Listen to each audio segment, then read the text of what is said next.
Reminder,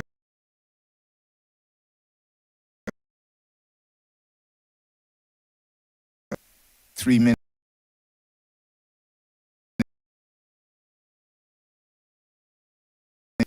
And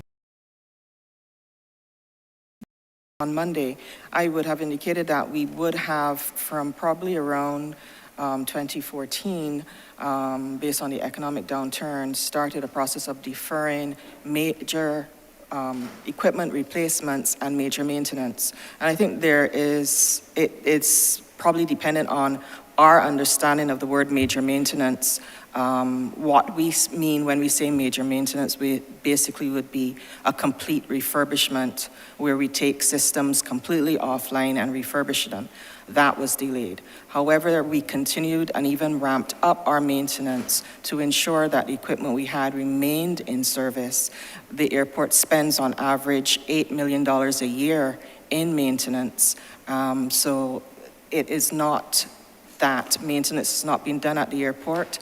I don't think systems that in some cases are 3, 4, 5 years past their estimated life would still continue to operate, and for the most part operate well if we were not seriously engaged in the maintenance of the facilities at the airport. And I just want to reinforce the point that if an administration had deferred maintenance and deferred equipment, and you only have to go and see the Grand Williams International Airport to see what we have done as a government since we came to office in 2018, and all the remedial actions that we have to take. And the fact that we are still spending money. I speak to not so long ago, to the runway at the Grand Williams International Airport, which would have run us, I believe, close to maybe even more. I'll get the number confirmed to you, Mr. Chairman, so I will mislead the House. But I believe if it wasn't close to, it was over $100 million that we spent to resurface the runway, which was in urgent need of resurfacing. And Barbadians, when they touched on Grand Williams International Airport, can see the comfort. So it was due to, in part, to the lack of incompetence on the former minister's part, because he was minister not only of tourism but international transport. And on that point too, Mr. Chairman, if they want to talk about maladministration, I would say to this honorable House that when they split the BTMI to BTMI and BTA to BTMI and BPTA, that what he should have perhaps told the country, that up until 2018, from 2014 to 2018, that no audited financials were ever prepared and laid in this House of Parliament. So if you want to talk about maladministration or bad administration, perhaps he should explain to this country why during his tenure that the financial statements were never prepared and never laid. No systems, no processes and procedures were in place at the BTMI. So if he wants to say that, let him say it. The other thing, Mr. Chairman, is that the Barbados Labour Party came to office. I wasn't the minister. The honourable member for St. James Central was the minister, and he can tell you that they had to start and move with alacrity in order to complete the financials for that entity. And I am proud to say that those financials were submitted and will sure obviously be laid in Parliament. We did that when we came to office. The other issue in respect of the BTMI is that they would not tell you, but I will tell the country, that it was underfunded, okay, as an SOE, and you know how critical the Barbados Tourism Marketing Inc. is to us as a marketer of the destination. No funding. The Barbados Labour Party came to office, and by way of an airport service charge, put the BTMI on a sustained funding.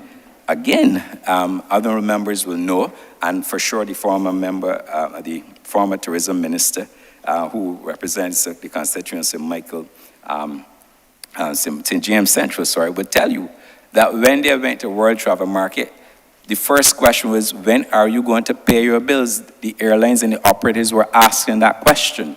Today, I can proudly say, as a member of the Barbados Labour Party, that when you go to WTM, nobody's asking about when you are going to settle debts that are overdue. They actually commend you and want to come and do business with you, because this Barbados Labour Party put the Barbados Tourism Marketing Inc. on a sustainable funding path. And we are even going further, as I alluded to during my estimates, that we are going to transition to a private PPP arrangement in order to facilitate this. So I didn't, Mr. Chairman, there will come a time when I will have an opportunity to respond to those who believe that they ought to risk that believe that they want to trouble me. And there are some people who believe that, you know, I should be troubled. But I remember a former prime minister once made the point that if your humbug may can trouble you, I might get a drop cake. Not that I would do that to you, Mr. Chairman. That comment is not intended for you. But I say this because an opportunity will come when we are going to have to tell the country what we inherited at the Ministry of Tourism, what we have done to put this country on a sustainable tourism path, and that time will come shortly. I'm obliged, Mr. Chairman.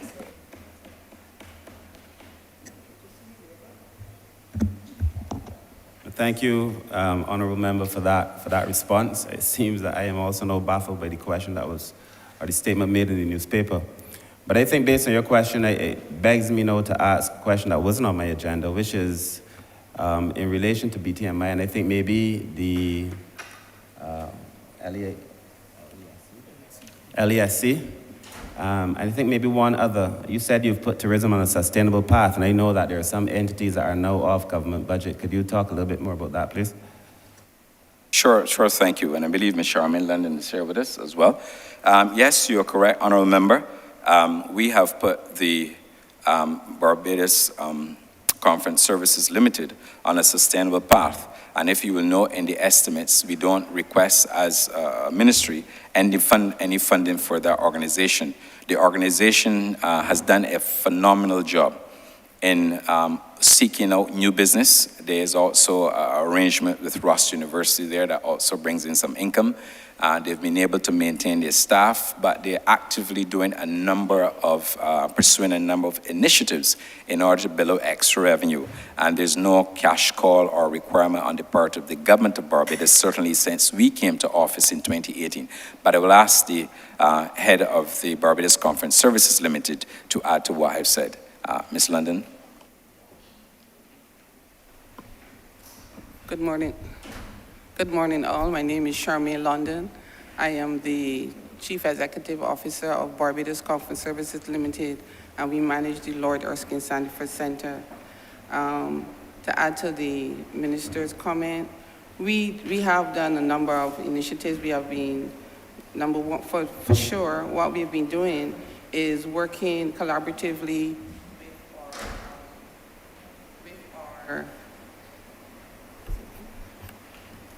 We've been working collaboratively with our industry partners and event producers to produce our own events, because we really cannot only depend on booking events, short-term events, with our local persons as well as local clients as well as our overseas clients. What we're also doing is working with BTMI and the Product Club from BHTA to encourage and to attract more MICE business, which is the meetings, incentives, conferences, and events business. That's a niche market, which we would like to see, I would like to see grow more over the next couple of years.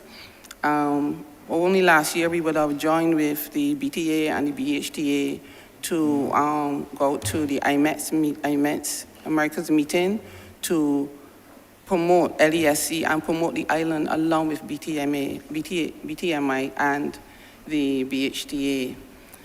The other things that we're doing, we've refocused our efforts in our event management services. Not only do we manage events at the center, but a lot of persons do not know that we also manage events at other local venues. And one of the main things that we're looking to grow as well is the audiovisual and technical services which we offer to all the venues on island, as well as off island. We have a portable system. I think most members might know. We have a portable system which is a conference discussion system similar to what we have here, but we have used that along with our technical support and our very highly trained technical persons to offer that service and to meetings not only here on island, at Hilton or all the other venues, but also in Dominica, Antigua, and St. Lucia so far. And that is the Pretty much, that is we have diversified in a way so that we can increase our revenues. In addition to that, we are also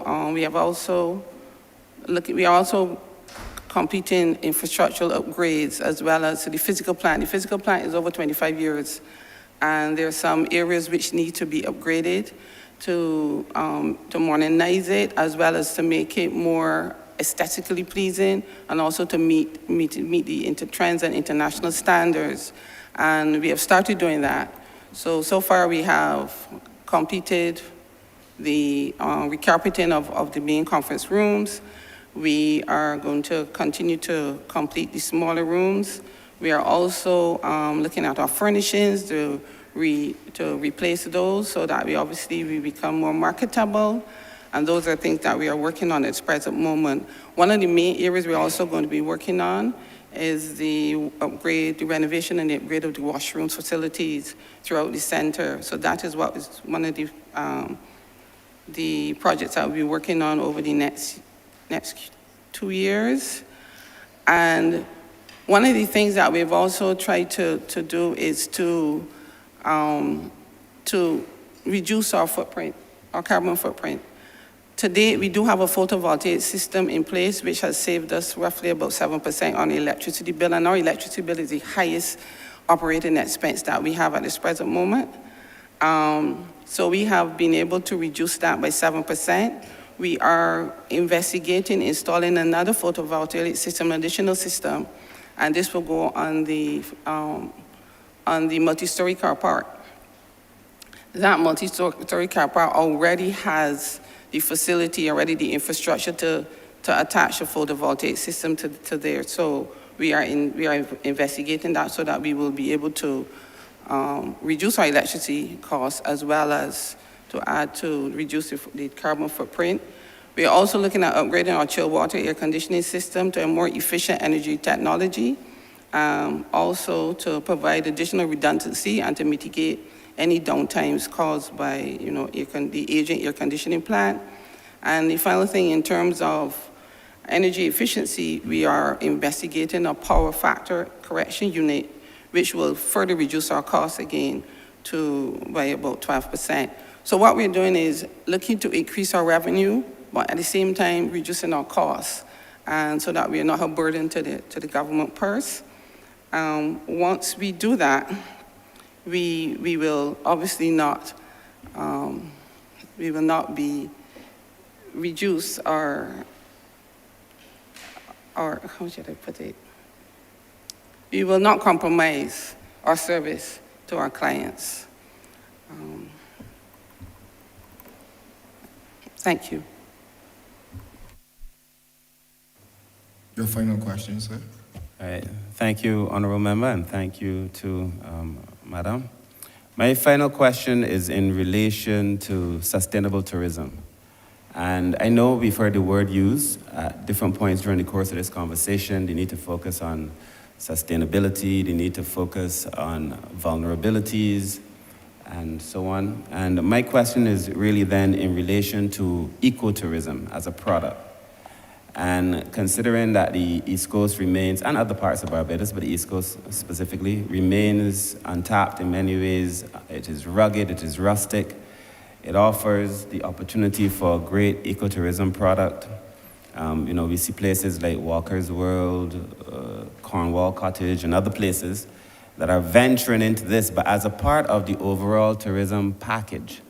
I'm not so sure what role this plays, how big this factors in as an opportunity that is perhaps underdeveloped. And I would like to know what plans, if any, there are for utilizing the potential for an ecotourism product in Barbados.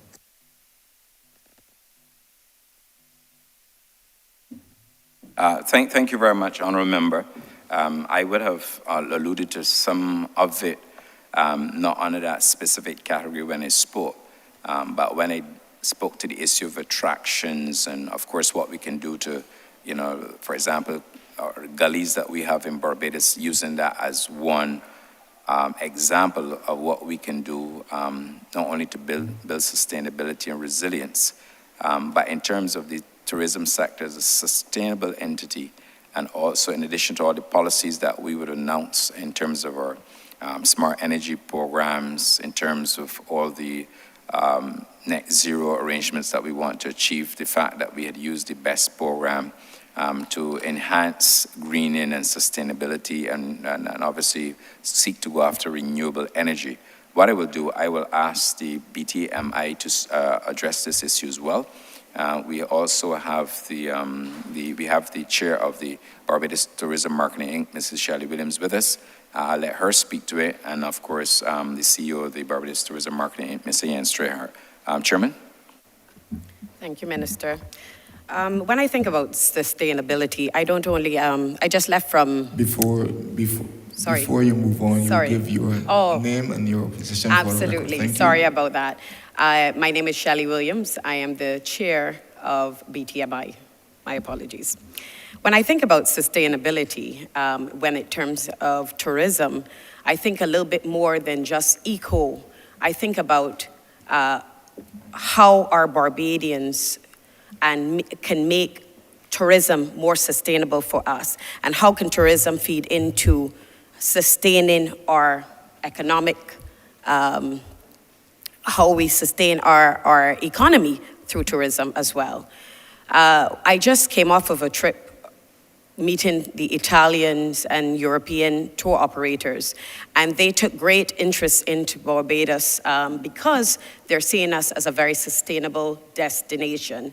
I told them sustainability is something that is seemingly a buzzword for the wider world, but for Barbadians, we live in a sustainable manner. You look at how we grow things, how we eat, are the same ecotourism you're talking about, the same locations, the Harrison's Cave, which was pretty much preserved by the persons in St. Thomas.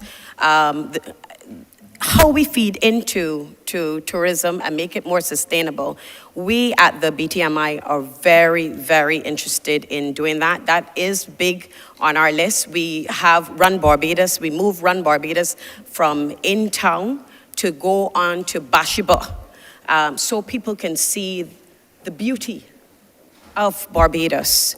And you're seeing now sustainability, meaning we are now taking our rum shops. If you saw a lot of the films going around now, you're seeing the new marketing of tourism is no longer just a Caucasian tourist walking down a beach front. It is now going into the rum shops and showing you the average Barbadian and how they live and how they share in the tourism product.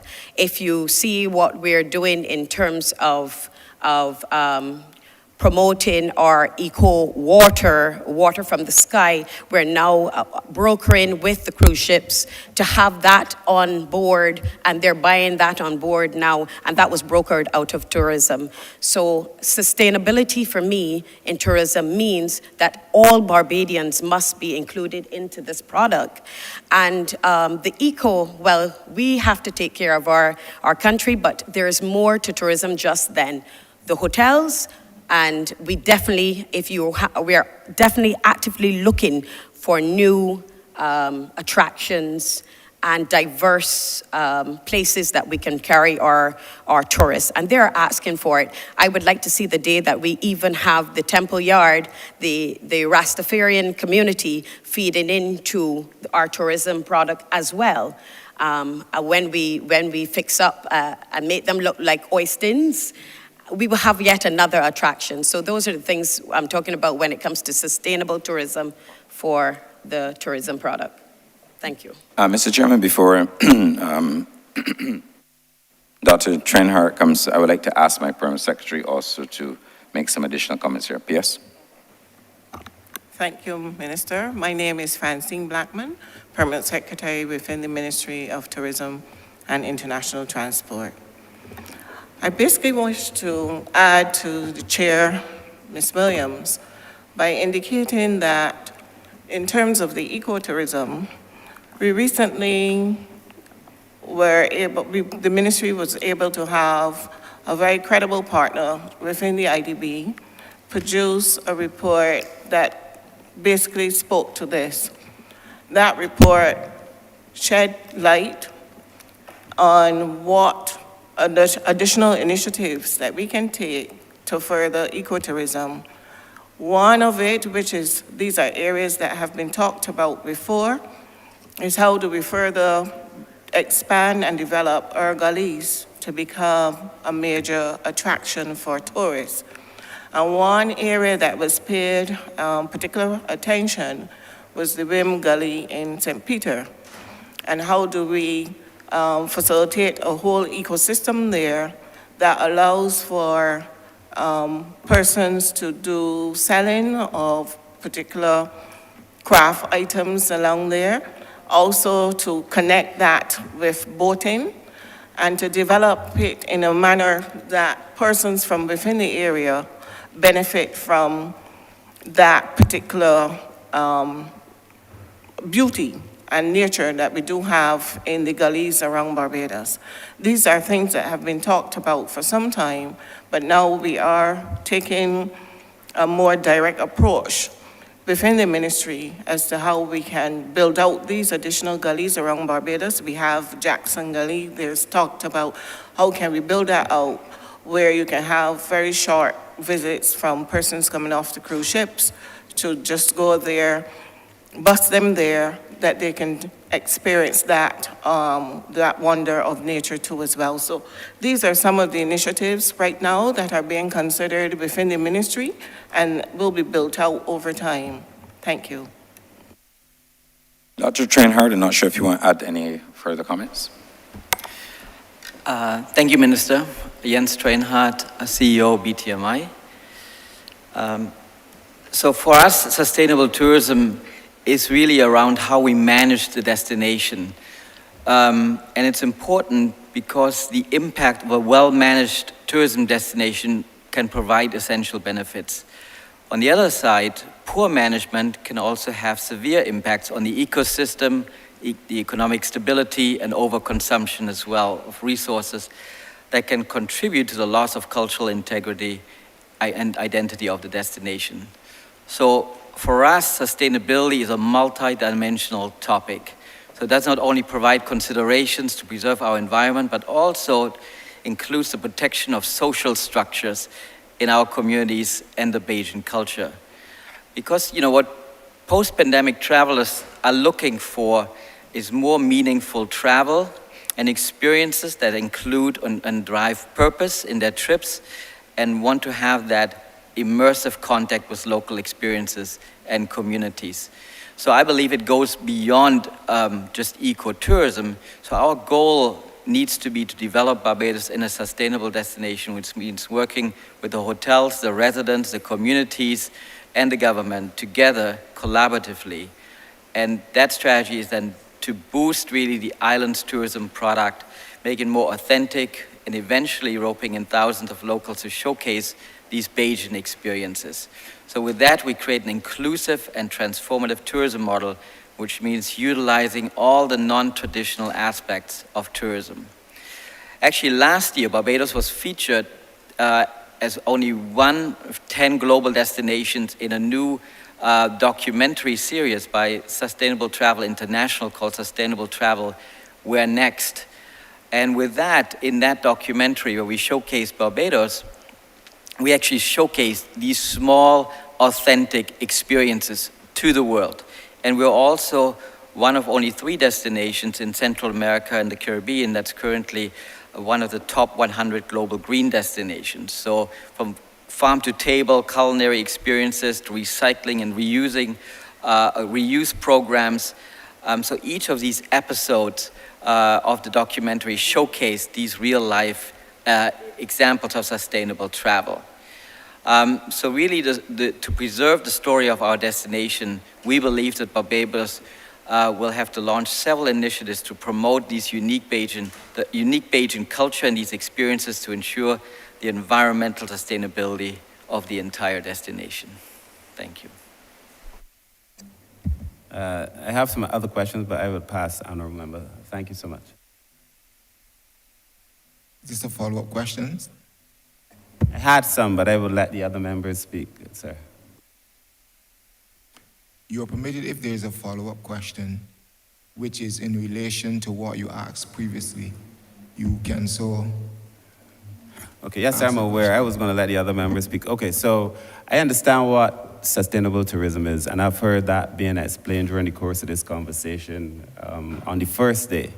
But my question was specifically on ecotourism, and not the wider version of sustainable tourism. And I wanted to understand that in relation to particularly its financing, because I know when I was in another place, as Minister of Maritime, there was a study that was done a few years back that suggested tourists were willing to pay directly a little something toward the preservation of the environment, and toward us maintaining the beauty, the rustic beauty that they think Barbados has, specifically toward maintaining the ocean space.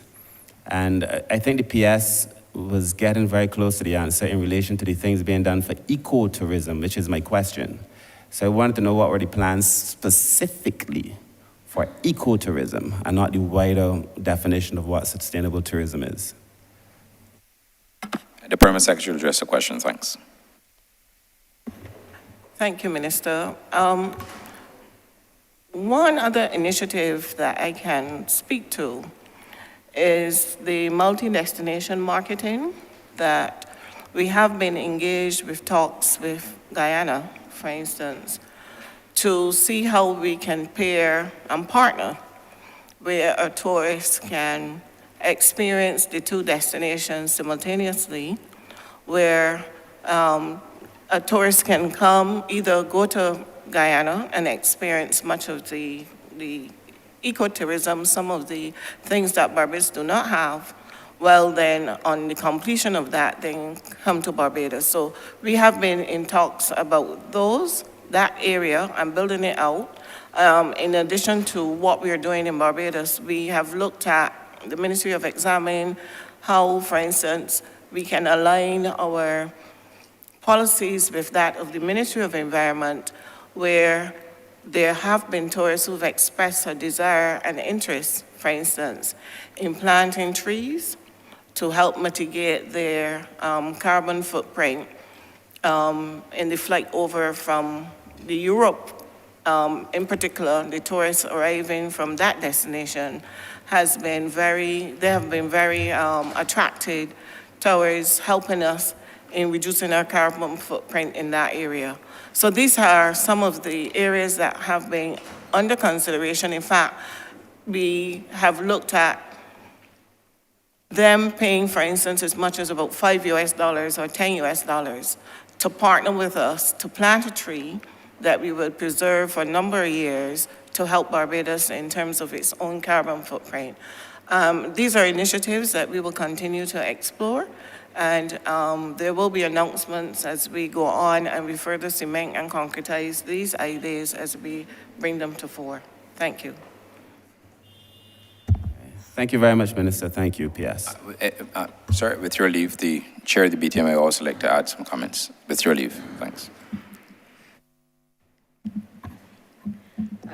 Shelley Williams, again from Chair of BTMI.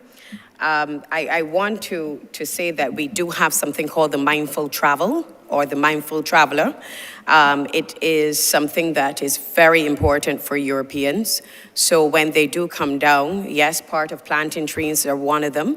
They also help with the sea turtles and the nesting of the sea turtles, helping to salvage them. But we also, in cruise, where cruise we have representation in Miami. One of our SBDOs, our Senior Business Development Officer, is actually engaging in talks with the Disney cruise lines, who are very interested in offering some finance and initiatives for sustainability and protecting the ecosystem within Barbados. Even though they are not yet sailing here, they have shown a great interest and they have reached out to us about partnering with us on an initiative to help us with our sea and our shorelines and our reefs. So we are definitely top of mind eco Eco-tourism is top of mind for us and sustainability. Thank you. Thank you. Honourable Member for St. Michael South Central. Thank you, Mr. Chairman. I'm going to get right to my questions because I know that time is of the essence. Minister, colleagues, good to see everyone. I'm going to start at a very macro place in the sector because there is a perception that there is some level of tourism investment in Barbados that is too much. There's a perception that we are dragging a sector with us that we need to bring into the 21st century. Notwithstanding the fact that this is a sector that, like it or not, has distinguished itself as one of the most productive for the people of this country. So I wanted, Minister, to give you and your team the opportunity to address a particular question, and it is this. What do you consider to be the scope for growth in this sector? Have we done the work to say across the sectors that integrate with tourism proper, but also the linkages with agriculture, with beauty, with ecotourism, etc., is there a ceiling? So in other words, is this sector contributing all that it can? Is there more that it can contribute? Is there real scope for growth? How much more bang can we get for the bucks that we are investing in these estimates? Because I want to hear whether we are trying to return to some level of normal. We have a cap. We keep hearing the 40% contribution to GDP. What is the real scope for growth that you consider that through your stewardship and the officers here, we will be able to see? Thank you, Honourable Member. I will address the issue as well as I will ask the Permanent Secretary to speak to it. Let me give you my scope, and I do so because having worked within the hospitality sector for all of my life, I am a true believer in it. I believe that there is significant scope within the tourism sector. One of the things I think that we as a country we have to get better at is how, one, do we create additional wealth within the tourism sector? And secondly, how do we increase yields from the tourism sector so that we can, by extension, extrapolate more spend from visitors when we get them on island? In respect of building out wealth, there are a number of vehicles that I think that hitherto we have not utilized, that we could utilize in order to build additional hotels in Barbados. And if we were to do that, it would also not only constitute and define the ownership class, but it would also allow a lot of other persons who hitherto have not had an investment in tourism to do so. The other issue is how do we create wealth? And by vehicles, I mean, for example, that we should perhaps start looking at opportunities for maybe venture capitalists with full participation of the Barbadian public. Maybe we should go the route of having maybe an initial IPO or floating a company on a local stock exchange or refloating it elsewhere, any other stock market. I give you my example, having worked for Elegant Hotels. That was St. James Beach Hotels, as it were, was the first public entity in Barbados to be listed on the UK stock market. And later on, it went through private equity funding, and then a couple of years thereafter, it again was relisted as Elegant Hotels on the London Stock Exchange. That, when we exited that created a bounty for the shareholders who were involved in that. And it all had to do with the fact that predominantly, with the exception of one person, you had an executive leadership team who flogged the horse, as I would refer to it, and delivered to a stock market, and which also did justice to Barbados as a destination, its reputation, but also allowed persons to see what local people can do. So I believe if we can come up with either equity arrangement, institutions in Barbados in order to build out, I think we could realize in a very material way the benefits, additional benefits of tourism. And that's one area where I think we could focus on. Whether we are getting the best bang for a buck in this market has to do, one, with how entities are managed.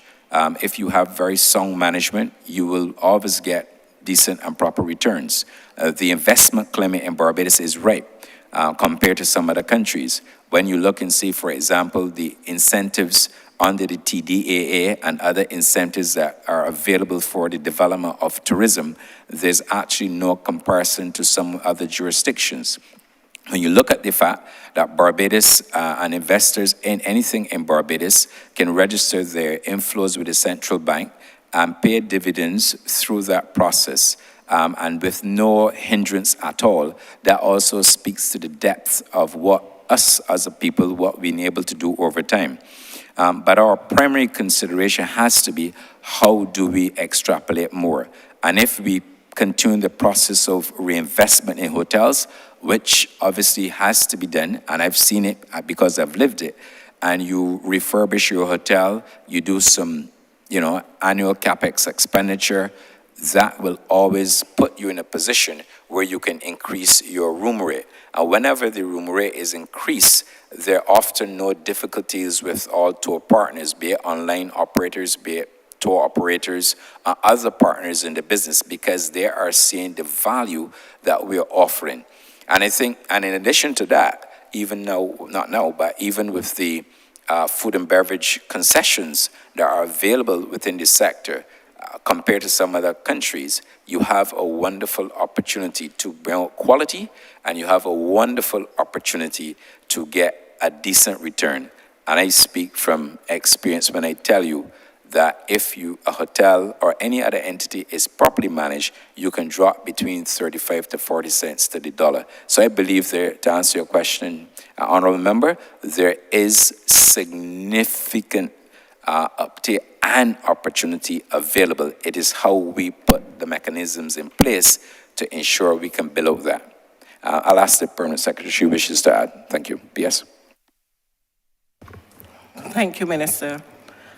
The question is, how can we create growth? And I would respond by indicating that tourism is not a standalone industry. It needs transportation, it needs agriculture, it needs manufacturing, and all of these additional sectors that create linkages in order for tourism to be successful. And recently, the ministry had a carrying capacity study undertaken. And that study, we were interested in determining, is Barbados saturated? Are we at full capacity when it comes to accommodation and how we utilize the resources around us? We took a look at how do we look in terms of the environment, in terms of our social network, and also from the economic perspective. And I would indicate that the outcome has shown us that we are not saturated. There is still opportunity for us for growth. Once we've talked about this, but we need to put very strategic and deliberate actions to be able to fuse tourism, agriculture, manufacturing, and these types of agencies, these types of sectors, I should say, to be able to promote further growth, to generate, to move our GDP even higher. The opportunity is there for us as we, for the first time, also take deliberate steps to move our civil aviation sector to one that supports tourism, which we have not done in the past. We have the major opportunity now through that body, as I mentioned on Monday, to be able to go into new markets, to be able to sell ourselves, to have new airlines as a result of having the Civil Aviation Authority develop and position in a manner that shows us that we are on top of our security and safety, and we are able to manage our skies to be able to attract new airlines and create the demand in the market for us to have new tourists here. And that has to be buttressed with us also inviting investors, whether local or international, to look at the opportunities for further accommodation. We're seeing it evolve through the villa market and the Airbnbs, and persons are now offering services in tourism where traditionally these services were not offered. So I believe that when we are able to harness these different types of strands and make them into more holistic plans, which is where the ministry, the direction where we're going, it offers us a greater opportunity to add more and more to the revenue generated from tourism. And I would say, too, that this has become even more acute after we are now in the process of evolving from the COVID-19 pandemic, because that has shown us categorically the linkages that have existed within the tourism sector between the various sectors that out there that we probably never registered before. And it has shown us what are some of the additional initiatives that we can put in place to create further growth in this sector. So to answer your question, I do believe that there is opportunity for more growth. It is not saturated as persons may perceive, and the ministry is working now to be able to move it in that direction. Thank you. Mm-hmm. Thank you for those reflections. I do think it might be useful at some point to try and quantify that capacity for growth, to be able to say, as it relates to GDP, what can we expect? It can be a greater contribution to the tourism and international transport sector, because I think that would answer a lot of the questions that float around out there. You know, we tend to suggest, as we should, that the first tourist is a Bajan. For me, that doesn't mean from the experiential perspective. It doesn't just mean that we create attractions and that we want Bajans to behave as tourists.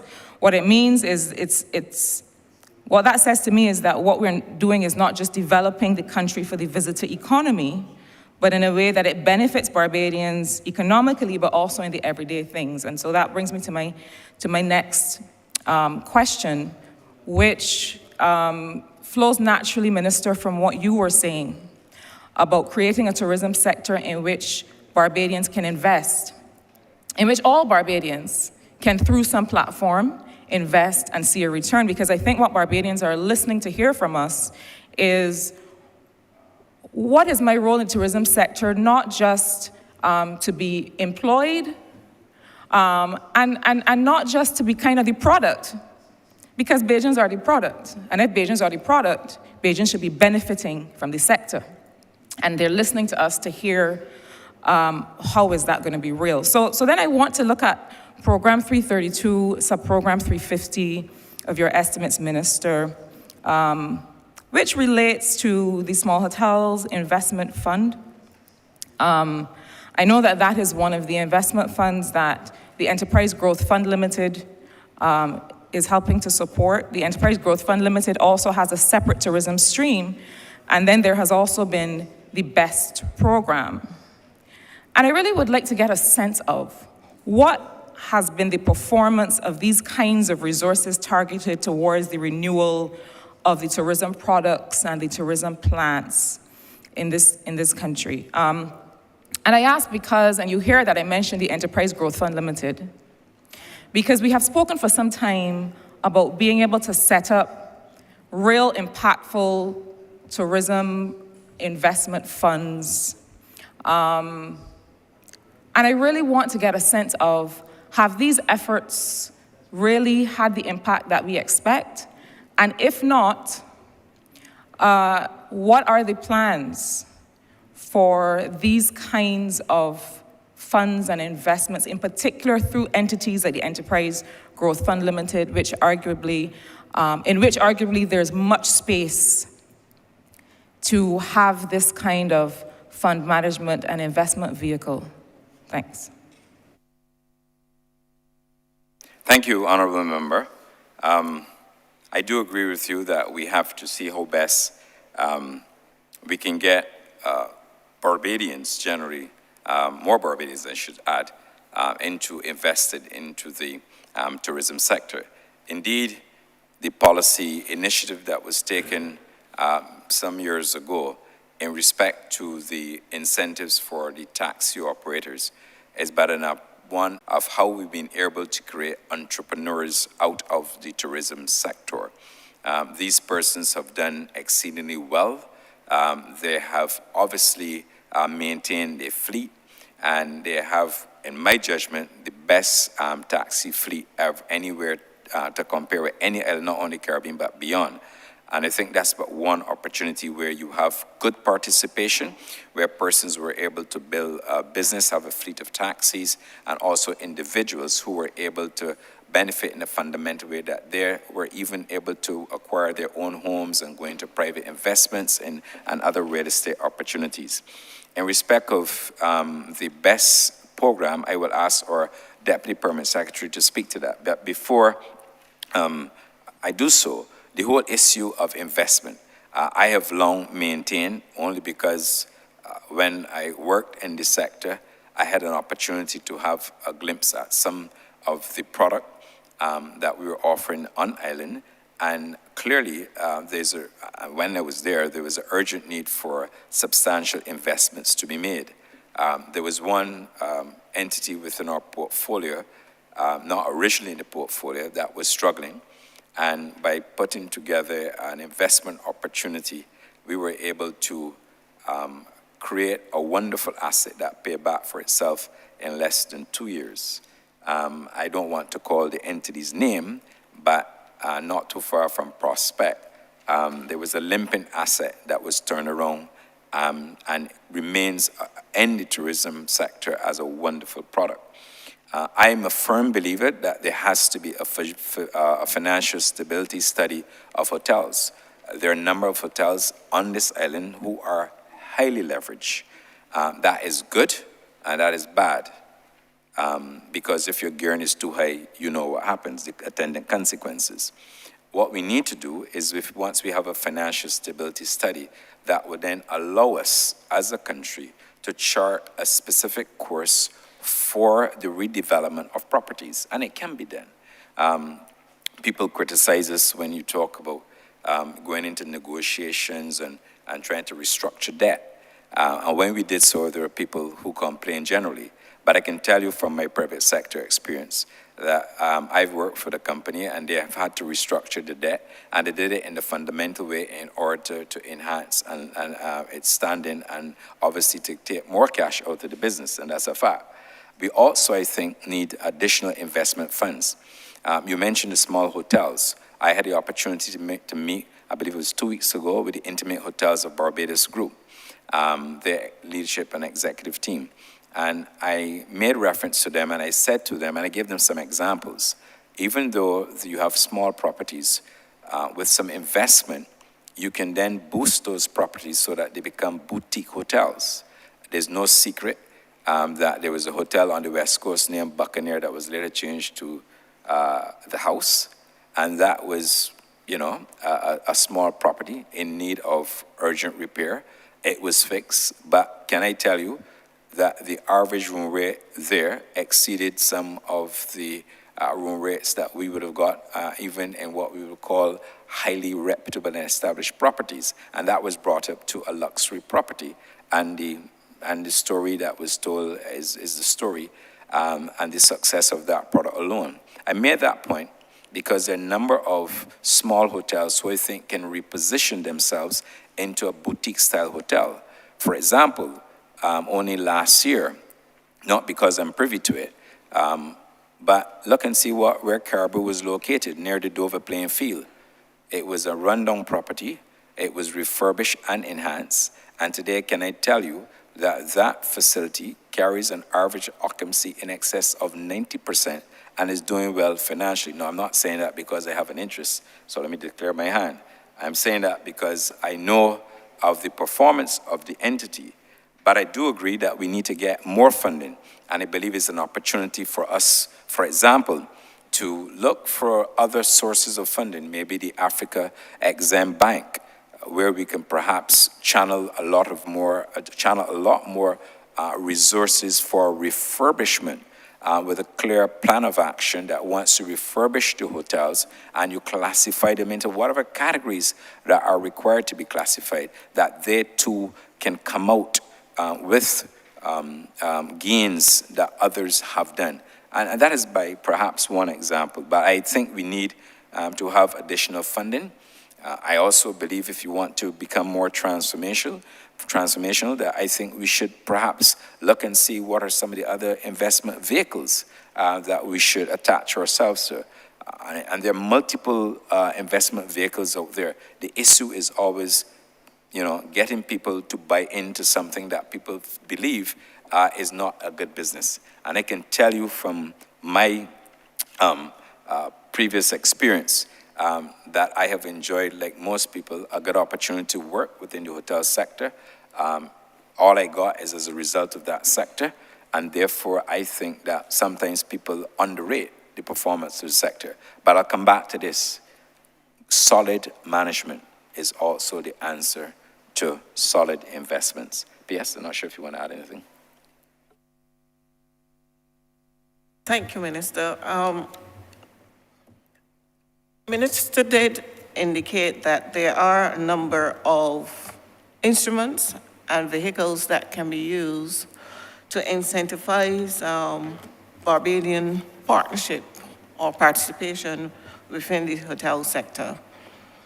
And I believe government, for instance, had, in the same vein in how announcements were made with respect to the energy sector as we transition there from fossil fuel to renewable energy, and the demarcation of some percentage for Barbadians, there is an opportunity within the sector where some of these smaller hotels can be pooled and refurbished and offered to Barbadians as for purchase of shares within these, as an instrument or particular vehicle that can be used to encourage participation. I've seen, in the past, we would have done this, for instance, when we were able to, Barbados that is, offered the then Barbados National Bank for sale. You had participation there of locals and other areas, ICBL, for instance. So I think if we were able to pool resources and create the opportunity for Barbadians, we recognize that within the marketplace, Barbados is seen as luxurious and an aspirational destination. We attract persons who are usually of high net worth. And our recent experience, even within the Gulf, persons are looking for opportunities to relocate to destinations, particularly in the summer, where it is extremely hot, to find a destination that they can locate, and they usually travel with an entourage, and be part of the experience for a month to 2 months, which they stay. I see an opportunity there for us with the small hotels to be able to tap into that market and have Barbadians, and however it is structured, be part owners, so we share within the wealth and not just simply supply labor as part of our service to the hotel sector and the tourism sector. So I think as we pursue and have continued discussions in the ministry, there will be some of these initiatives that we will bring to the table, to the fore, and certainly as we have discussions with the IHS, which is the Intimate Hotels Group, to buy in their approval, to have their approval and willingness to participate in an initiative such as this that would allow certainly that group to be further strengthened and move from and place on a trajectory of growth than the stagnation where they are at this point. So I think there are opportunities there, and these are some of the initiatives that we are examining closely in the ministry to see how best these ideas can be commercialized and brought to the fore. Thank you. Thank you. Thanks, Minister and PS. Chair, sorry. Sorry. I wanted to ask the DPS, in respect of your question, in respect of the BEST program, to respond. DPS? Thank you, Minister. My name is Nicole Taylor, the Deputy Permanent Secretary of the Ministry of Tourism and International Transport. So the BEST program, which is Barbados Employment and Sustainable Transformation Program, was established by the government in October 2020 to stimulate the transformation of the tourism and direct tourism-related service sectors, as well as protect employment in the sectors as a result of the devastation that we know was caused by the COVID-19 pandemic. Now, the program had two major tenets. It was alluded to that one of those tenets was investment, but obviously one of them, as we know, was re-engagement of employees. There was also a training program that was expected, that was necessary, because the thinking was that at the time, there was not a lot of business happening in the country. People couldn't travel. Tourists were not here. But you wanted the workers, when they returned, to be upskilled. And so a training program was implemented with the assistance of the National Transformation Initiative. And then there was the investment that Minister Cattle, you would have alluded to. There was investment opportunities available in greening and digitization, and this included renewable energy installations like photovoltaic systems, water conservation, and increased use of technology and process digitization to upgrade business processes. So many of the properties took advantage of that. They also were able to upgrade their plants and focus on refurbishment and expansion of the properties. This program was for 2 years. It ended in September 2022. And, in terms of figures, you would say about 13 businesses consisting of hotels, attractions, restaurants, and so on. Even car rental companies were able to take advantage of this investment opportunity. Thank you. I also ask Chair of the BTMI, Mrs. Shelley Williams, to speak on the matter as well on the accelerator program. Mrs. Williams. Thank you, Minister. We are well aware that there are people now, younger people, that are less interested in tourism. They don't see the connectivity between tourism and their entrepreneurship. And when I took up the chairmanship, I decided that we are going to pay more attention to those persons. We have started a food accelerator program, and this program allows manufacturers, persons who manufacture drinks, alcoholic and non-alcoholic drinks, We've had people that manufacture pasta, their own homemade pasta, things of this nature. But they want to be able to connect their products with tourists, with non-nationals, and even use our platform in order to get more exposure for their business. I see tourism and BTMI as being that vehicle for those persons. There are a lot of people that are now are influencers, social media. You're now going to see that we have started our program where we now bring in influencers and take them around with us in order to highlight what the average Barbadian, how it feels to be in Barbados. And they're paid for their work as well as get exposure. You have, we're now looking into, well, we've hired some young photographers as well at the BTMI, freelance, who are now going around and taking those pictures and buying those pictures and buying that content from them. So even though you may not be in tourism, you may not work in a hotel, tourism is sustainable and is a part of all of us, and we can be that vehicle. BTMI can be that vehicle and that platform to either showcase your business or whatever you're manufacturing, as well as help promote or even give you business. So we have persons doing jewelry, and we have persons doing swimsuits. We have persons doing purses and wallets and things of that nature. We take those with us when we go to showcase Barbados. So we show not only Barbados as the hotel and the perfect destination and the people, but the talent and the commerce that the people also have. And we are also in talks right now to have a retail.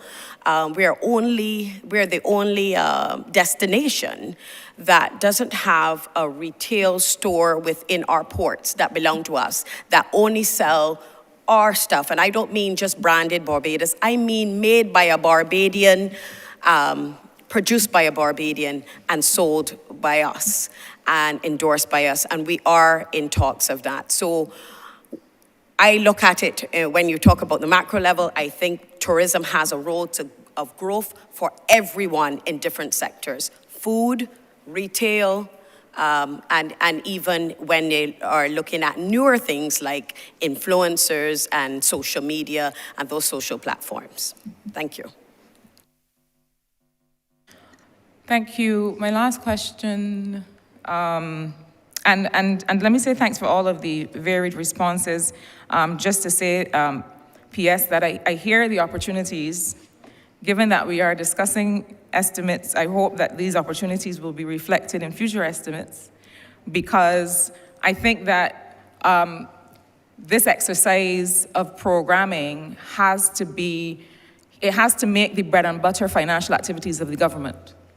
So I look forward next year when we're here to seeing these opportunities that you discuss programmed in these numbers, because ultimately government shows its priorities and its intent in this document. So thank you for those responses. My last question is one question, but it relates to, well, let me say it relates to subprogram 40. Program 40, subprogram 599 of your estimates, Minister, which is the National Tourism Program. But I want to ask it in the context of the discussions we've been having about Bridgetown. We heard a lot about Pelican and about different, the path from the port up into town and how that could be developed. But this is a bigger, larger, more fundamental question about Bridgetown. I understand that there has been an entity established, a kind of a city management center now established to focus on the regeneration of Bridgetown. And to focus on investment in the capital. And at the same time, there exists this National Tourism Program, which is funded, which is multilateral development bank funding. And we know that those have to be executed within a certain time. So my question really is, given that there is this new city management center and resources, not in your estimates, Minister, but resources presumably allocated to having this focus on a renewed and regenerated Bridgetown. Obviously, that cannot be a government project, but it can be facilitated by the government because it has to be able to crowd in private sector investment. And then there's this National Tourism Program, which I'm asking about when we will see the impact and the outcomes from this program, because this has been, I don't know what is the life of the program, how many years on the books, but this has certainly been some time that it has been on the books. And there is an opportunity to twin that work with whatever the government is investing through the City Management Center, which has tremendous potential, and I really do hope it is appropriately resourced. So I want to get an update on that in terms of outcomes, and when we will have outcomes on that. Thank you. Thank you very much, Honourable Member. Excellent question indeed. I'm going to ask Ms. Nicole Allen to address the outcomes and impacts. What I will tell you is that there is a US $20 million loan through the IADB. The loan was for 5 years. As I've been advised, we lost some of those years as a result of COVID. But I do share your perspective, and therefore I will ask Ms. Nicole Allen, who leads that National Tourism Program, to address your specific question, respect to the impact and, of course, the outcomes. Ms. Allen? Good morning, members of this honorable chamber. My name is Nicole Allen, and I'm the project coordinator of the Project Execution Unit for the National Tourism Program. Thank you for your question, Member of Parliament Cadell. With respect to the National Tourism Program, I want to say at the outset that we have two types of output: those which are tangible and can be readily seen, and those which are, I would say, intangible, but there are things that are happening. I know people like to see things to think that something is going on, but certainly under component 2, let me start there, for the National Tourism Program, of which the BTMI is the primary beneficiary, and that one focuses on strengthening digital marketing. And under that, one of the key outputs has been enhancements to Barbados' official tourism website, where we did two types of work. We did feature enhancements, which resulted in a number of user-generated content being added to that website to reflect the different niches and the different product offerings that the BTMI is focusing on, whether it is things like Bajan stories, Bajan cultures, and so forth. And that consultancy was completed in its totality in July of last year. So that is one output under component 2 that has been completed. But obviously, that's not anything that you walk along the street and you see.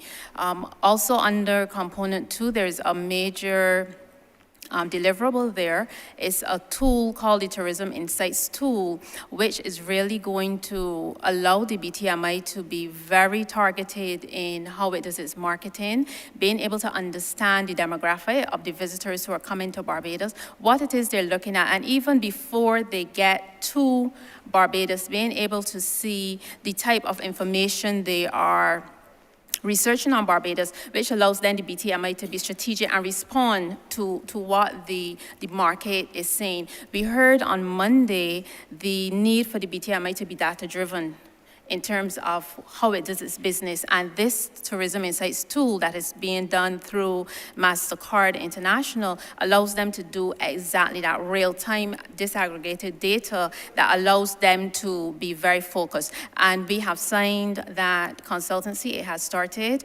As a matter of fact, there will be a training workshop by the consulting team that works with MasterCard to show the BTMI team, the ministry's team, how best to use the tool and so on. So I want to say that in that quote-unquote intangible way where it has been going. To your pointed question now in terms of Bridgetown and the collaboration with the new entity that has been formed, and when, you asked the question, when are we going to see things happening there?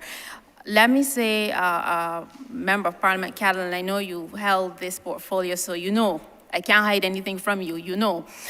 We certainly have been, and I can use this word, I hope, we've been body slammed by COVID. That really has put places on the back foot, and we've lost lots of time. We've lost lots of time in having the loan restructured, which took us all the way down to December of 2019. And then along when we were ready to start in March of 2020 and get going, along came COVID and it really put us on the back foot. So we have lost significant time, which we're actively engaging the IDB on as we speak to have the program extended to make up for this lost time. But in terms of the work we're doing in the Bridgetown area, I mentioned on Monday, we just got our file back from the Special Tenders Committee for a number of design and supervision consultancies for 7 products. 4 of which are going to be located here in Barbados. The way the National Tourism Program has been structured, we really, because of all that lost time, had to consolidate and truncate our procurement activities.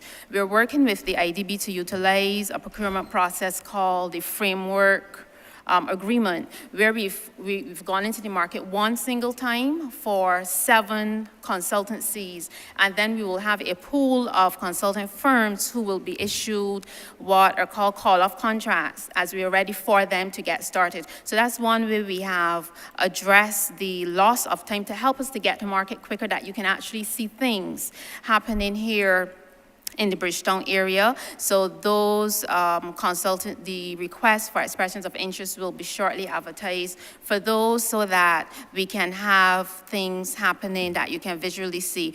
But more earlier than that is the work we're currently doing at the museum, which is firstly to improve their car park, and we're also going to be upgrading 3 of their exhibition galleries. They're all Harewood and Jubilee galleries. We've already engaged the consultant for the design work. We expect to have in our hands in another 2 weeks, early March, the 2 conceptual designs for those upgrades to the car park, and shortly thereafter we will have preliminary designs on which tender documents will be built and we'll be able to go into the market. So I beg your indulgence, please, to just give us a little bit more time to see these things come to fruition, to see a lot more activity in the media indicating the work that we're doing, and then to just physically see it so that you know that the taxpayers' money that is being repaid is being judiciously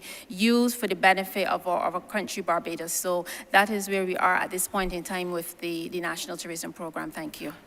But Mr. Chair, by way of quick follow-up, thank you for that response. The reason that I emphasize the city center management effort and the National Tourism Program, and the reason I reflected earlier that the first tourist is a Bajan, is that to me, I tend to talk about a visitor economy, which is much wider than the tourism sector. It is about how easily people can come here and live here. But the fact that the first tourist is a Bajan means that my first concern is also a Bajan. If the country is good for Bajans, it will be good for tourists. And so my first concern always is, yes, to develop a country that is marketable, but we're not doing that so we get tourist spend. Fundamentally, we're doing it so people live well. The other day I was driving past the Oval and I saw a person who may have been a tourist, because sometimes you don't know, but we'd like to feel that we can spot a tourist. A man who was in a device to aid in his mobility. So it was not quite a wheelchair, a motorized kind of scooter kind of thing, but he clearly needed it to move around. He got to a place in the sidewalk where he could not mount the pavement, right? Now, if he can't mount the pavement in something with a motor, the average Barbadian that has to move around in a wheelchair through Bridgetown similarly cannot.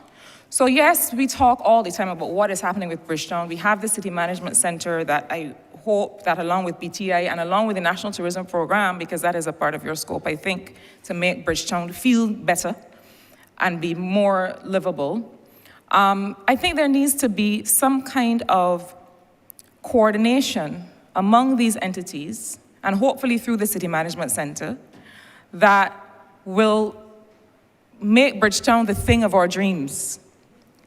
And perhaps this is less a follow-up question and more a follow-up reflection, but I think that what is critical is for all of the agencies that are responsible for this, and all of the resources, including under the National Tourism Program, and under perhaps the Enterprise Growth Fund Limited, that is perhaps sitting as one of the most untapped resources in this whole government framework, perhaps through these, all of these vehicles, to be able to address all of these things. It makes no sense to have a lovely attraction and a tourist or a Bajan in a wheelchair or with crutches or with some other challenge of moving can't get to it.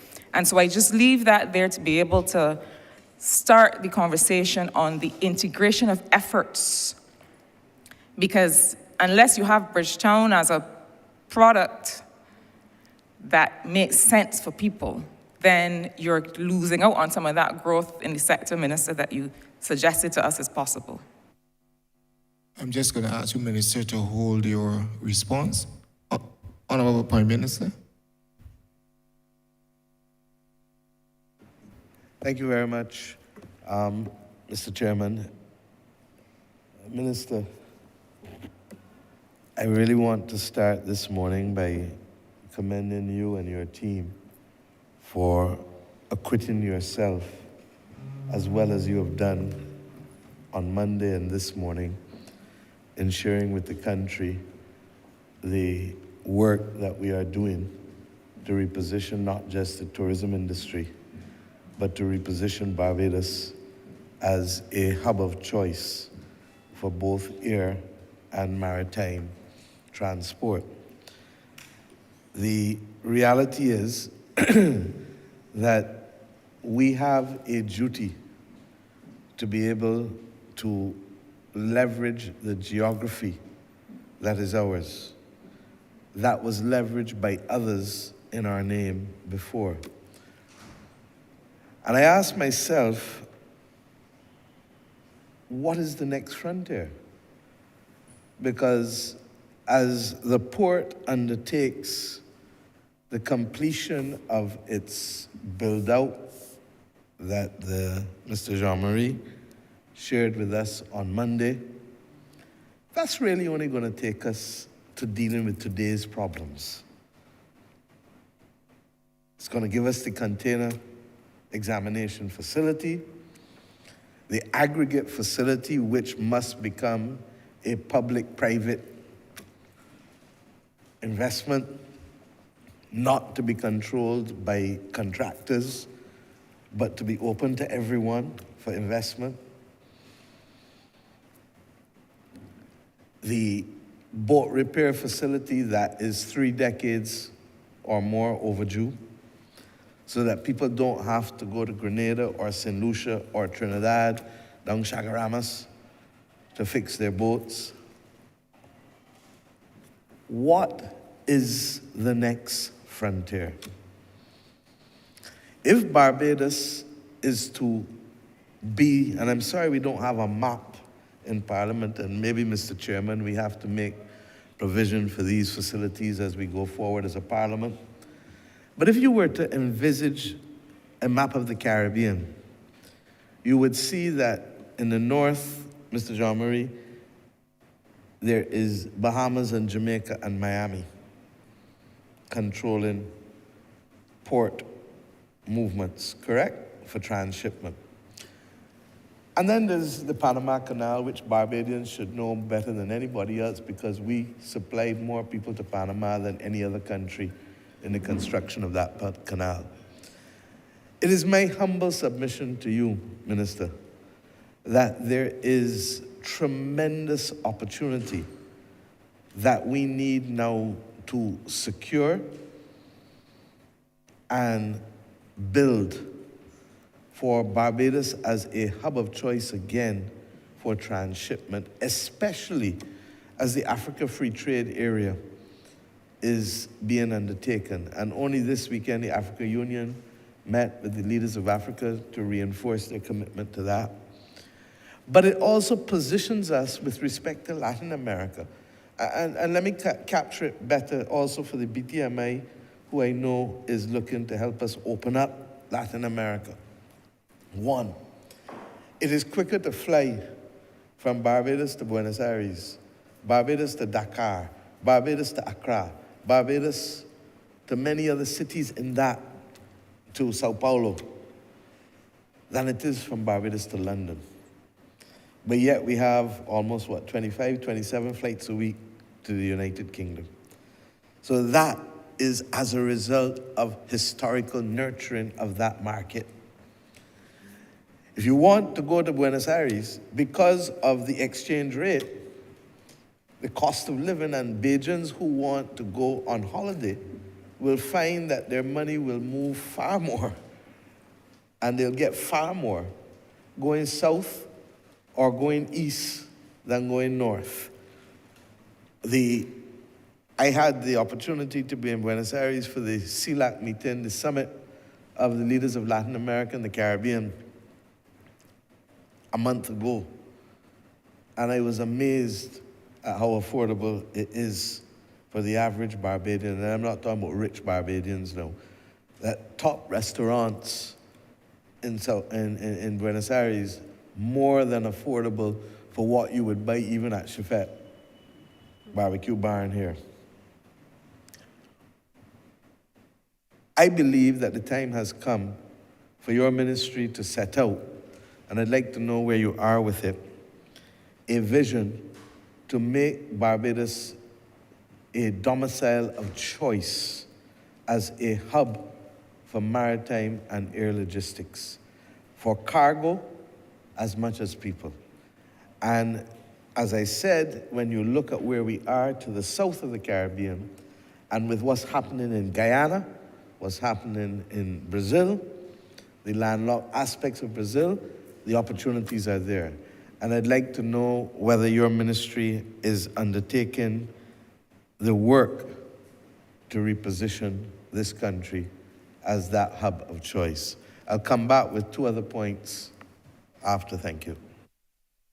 Thank you, Honourable Member and Prime Minister. Yes, I can let you know that the government-elect, Mr. Jarmy, speak on the port side and the expansion there.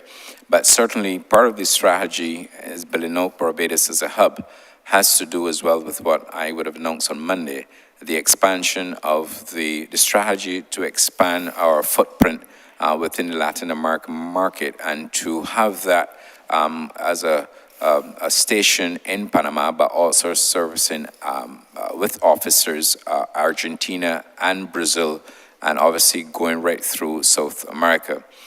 We believe that if, as part of this strategy, we have to put the resources behind the gateway and have our presence felt in the market. By doing so, we will continually build out the required, what I call soft infrastructure, in order to build out Barbados as that hub. With respect to aviation, we have and we've received multiple interests from airlines out to the African continent who would want to fly into Barbados. We have, and I can confirm and let you and other members of the chamber know, that we have updated air services agreement. We are looking to 1 or 2, I don't want to announce them at this point, airlines who have approached us from the African continent who would want to do business with us in Barbados and create a flight path from Africa into Barbados and then onwards out to London and or the United States of America. And the beautiful thing of having updated the services agreement is that these agreements would allow the airline or any potential airline to not only fly to Barbados unencumbered, but also to drop, pick up, and move on to any point in between and to any end point, as they refer to in aviation jargon. We are also in discussion with a number of interested parties to see how best we can build out the Grantley Adams International Airport as a hub. Oftentimes we have the cargo bay on some airlines leaving Barbados without the appropriate cargo. And we believe that that's a wonderful opportunity, working with agriculture as well, to move exports from Barbados into other markets. We are also of the firm belief that in respect of cargo moving now from the seaport, that there are a range of opportunities. Mr. David Jean-Marie, CEO of the port, would have addressed a number of the initiatives planned there. But in order to not only move to a standard, and I believe as well that there was I know there was a team that would have visited some other ports, I believe Qatar and others, looking at how they build out their platform. What I will do, I will pause. I will ask Mr. David Jean-Marie to speak specifically to the arrangements at the seaport, and then I'll come back. Mr. Jean-Marie. Thank you, Minister. Mr. Chairman, I wish to assure the House that we are in sync with the vision as articulated by the Prime Minister. We just need to accelerate a bit more. We have been in consultation with the representatives of the shipping lines, the global shipping lines that operate, in order to see where the demand will be for business between Africa and Barbados, and South America through Barbados also. Those conversations are ongoing. We have prepared sister port agreements. Some of them are in draft. We have one with the Port of Mombasa and a few others that we are engaging with. In the meantime, we are building out the hardware as I described on Monday, in terms of expanding the port with respect to the berth, the equipment and so on, the ferry facilities and so on. We are building out those at this point in time in order to have that ability to accommodate the type of vessels that will come here to provide to require transshipment of goods. Those are some of the areas for now.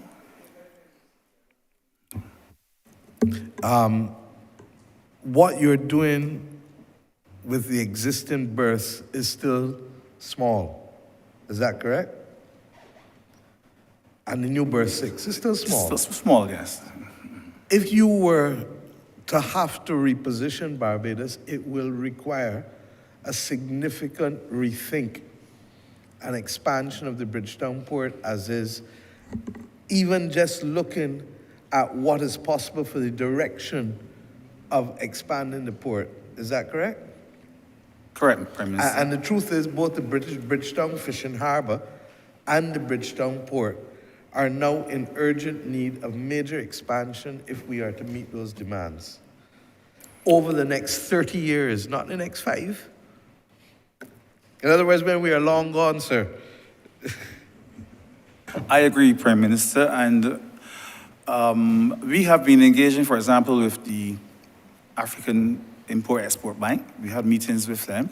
They are quite ripe in terms of wanting to invest here in Barbados.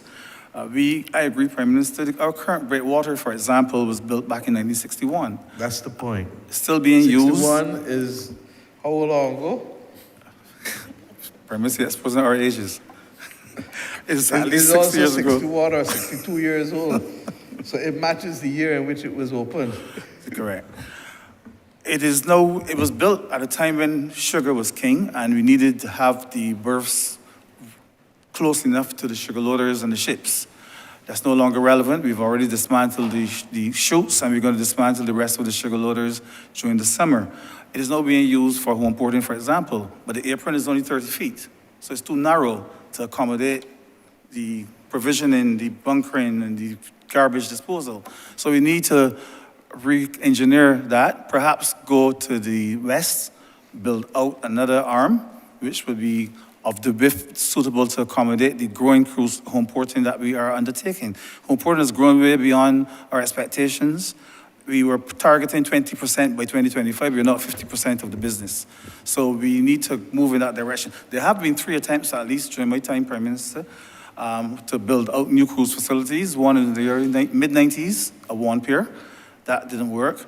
Then there was one in 2020, which would have been a more significant expansion. And then, of course, there was one about 2 years ago involving the cruise lines, and then COVID kind of put that on hold, where the cruise lines actually participated in the design of a build-out of several piers and reclaiming land, building out new facilities, pledged about $100 million, and then COVID hit. So we are now rethinking how we can get into a partnership, PPP, somehow with other entities, perhaps the African Import-Export Bank, in building out not only cruise facilities, but cargo facilities that take us into the next 30 to 50 years. Thank you. If I may, through you, Mr. Chair. The reality is that the government has announced, and I did it 2 weeks ago, that both the airport and seaport must, in their holding companies, open up to enfranchise both the workers in those respective institutions, and if the National Insurance Scheme is so interested in the first round, that before we get to other institutional investors, pension funds that are local. That is to facilitate that holding company being able to have shares in any subsidiary company that can then partner with the private sector or other local investors or foreign investors in order to develop specific aspects of each of those ports, airport and seaport. Against the backdrop of the work that has to be done to bring them on board in the next 12 months as joint shareholders, improving the corporate governance, that then allows you to be able to bring in additional investment, not simply as debt, but as equity, which will allow for the expansion of the Bridgetown port at a more rapid rate. I'd like you to indicate as well whether you have started those discussions, and if not, when you propose to start them as a matter of urgency, so that we can have engaged all of the institutional arrangements that can ultimately unlock the future expansion to meet the needs not of this generation of Barbadians, but of the next generation of Barbadians. And secondly, since this is my last outing, I believe, Mr. Chairman, as I'm only entitled to 3 questions at once,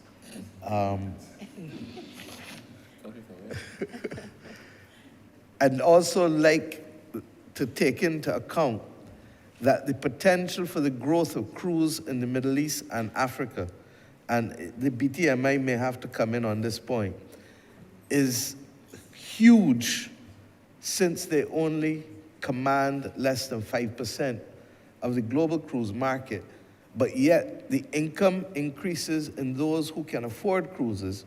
In fact, I think Nigeria has the largest fleet of privately owned aircraft in the world, which should speak per capita, which should speak volumes, as well as the Gulf states, as to the potential for that.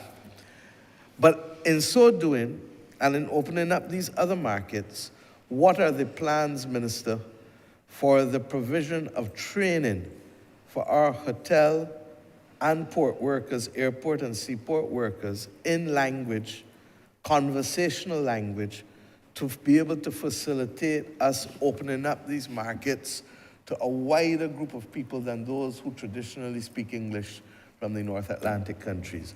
So that what I'm really asking you all to do is to speak to the plans for the repositioning of Barbados as a hub, but also equipping our people to be able to meet the needs of that repositioning as a hub effectively and efficiently.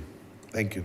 And once again, I thank all who are here, because I really do believe that this process in sharing with the country allows Barbadians to know in detail mode, rather than just being the recipient of a sexy headline with a sexy story that doesn't necessarily advance anybody's ability to go forward. Thank you, Prime Minister. What I'll do, I'll ask Mr. David Jomari to speak to some of the plans first. We bring in the BTMI, and then we'll also come back on training. But I think I should also let the House know that tomorrow, just as a segue into the cruise and how we are preparing, and we do have a strategic plan, which I should be receipt of next month. But tomorrow, once again, we will have 9,500 passengers docking here on 5 ships. I just thought I'd share that with you because the last time we had 1 ship here, we didn't have enough taxis in the Bridgetown port. And tomorrow we will have 5 cruise ships with 9,500 passengers. But Mr. John Marie, I'll let you speak to some of the expansion plans in accordance with the port's business plan and also the master plan. Mr. John Marie. Thank you, Minister. Just to report, it's interesting your question, Prime Minister. Yesterday, the port's management team, we went through the presentation and finalized the report and presentation that will be made to the board on next Thursday on the transformation of the port. And included in that transformation, apart from the projects that we've identified and all the asset innovation, process innovation, and so on that we discussed, is the second wave of corporatization, as we called it, in which we transitioned from Barbados Port Inc. as is to a holding company, the port being a landlord port rather than being a tool port. And in that model, the structure would involve, hopefully, as I said, the NIS, the state, of course, and the workers and workers' representatives as the shareholders in the holding company. And we've identified already 9 subsidiary opportunities, which would allow opportunities for Barbadians, ordinary Barbadians, everyone, to participate. We would develop the necessary business plans, issue IPOs, inform the public, and give every person the opportunity to invest in an area of their interest, whether it's the aggregate berth, whether it's the cruise business, whether it is the boat repair facilities, whether it is the shallow draft marina facilities, whether it's the people who are interested in technology, whether it's the port community system, which is the biggest initiative in terms of digital transformation being undertaken by the port to facilitate trade, reduce the number of forms, reduce the costs, and so on. So we are on the same page in this respect. I would use the opportunity to speak, for example, the merge. We are, Prime Minister, we are. With respect to the merge, as a simple matter of concern to us, we expend about $10 million of foreign exchange US in the merge being containers remaining in the port for too long. So they're not in the port, outside of the port for too long. And we need to become more efficient, the entire industry. So there are a number of initiatives already in place to deal with those. For example, the Trusted Trader Program, initiated by the Customs Department, which has as a utility as a pre-clearance program. This, a pre-clearance facility, as reported by the Customs, this is only being used 2% by our importers. So we need to have more importers on board with respect to pre-clearance. We want to reduce truck turnaround time in the port. We have a target of 35 minutes. We've been feeling a bit during the busy periods, but we're going to fix that by acquiring the necessary cargo handling equipment. 5 straddle carriers on order expected by August, 5 more to be ordered by next board meeting. That's an investment of $30 million in order to ensure that our trucks are able to get the containers out of the port in a timely manner. Of course, we're looking at working hours of the port in addition to those things. So we are looking actively at methods and ways to reduce the time and the cost of operating at the port and eliminating that wastage of foreign exchange, the 10 or so million US dollars in the merge. Minister reminded me of the stevedoring that will go into effect and will be performed by the port effective the 1st of April, in addition to the port being a free out port where all charges will be paid locally. And we will use the opportunity to reduce the cost of transaction business at the port by at least 10%. This is about $10 million in savings. I'd like, Mr. Chairman, through you for him to repeat that.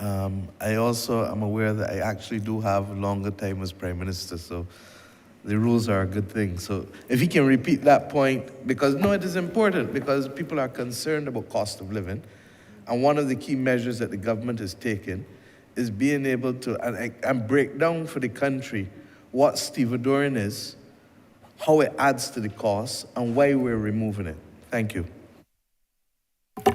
Right, so when the port rationalized in the early 90s, the private stevedores were severed, port longshoremen were also severed, and the workers became port workers with the mantra, port work for port workers.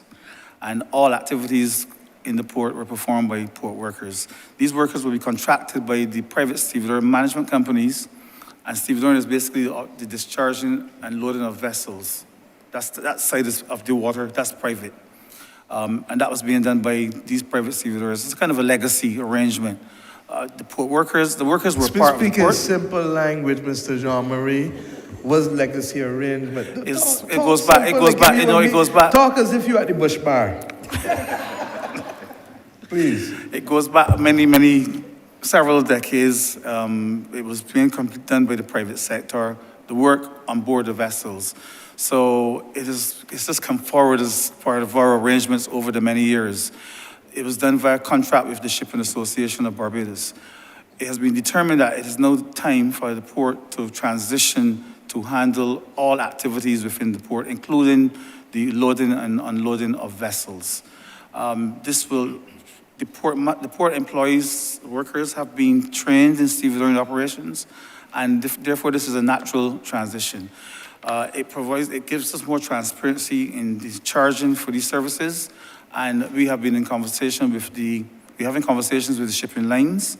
My understanding is that the presidents of the Florida Shipowners Group will be meeting on Thursday, and hopefully by Thursday afternoon they will give us the assurance that we are on the same page. And we, as I said, will use the opportunity at the port to examine the costs. We've looked at all the costs on this side, what is paid through the agent from the shipping line to the port, what is paid directly to the port by the consignees / importers. And we have said that we're going to reduce that total by 10%. And we've looked at our cash flows and we can facilitate that. So once the board confirms or agrees to this next Thursday, by the 1st of April, port costs should come down by 10%. And we expect that port cost reduction will filter through to the consignees of Barbados and reduce costs by about $10 million. And this is on top of already a reduction in international freight prices that you're seeing, sir? Yes, Prime Minister. And in fact, the whole move away from to becoming a free out port is that the port charges that currently are part of freight come out of the freight. So there must be a commitment. The whole purpose of having the conversations with the Florida Shipowners Group is for them to agree that the freight costs will be reduced by the port charges. In addition to the reduction that is already taking place in international freight again. Yes, Prime Minister. Is that the case? Yes, Prime Minister.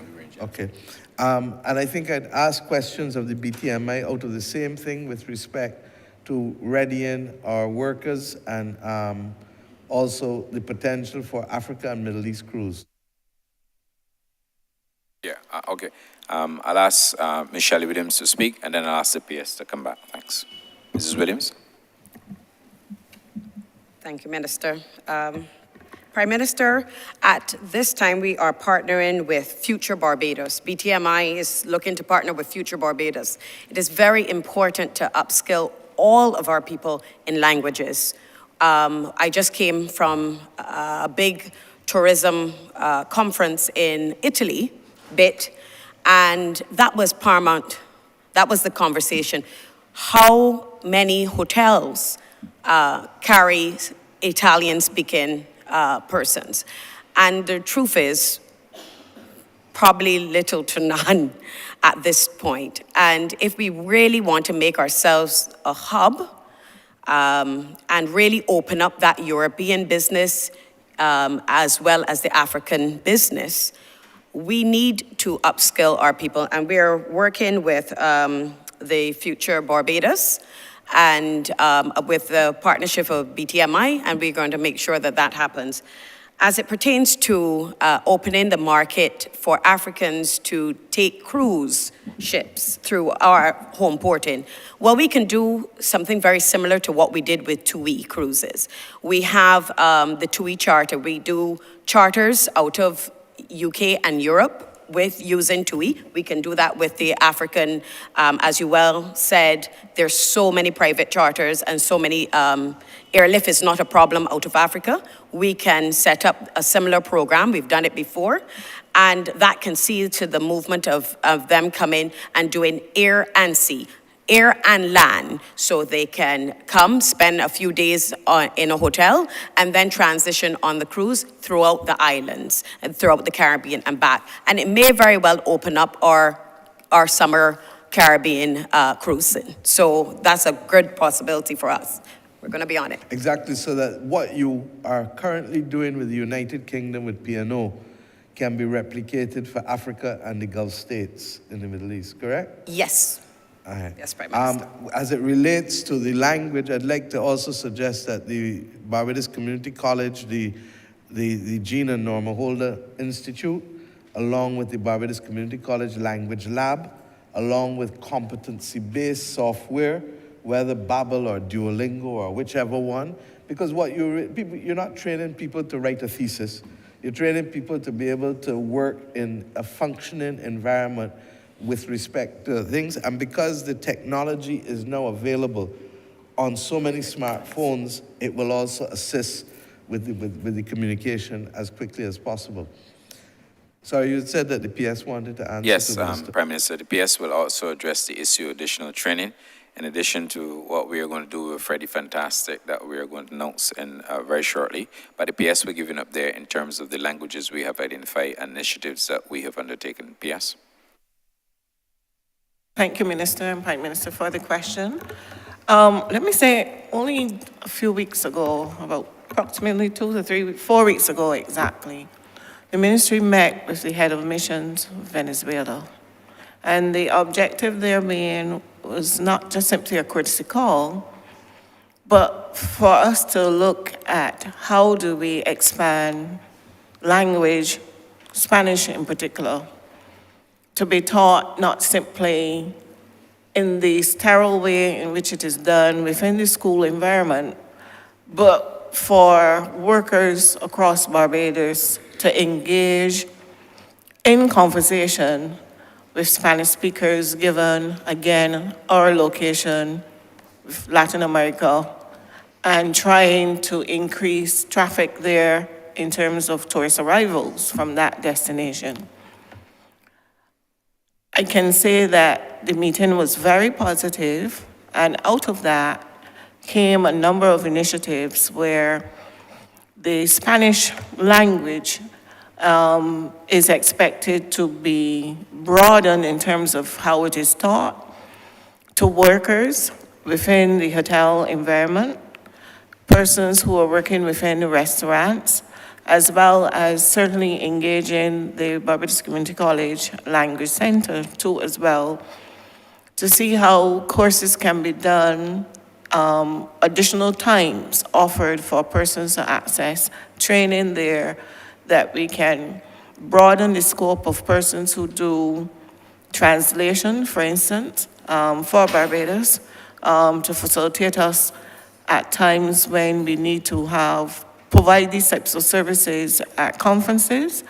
So these have been part of the wider discussion, but outside of language, the ministry took the opportunity during COVID, at the height of COVID, to also use the BEST program to be able to engage hoteliers to provide training for their workers in a number of areas.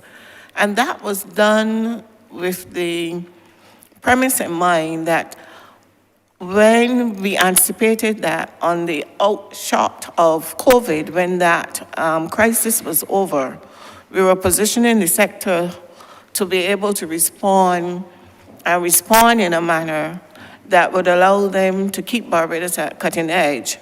And therefore, I can report that that program, we partnered with NTI to deliver the National Training Initiative, to be able to deliver training for approximately 25,000 participants across 57 properties, hoteliers who participated in that program. And that covered a number of skills. And I can also indicate NTI has also developed through its online platform with Coursera.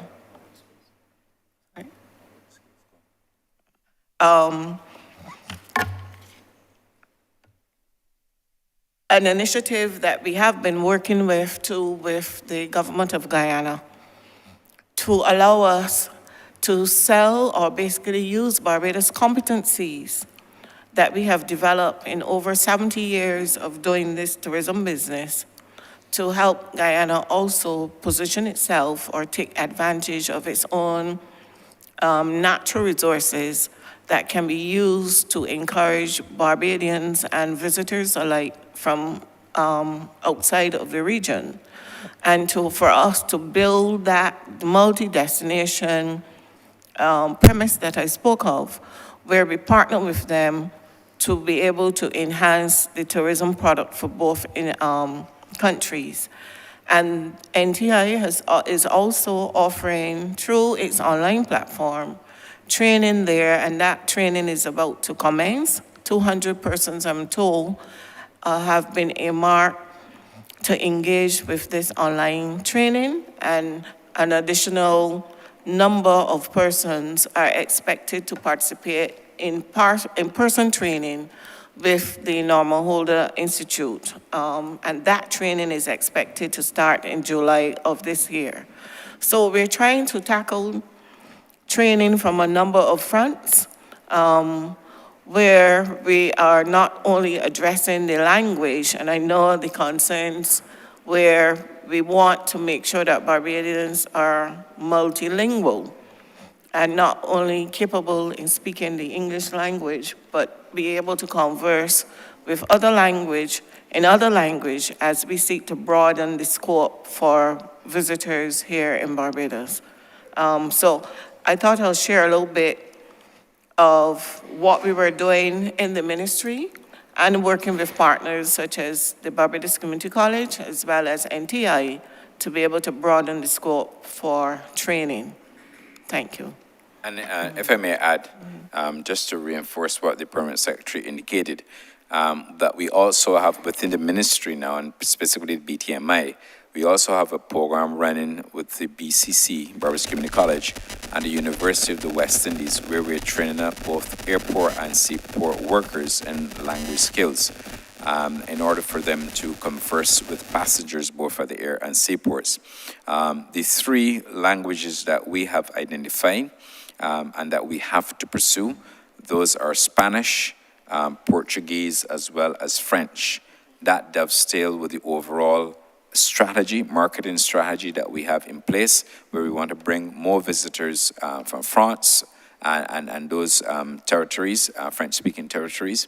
We are also focusing on our quest to push the Latin American market, and we know that we have to have those skills in place along with Portuguese as we aggressively go after the Brazilian market. So those are some of the additional measures, in addition to sign language, I might add, that we are focusing on, Prime Minister.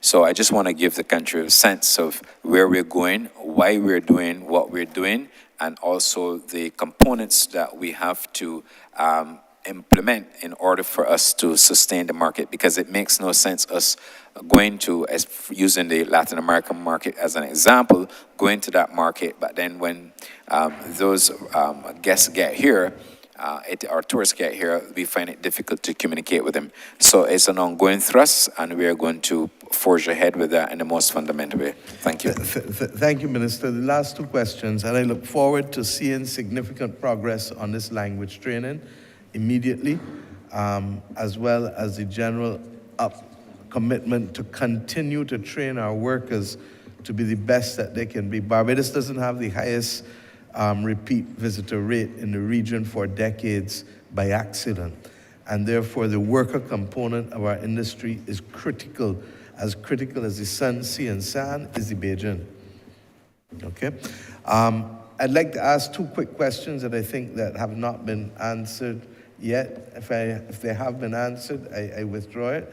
And to, as I sense you're getting ready to wrap up, one, for you to update this honorable chamber on the plans for the BTMI to become a public-private entity, because the government is committed to that as a matter of policy. It was put on pause because of COVID for 3 years, but it has to transition if we are to ensure that this industry is capable of sustaining itself in spite of governmental and ministerial changes. It is too critical to the fundamental well-being of the nation economically for us not to vest it in the appropriate way, recognizing also the disruptions that are taking place in the marketplace with technology that has happened in the last decade, especially with how people book and the greater use of online platforms, etc. And secondly, I'd like to hear from you with respect to the plans to continue to upgrade the capacity. We don't have a lot of greenfield sites left in this country to build new hotels, but we have existing hotels that can expand. We have existing spaces for expansion. So Harrison John once said that we must be one of the few countries in the world that have the luxury of placing car parks on coastal lands where others put hotels or villas. Against that backdrop, I'd like to hear the plans for Needham's Point, generally not only with the Hilton, but also the other hotels in there that clearly need to be, that space needs to be maximized while at the same time upgraded, because it is also one of the most mature sites for the hosting of tourism entities in this country. Thank you. Thank you, Prime Minister. In my open remarks, I did indicate that we are going to the BTMI as part of a key objectives. 14 objectives are listed. We'll be moving to a PPP. This is necessary because we have not only to broaden the ownership base, but we also have to put the BTMI on a firm foundation going forward. I would have indicated that prior to 2018, early this morning, that the former administration didn't have the BTA, and then it came into BTMI on a sustained footing, and that when, and the honourable member for St. James Central would know this because he was then Minister of Tourism, that when we went to WTM, there were several questions being asked, and the first question that the airlines and operators were asked is, when will Barbados pay its debts? We were obviously in a firm position, and we, through the leadership at the time, implemented a sustained path of funding through the airport service charge for the BTMI, which allowed those questions to disappear and therefore allow us not to be embarrassed, but for persons wanting to engage us and to do business with us. The model that when I became minister and I saw, I believe is not a model that I would advocate. What I have done, having reviewed that model, is that we have put some core elements to be incorporated in a revised document. I will be meeting with the officer assigned to us to review that plan and to share our thoughts. I've also been engaging the officers within the ministry and also the BTMI in a model that I believe will be consistent and a model that I believe will lead to sustainability. The reality is that we have to secure and to have enough revenue coming in order to fund the BTMI on a monthly basis. And we have a model that we believe can work. The other issue is that the BTMI would definitely have to invest in other ventures and projects that will have a sustained stream, not only of monthly income, but annualized income. And a number of initiatives we are seeking to conclude. We're looking, for example, to ensure that we move to the online, what we call the OTAs, the online trade facility, tour operators facility, sorry, for for the business. As we all know, there is a major shift away from the operators in most markets. The BTMI's mandate must include how to drive additional business through the OTAs, and we are in discussions with an online platform. We are going to conclude those discussions in this financial year, which would allow us not only to provide a firm booking engine for OTAs, but also to have a sustained revenue position and to ensure that we benefit and sustain ourselves as much as we can. I think it's no secret that there are some hotels in Barbados who have gone this route and they have sustained upwards of 90%, and I know one in particular, through the OTA option. As we all know, it is cheaper. Marketing, for sure, is instant, it's more effective, and it's easier to deal with. And we believe that this is but one of the opportunities that we're going to have to deal with. The other issue is that, and we all know this, that technology is driving the world. And building a database which is cleaner, which is more efficient, can help us broaden our strategic operations and help us to utilize some tactical measures to enhance visitor arrivals to Barbados. Those are some of the issues. It's also going to be an opportunity to invest for the PPP to invest in a range of investments across the island and to help build out new capacity within tourism, whilst at the same time generating income to sustain themselves. So that's on the PPP side. Regarding the capacity building, your point is noted, Prime Minister, in respect of the Needham's Point and the lands. I believe there's close to 9 acres in that area. I know that the senior minister in the Prime Minister's office has a plan to assist with the getting that site ready. Once that site is ready, there are numerous opportunities. We don't necessarily have to have one hotel on one site. Because of the acreage, we can have multiple hotels on that site, and that's a further opportunity to expand our capacity.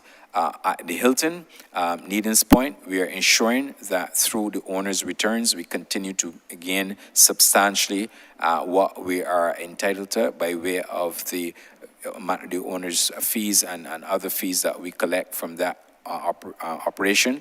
But there are also other opportunities where we can build out additional capacity. I've held the view, like you, Prime Minister, that if you want the best economic use of the land, you can't have offices and car park on the land. And I learned that when I was working in the hotel industry. And that's why we never have offices in our company, corporate offices, that is, on the west coast of Barbados. The opportunity for additional growth will come when we discuss investment opportunities with aligned partners to build out what predominantly is the car park facing the current Hilton. There's no justifiable reason why that area could not have been and should be converted into additional accommodation spaces to build out what I refer to as the Hilton Peninsula. The same applies to other sites that we have around Barbados that we need to build out in order to build capacity. We need additional capacity, we need new plant, and we are very much focused, Prime Minister, in that respect. And I look forward to, once we've completed the cleanup operations at the Hilton, that we can also seek to expand the other operations and utilize a lot of the lands that we have available to further build out and grow our tourism sector. Of course, none of this will be at the expense of locals accessing the beaches. So I think that is a given, and I just repeat it because Barbados is committed to ensuring that Bajans have full access. And I hope that one of the things that will endure to time immemorial will be that. I want to thank you, Minister. I want to thank the officials. As I said, I believe that we are operating in a very tough environment, but nevertheless, we are doing well, but we can do even better. And to that extent, the government will remain committed to ensuring that as a whole, we work step in step with you. We are aware that there are a number of new investments coming, and just as we did with the Hilton Hotel in the 1960s, where state entrepreneurship took us to a new level of tourism. We have agreed equally with the Hyatt Hotel to be able to work with them and another major private sector investor locally with the original investors to ensure that that new development and wave of tourism development in the heart of Bridgetown can start without prejudice to the other developments that would also take place there. I imagine, and I really don't want us to be talking in advance of the many things that will happen, but I am aware that you have some interesting announcements in the next few weeks and months, and I look forward, therefore, to your team putting the interests of Barbados and Barbadians at the top of growing back out a revised and renewed tourism product from the mature one that we have been managing for the last few decades. Thank you very much. Thank you, Honourable Prime Minister.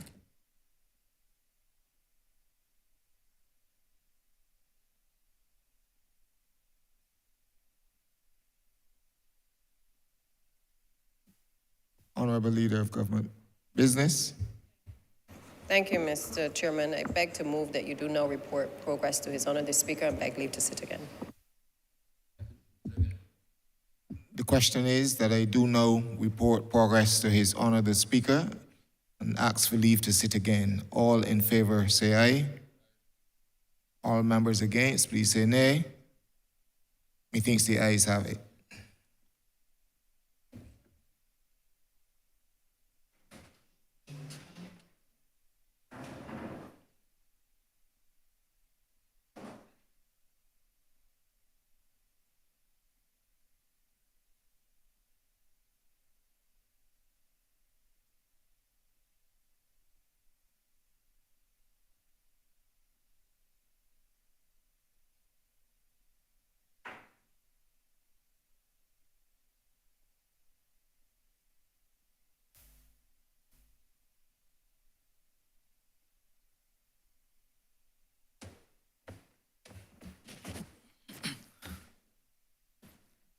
Honourable Leader of Government Business.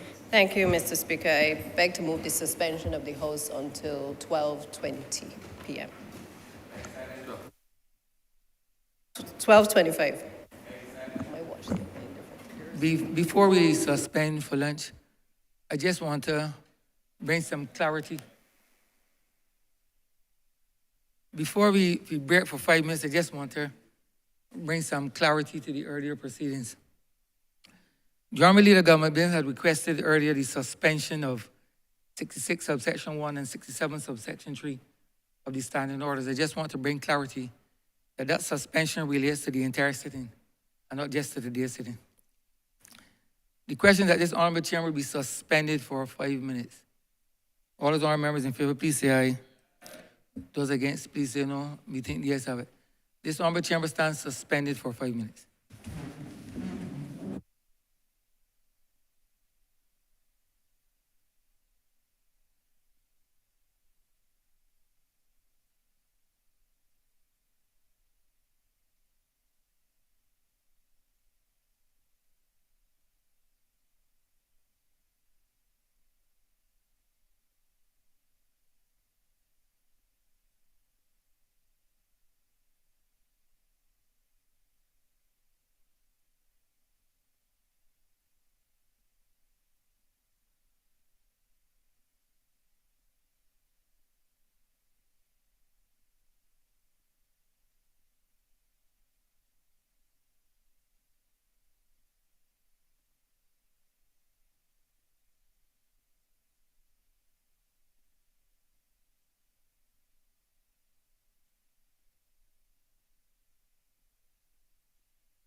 This sitting is resumed. We revert to a standing finance committee.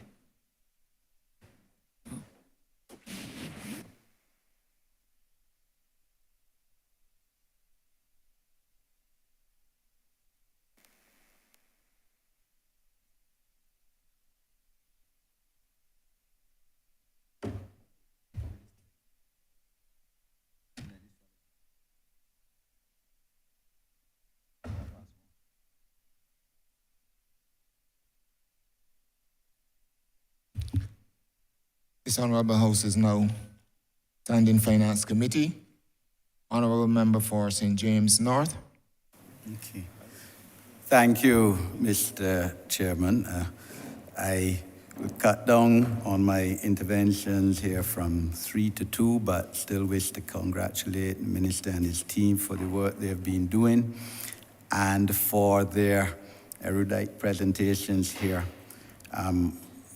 over the last 2 days. The issue, of course, the ministry is always looking to see how it could expand the amount of tourists that travel to Barbados. But I assume also, in addition to looking at an expansion of areas of attractions and tourism locally, that you will also look or are also looking at expanding the categories of people who come to Barbados as tourists. And in that case, persons with disabilities is a key factor. It is estimated that 1.3 billion people in the world have some form of disability. That is 16% of the global population. It is estimated, in fact, that people with disabilities, mobile disabilities, not any other disabilities, just mobility disabilities alone, spend $58.2 billion annually on travel. I certainly am one who believes that Barbados in no way reaches the potential benefits that it could obtain and derive from attracting people with disabilities to these shores. People with disabilities in America, Canada, Europe are generally quite cash liquid because a lot of them have obtained personal injury settlements from the incident in which they gained the disability. Traffic accident, as you know, in America, that is millions of dollars. These people are wealthy people in a lot of cases. But we don't do enough to attract them.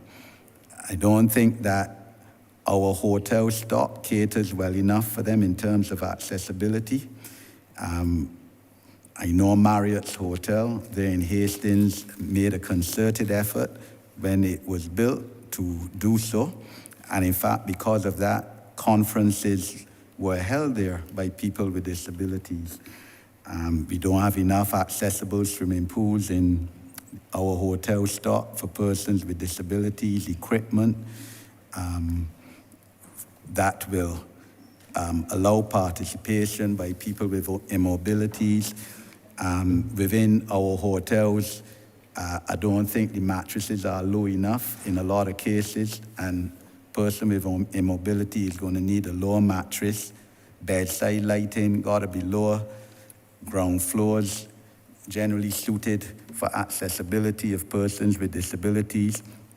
The Honourable Member for St. Michael South Central started to speak about people with disabilities and accessibility on our streets and ramps, and therefore I follow up on what she was intervening on in that regard. And obviously I know, Honourable Minister, that would not only be your ministry, but your ministry in association with Ministry of Public Works, for example.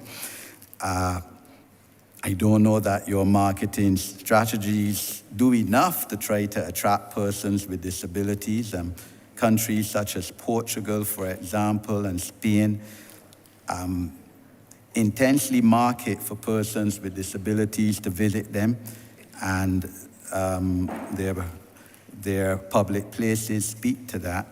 And then training of hotel staff I am not so sure that we do enough in terms of training our hotel staff to seek to, cater for persons with disabilities. But, I mean, as you know... the honourable member may want to ask the question. To speak, at this point yeah. in So time. what are your marketing strategies to try to attract persons with disabilities to Barbados, but not only to attract tourists with disabilities, but locals who have disabilities to go into the hotels, to go into hotels and enjoy themselves as a matter of human right? And secondly, Mr. Chair, if you would allow me, I'll ask both same time. I know that traditionally we knew that we do not get as much tourist revenue staying in Barbados, foreign exchange earnings staying in Barbados as perhaps we would like to have for the benefit of our people. And I'm wondering if what kind of percentage now of tourist spend in Barbados stays in Barbados rather than is repatriated from the country into non-Barbadian resident directors or bank accounts where the holding companies overseas own properties here. How much of the tourist spend here now stays in the country? I know years ago it used to be that 70% was repatriated. I know it'll be a lot less than that now, but I just wanted to provide an opportunity for you and your team, Honourable Minister, to update Barbadians on that regard. Thank you, Honourable Member. I will respond, and I will also ask Dr. Jens Trainhard and Alana Harewood, of course, to respond to some of the questions as it relates to the efforts that we're expending to certainly attract disabled persons to Barbados. You are correct that the disability sector or sector relating to disabled persons is a huge sector for us. I can tell you that when we market, we do not discriminate in our marketing efforts. We are fully focused, and we believe, as always, and as we've demonstrated over the years, that Barbados is a destination for all persons, including disabled persons. In respect of the accommodation sector, the question you asked whether or not they're building out facilities, I can tell you that I am aware that a lot of the newly built hotel plant, they have a significant focus on building out facilities through accessible rooms, as they refer to them, and bathrooms. Even in public washrooms within the accommodation sector, you can see that there is accommodation for the disabled community.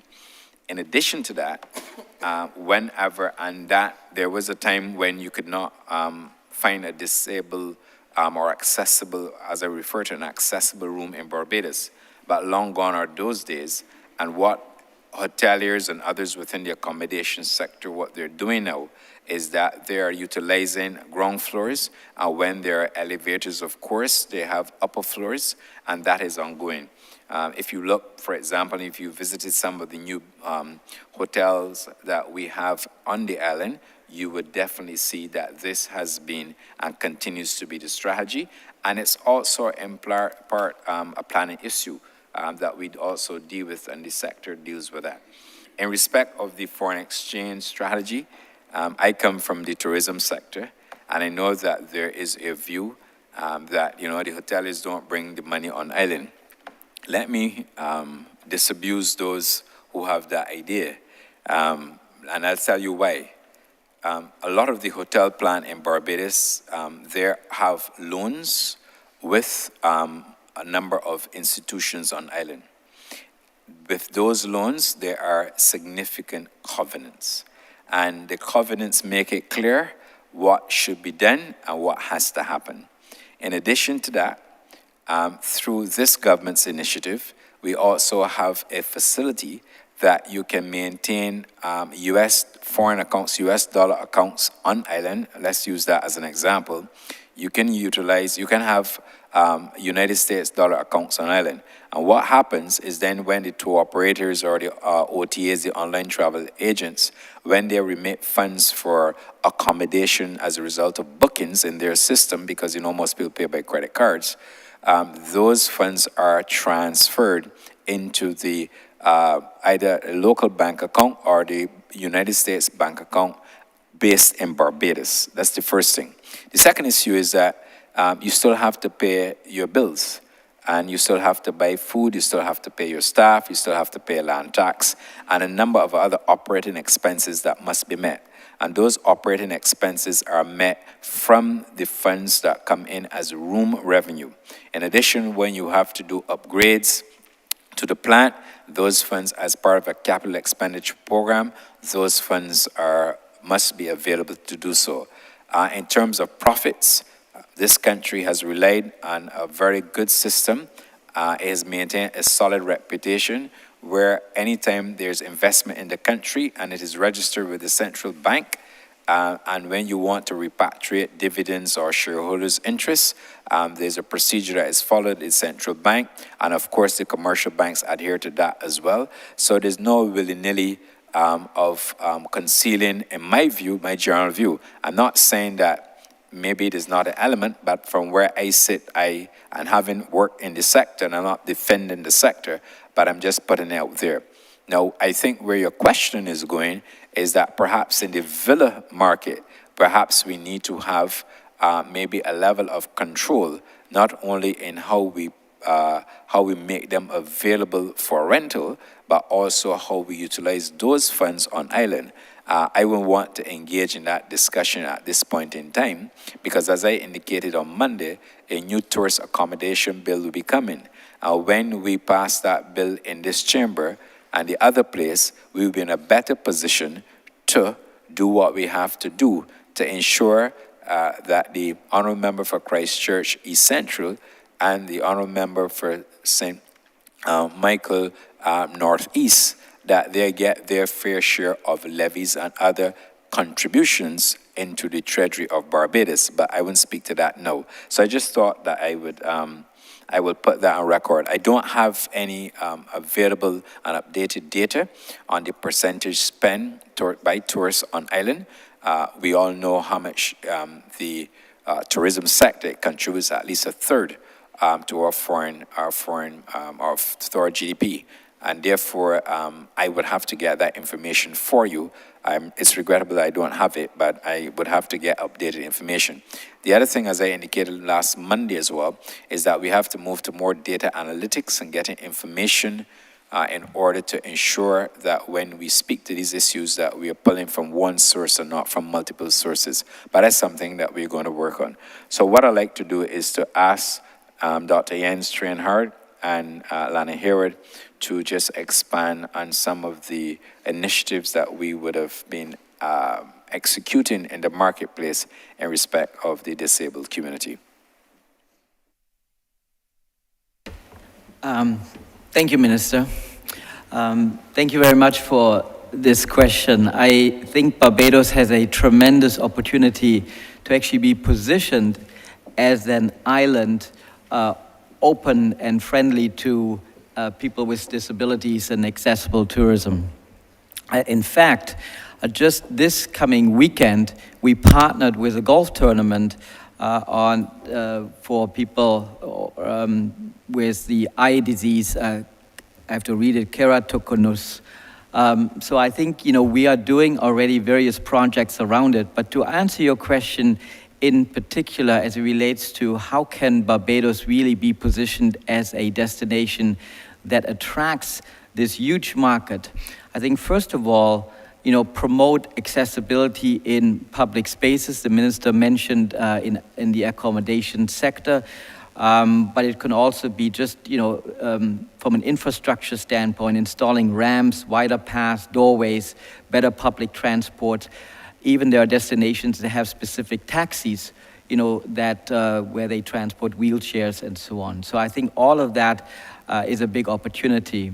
We already have been in discussions actually with associations of people for disabilities, and there are also specific online travel agencies that just cater to people with disabilities. And these people obviously, they go on these online travel agencies because they know that these destinations and the services related to these destinations that provide the services that they need. So we obviously have to do a lot of work on the infrastructure side, but on the promotional side, being active there and making sure that that Barbados is positioned as catering to that kind of to that kind of audience, I think is important. The last thing I would say is educating the staff, so there needs to be training and capacity building at the staff level as well. Thank you. We're going to have to keep our responses very short, team, because we are playing against time. So I would ask you to keep your responses as short as possible. Thanks. Ms. Lana Harewood. Good morning, Lana Harewood, Barbados Tourism Product Authority, Manager Product Quality. To add to what was said before, the Product Quality Unit also is encouraging a number of the hoteliers because we realize that we're getting a number of queries from differently able persons. I must add, it is not only visitors. With COVID being impacted by COVID and a number of our local populace not being able to travel, a lot of persons have come to us seeking this as well, seeking information in terms of where they can stay, where they can go. So we have incorporated this information within our new proposed tourism bill, accommodation bill, and we are engaging hoteliers on that level to look at it in a more serious manner. To add to that, we currently do training for housekeepers, and in that training, we are sensitizing locals, especially our housekeepers, to be more sensitive and receptive to differently able persons. And I must say that the training has been going exceptionally well. Thank you. And Mr. Chairman, with your leave, just quickly, just for the benefit of the honourable member for St. James North, and so that he's also aware, I do not recall if he was in his seat when I spoke, but I thought I would just reiterate that the Millie Eiffel fish market at Weston in your constituency will benefit from a $2.5 million upgrade. It's going to be a very modern facility, and it's going to be fully accessible. So I just thought I would reiterate that now he's in his chair for the benefit of the honourable member for St. James North. Honourable member, Mr. Chair, in fact, that was going to be my third. So I thank the Minister for giving me the third. Minister, I hope you have something further north as well. At the tip of the island. Honourable member for Christchurch West Central. Hi, good morning, and thank you, Chair. Minister, I want to commend you for your leadership thus far. Job well done. If I want to use an old Bayesian axiom, it's like a fish that jump into the great blue ocean. And as Minister of the Environment, I can speak loosely to that. But I also want to recognize, of course, that I am the Minister also responsible for the lithosphere, the green environment. And this is where the question will be focused on. Because I know with your new Sustainable Development Tourism Act, there is a discussion that has been ongoing thus far. And I know that you will want to realize, as part of Barbados, carbon reduction and the fact that as much as possible by 2030, we will be telling the rest of the world that we are carbon neutral. There is a plan as part of that act to have a carbon offsetting program where visitors that come to this island, understanding full well that they are using aviation fuel, which adds to the carbon footprint and the devastating greenhouse effect that we are having in the world. I know your ministry has a plan to have a carbon offsetting touristic drive where tourists will be able, either by planting trees to enhance forestry and obviously our carbon sequestration, or by contributing to a fund set up by your ministry so that they will be able to be involved in environmental sustainable projects. I want you to elucidate on that so Barbados can appreciate the amount of work you are doing, not only in helping to add to the sustainable livelihoods of our people, but of course to ensure that we have an environment that can sustain the test of time, and of course certainly that has a green touristic drive to it. Thank you. Thank you, Minister, and let me also thank you in similar vein for all of your efforts in the beautification of Barbados across the entire island. You know, once we have a very clean and beautiful country, that will make it easier sell for us. Perhaps, Minister, you were not in your seat on Monday when the Permanent Secretary addressed this issue. Okay, I understand that entirely, but the Permanent Secretary had addressed the issue. But I would ask the Permanent Secretary just to reiterate rather quickly, because we're against the clock, for your benefit, sir. Thank you. Thank you, Minister, and thank you, Minister Ford, for the question. Certainly at the ministry, when we look at tourism, we're doing it from a holistic way. And certainly we spoke at length on Monday as well as today. We talked about the efforts that we're making with respect to sustainable tourism. One of the initiatives that have been conceptualized which plays very much to the strength of the European market in terms of carbon and how do we reduce Barbados' carbon footprint for tourists emanating out of that market. And one of the initiatives that have been identified, actually, it has been advanced by one of the directors of the BTMI, located within the European market, is to have tourists pay a small fee, possibly $5 to $10 to undertake a tree planting initiative, which would also help you in the Ministry of Environment with your tree planting agenda across the island. That is an initiative that will be submitted to Cabinet for their approval, and after that, it will be rolled out. But this is an area that has sparked much attention and has been an area that has been seen to be very attractive for European tourists to engage in. So that is one of the initiatives that will be rolled out, which was certainly aligned with the efforts too of your ministry.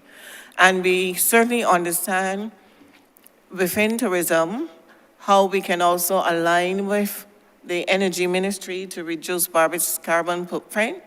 And in that regard, you've had initiatives and efforts are being made to have the hoteliers be able to install photovoltaics on their roofs of the hotels, and also to utilize LED lighting, look at their air conditioning units to move those to inverter type as opposed to systems.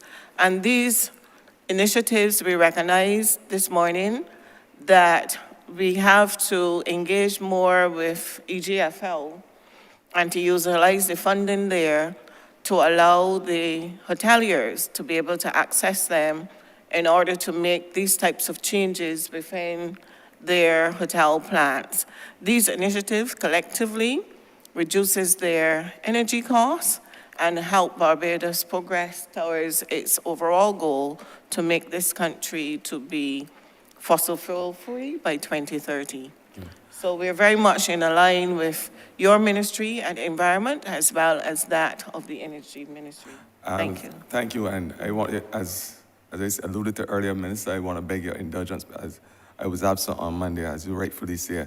But for those in earshot, I just want to know that there is a perfect gamos between my ministry and yourself, because we understand that if we have a vibrant program, the 963 acres of land available to you for planting can realize from the environment upward of 200 tons of carbon dioxide. We produce about 2 million tons yearly. So we will be getting there as it relates with all the other things we are doing in the electrical industry, renewable, the transport industry. We'll be able to say to the rest of the world that we are doing what we have to do to become as carbon neutral as possible by 2030. Thank you.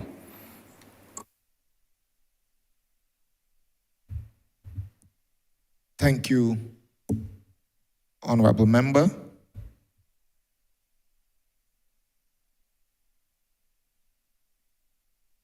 Honourable Member for St. George North, South, sorry. Chair, let me be quick here because I endorse all the sentiment shared by my colleagues with respect to the team, tourism and international transport. You've done an excellent job thus far. Minister, this morning and Monday, you mentioned some new markets in terms of Africa, and I heard you mention Latin America. And I recall you hinting that you have some plans for the South American market, but you didn't go into details. But I asked the question against the backdrop. Some years ago, I sat where the member for St. George North is sitting. On the right of you, Minister, was the opposition then in 2014. And I recall the then minister went to Brazil, and he behaved like Millie, who went to Brazil. And I think he had a wire wrapped around his waist and razor did cut up his face. He came back with nothing.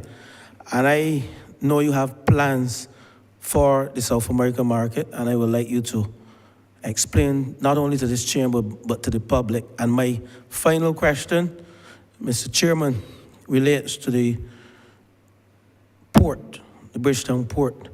And again, when we came to office in 2018, we had some challenges with respect to scanners not working. And I think when the Prime Minister toured then, she was terribly surprised that scanners were indeed not working. And I think that contributed, if I may say, I can say it in this chamber, to a number of illegitimate imports into this country. I would like to know where we are now compared to when we came to office. Those are my two questions, Mr. Chairman. Thank you, Honourable Member. And that's why I made earlier my remarks this morning, that it's amazing when people come out and perhaps want to score political points. And oftentimes you have to take them back to the origins. What I will do, I will ask the Chief Executive Officer of Barbados Port Inc. to address the whole issue of scanners, where we were then and where we are today. But I would also like to say that we went beyond scanners, because there was a $200 million project with all sorts of variables included in that. And we were able to isolate and then reposition so we can have berth 6 today. And that a lot of what went on there no longer exists thanks to this Barbados Labour Party government. But I will ask the Chief Executive Officer of the Barbados Port Inc. to address the issue. Quickly, in respect of the Latin America approach, we are very focused going in that direction. We definitely intend to bill it out. This will not be a case of merely gone to Brazil, but it will be a case that the Barbados Tourism Marketing Inc. is steadfastly, and they have a strategy in how to bill out the Latin American market. Brazil presents a wonderful opportunity for us to attract a number of visitors to Barbados. There is significant wealth and spend in Brazil, as highlighted in our travel trends, and we will be exploring every opportunity within that market. In addition to which, we have some markets in that corridor. We have Uruguay, we also have Argentina, for example, and we are going to be, and Chile and others, and we are going to be using our resources, and that is why it's critical that we have a physical presence in the Latin American market to help build us out. It will take some time to build out that market. It will be nurtured, but I'm confident that with the same alacrity and with the same approach that we utilize to concretize what constitutes our source markets, that we will be able to see improved numbers there. I will ask I'm not sure if the chairman of the BTMI would wish to say a few comments. Chair? Thank you, Minister. I too agree with your comments. We are not only looking at strategically placing persons there to open up the LATAM's market, but we're also, as early as February 1, we had high-level conversations with Airlift to open back up Brazil, connectivity to Brazil to Barbados. And they are very interested in Barbados, not only for seasonal, but all throughout the year. They're looking at our cruise, how strong we are in the Southern Caribbean for cruise. So they're also interested in cruise, but they're also tired of being boxed in. They now need a visa for Mexico to come out of Brazil. They don't need a visa for Barbados. So they're very interested in moving a lot of their high-end business over to Barbados. So we are moving along, and COPA is doing excellent. Right now with COPA out of Panama, that flight is running more than 95% occupancy, and we are looking at ramping up with them as well, given more connectivity out of Panama. So it is high on our agenda. Thank you for asking. Thank you. I will ask Mr. David John Marie to address the issue. The only thing I will highlight, Honourable Member, and you would appreciate this, is that there are a number of security details that we cannot go into in detail in the port, but as broad a brush and as carefully as he can craft his message, the CEO will craft his message in respect to the scanners at the Bridgetown port. Mr. John Marie. Thank you, Minister. Indeed, with respect to the enhancement at the port, with respect to security, there is enhanced collaboration with the security agencies operating there, port security, police, and customs. Joint monitoring of the areas is now enhanced, takes place.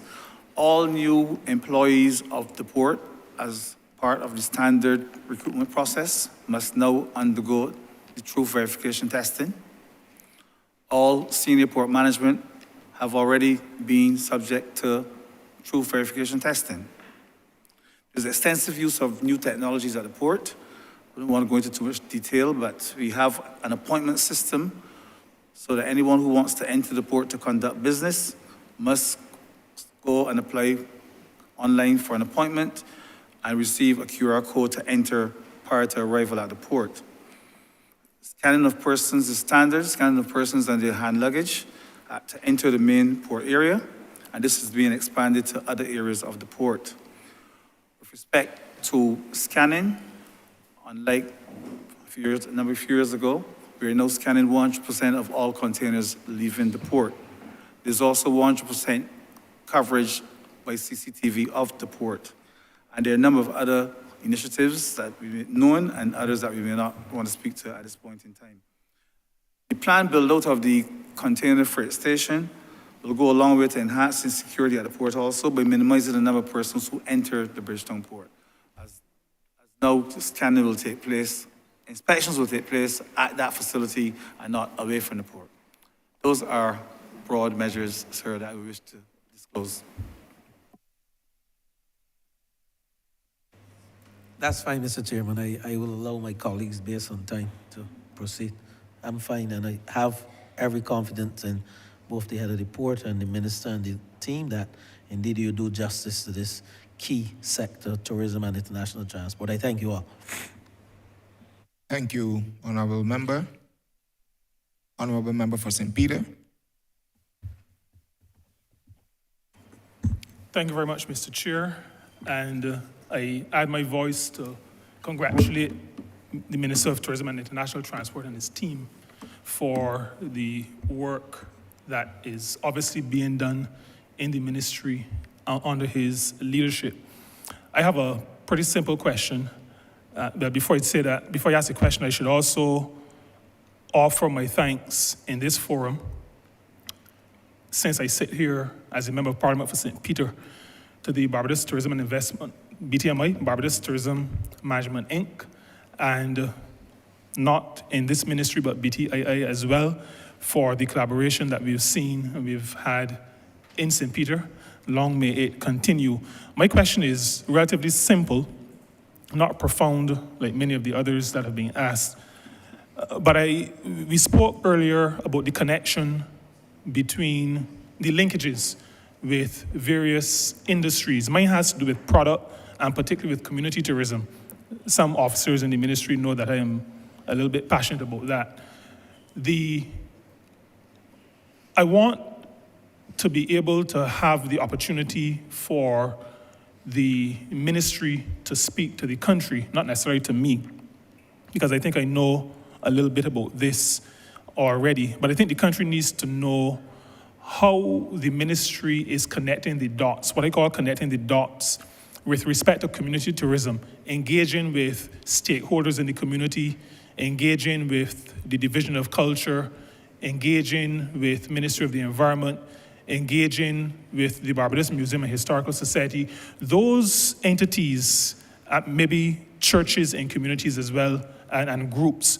How is the maybe product, BTMI, the ministry itself, connecting so that community tourism becomes not just community tourism in name, but that those in the community feel that they are part of the development and the execution of the project. And I must say that the question comes out of the fact that, and one of your officers knows this, I was in the Arawat Temple in Ben Hill this morning. Now, most people don't know about that, but I know that there's at least one officer in this ministry who does. And we were talking about a community tourism project. But the inclusion of persons in the community and outside of the community, but like the museum, those others that I mentioned, what is the ministry or the BTMI doing to make sure that we have a really good cohesion to allow these projects to be genuine tourism projects? Sorry, genuine community tourism projects. Thank you, Honourable Member. I will ask Ms. Marsha Aline of the Barbados Tourism Marketing, Inc. To come into the well to respond to you. As you may know, Mrs. Aline has done a lot of work in this area. And whilst we wait for her, just to let you know that and I thought you were going to tell Mr. John Marie once again, thank you for the jetty in St. Peter, Speightstown, because it's not only available for us in the future to do tendering with cruise ships, but also to make it available to fisher folks in the area. And also, as you're well aware, I'm not sure if you were here when I made the point, that you will have the unique benefit of being the first member of Parliament in the Caribbean to have in their constituency a cruise ship christened. But I will give way now to Ms. Marsha Aline. Marsha? Thank you, Minister. Marsha Aline, Chief Product Development Officer with the Barbados Tourism Marketing, Inc. Thank you, Honourable Minister, for that question. And I just would first like to start by saying that community tourism is not so much community tourism, but it's more about the community getting together to have economic empowerment for themselves and the tourism industry benefiting as a result. So this is more of a bottom-up approach as opposed to the tourism industry telling the communities what they should and should not do. And we found that strategy to be very beneficial as we are working with the communities around Barbados to build out this product. And what we have actually sought to do is to work directly with the parish independence committees, because we feel that the whole issue of community tourism must be owned by the communities first.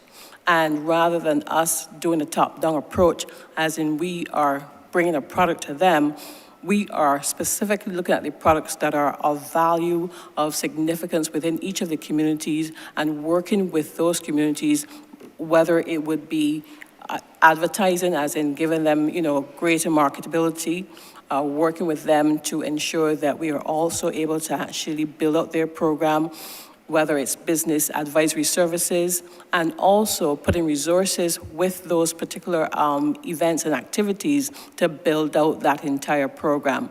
And we've successfully been doing it over the last 18 months, very quietly so. And, St. Peter is one of those examples where very, very much it has evolved from a very, very basic type of activity to an activity where we are seeing an increasing amount of visitors come in on a daily basis. We're going to go through Barbados with the same concept. Every single parish will have an opportunity, and we're, like I said, we're working specifically with the parishes to ensure that you have that marquee experience that we want to showcase to the rest of the world, and that in its nutshell really is the strategy that we're using to build out community tourism. We're also working with the entrepreneurs. We've done a pilot very recently where we would have worked with some accelerated persons to build out an accelerated program, and we have helped them to be able to maximize their profit sharing by about 300%. They increased their margin in terms of what they were doing with their particular product to make it more visible to the rest of the island and also to increase their profit share as well. So we are working with the community. We'll continue to do so in phase 1 and phase 2 and a phase 3 concept. Thank you very much. And I register the thanks of the Parish Organizing Committee, Parish Independence Committee, Spice Zone Task Force, the people of St. Mains, to BTMI and to the ministry, and the people of St. Peter, to the Barbados Port Inc. for significant assistance that we have had from the ministry. Thank you, Mr. John Marie. Thank you, Ms. Aline. Thank you, Minister.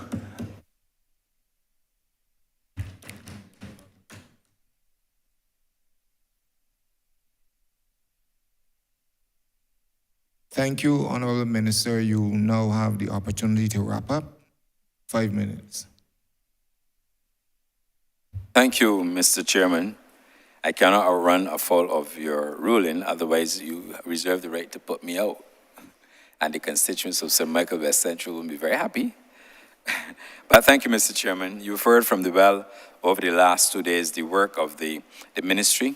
We've provided the Honourable House with an insight into the efforts being made to promote growth and development, the initiatives being planned and undertaken in the new and emerging markets, as well as efforts to solidify our presence in the current markets are being intensified.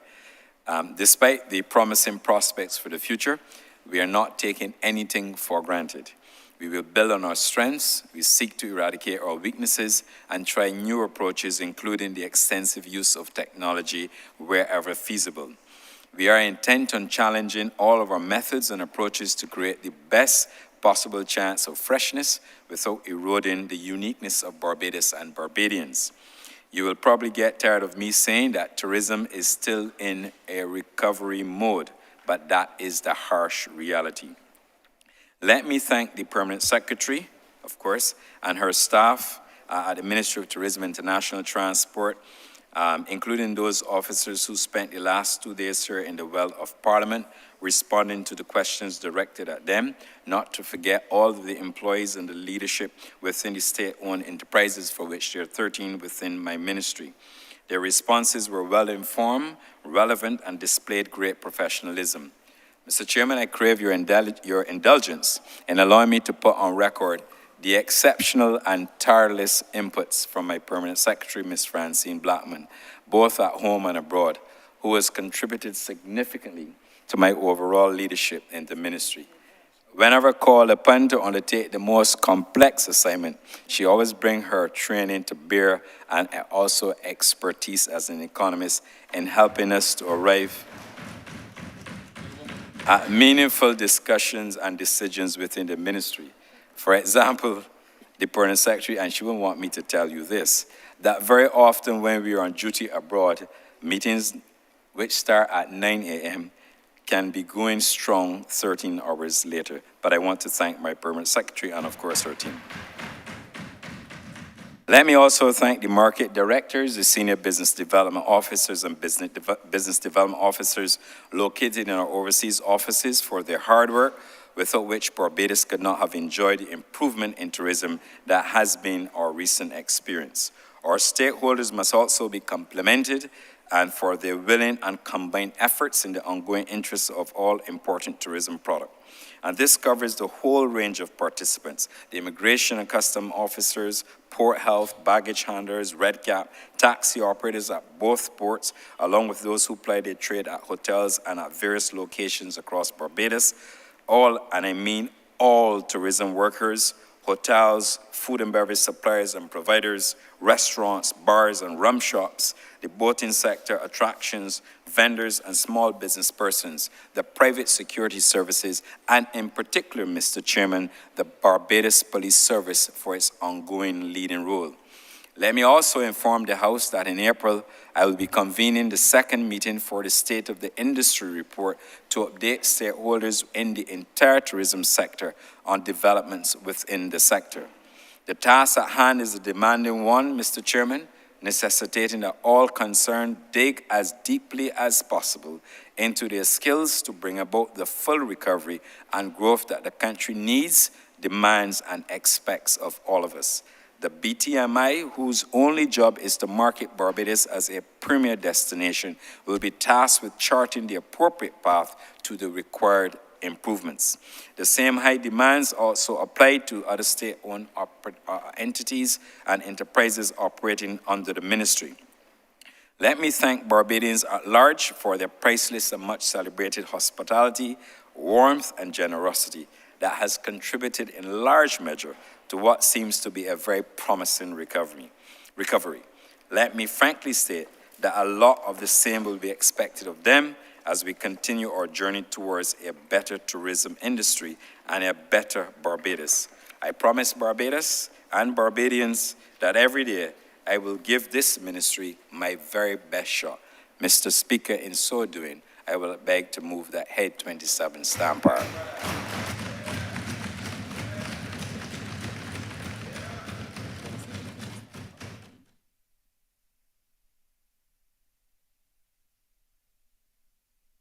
The question is that Head 27.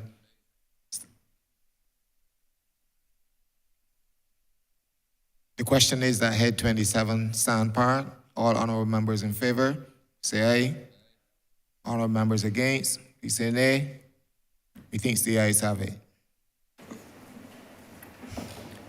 Mr. Chairman, I beg to move that you do now report progress to His Honour the Speaker and beg leave to sit again. The question is that I do not report progress to His Honour the Speaker and beg to sit, leave to sit again. All honourable members in favour, please say aye. Honourable members against, say nay. Methinks the ayes have it.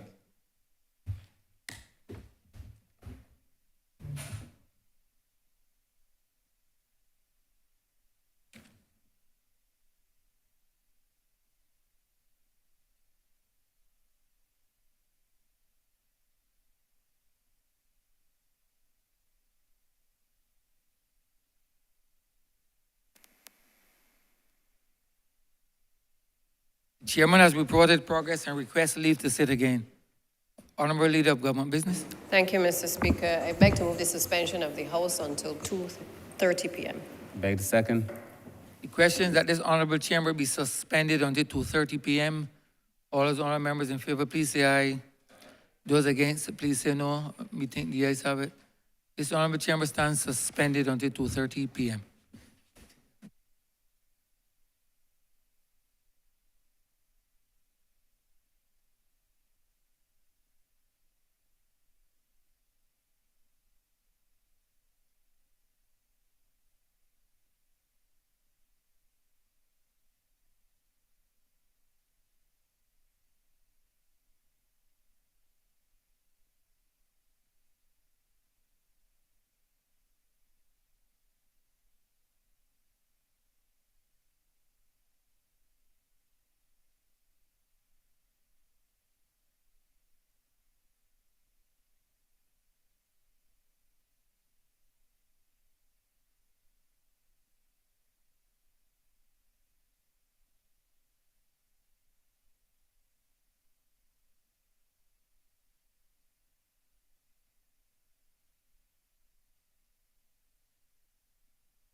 This House is now in Standing Finance Committee.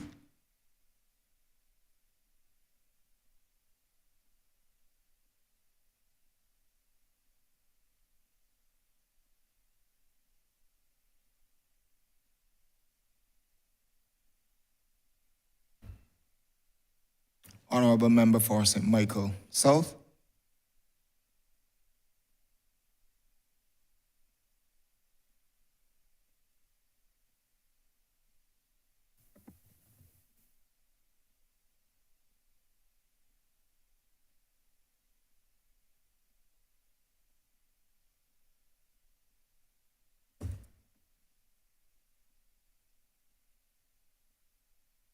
Good afternoon, Chair. I beg permission for my team to join me, please.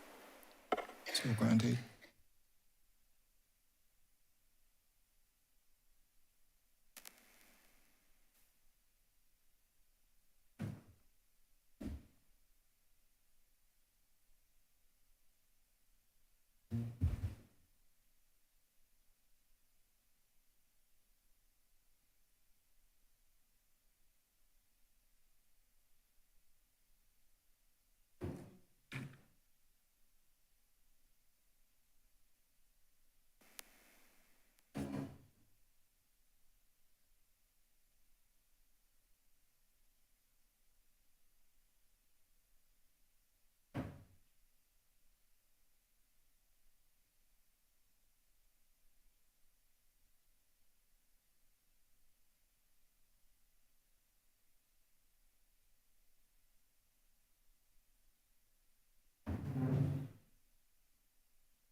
Before you proceed with your opening remarks, Honourable Minister, just let me advise you and your team of the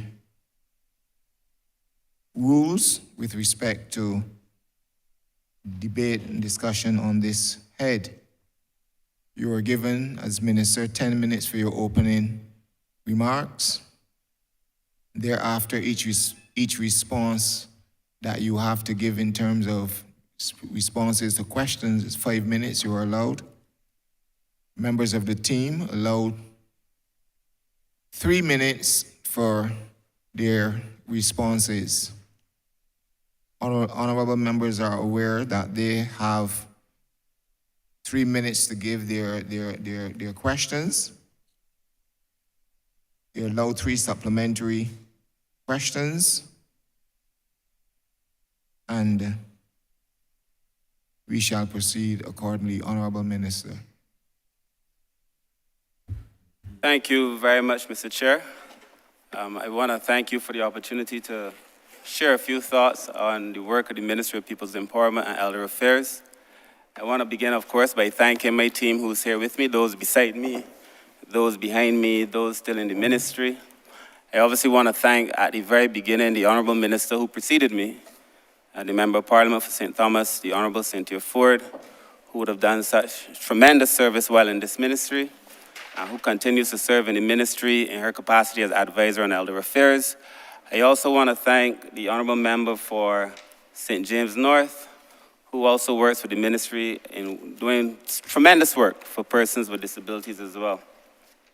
But that at the beginning, sir, having said that, sir, I really began by thanking my staff, not out of style, but out of a tremendous sense of gratitude for the work that was done over the last few years and the work that I know we're going to be able to do together over the next few years.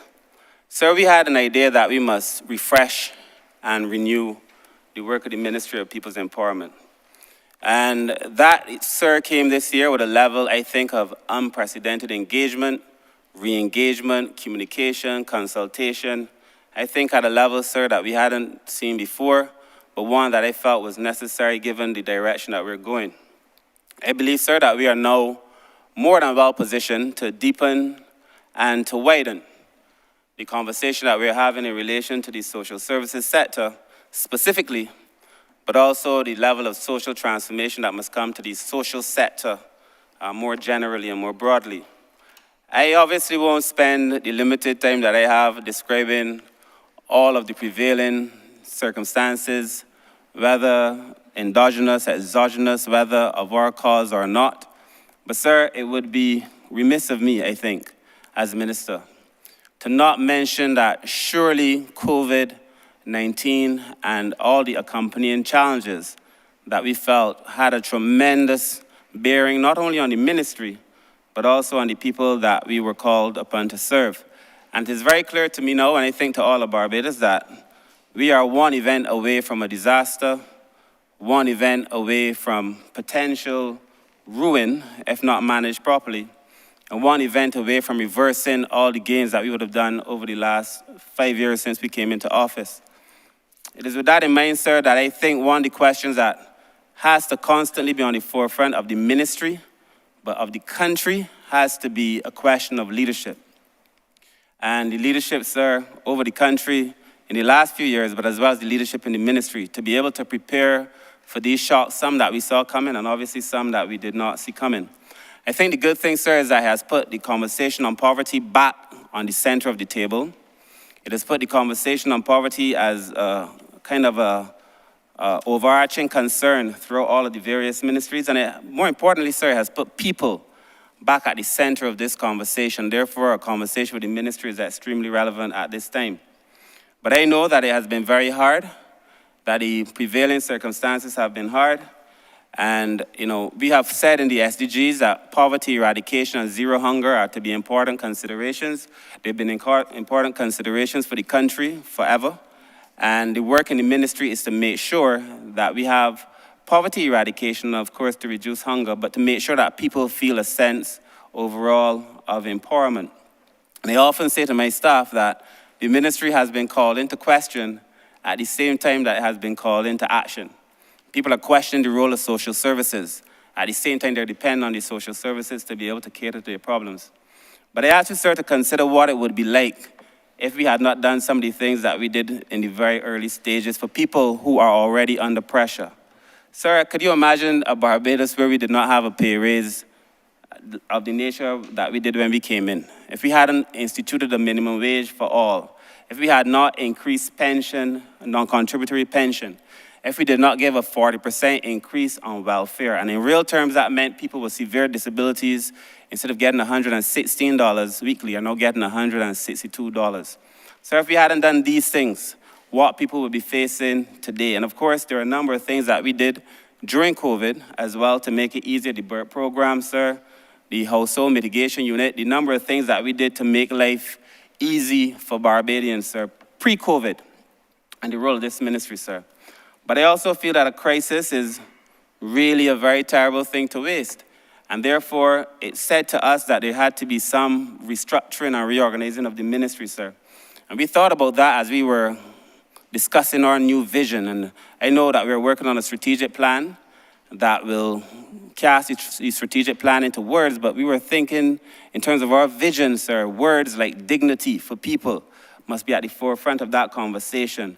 Putting people first and words that speak to productive citizens and just words that say that at the end of the day we want to make a positive difference in the lives of people, and to move away from the idea that the ministry will simply be doing remedial services and to see ourselves as being a contributor to the productive sector and to produce productive citizens as well.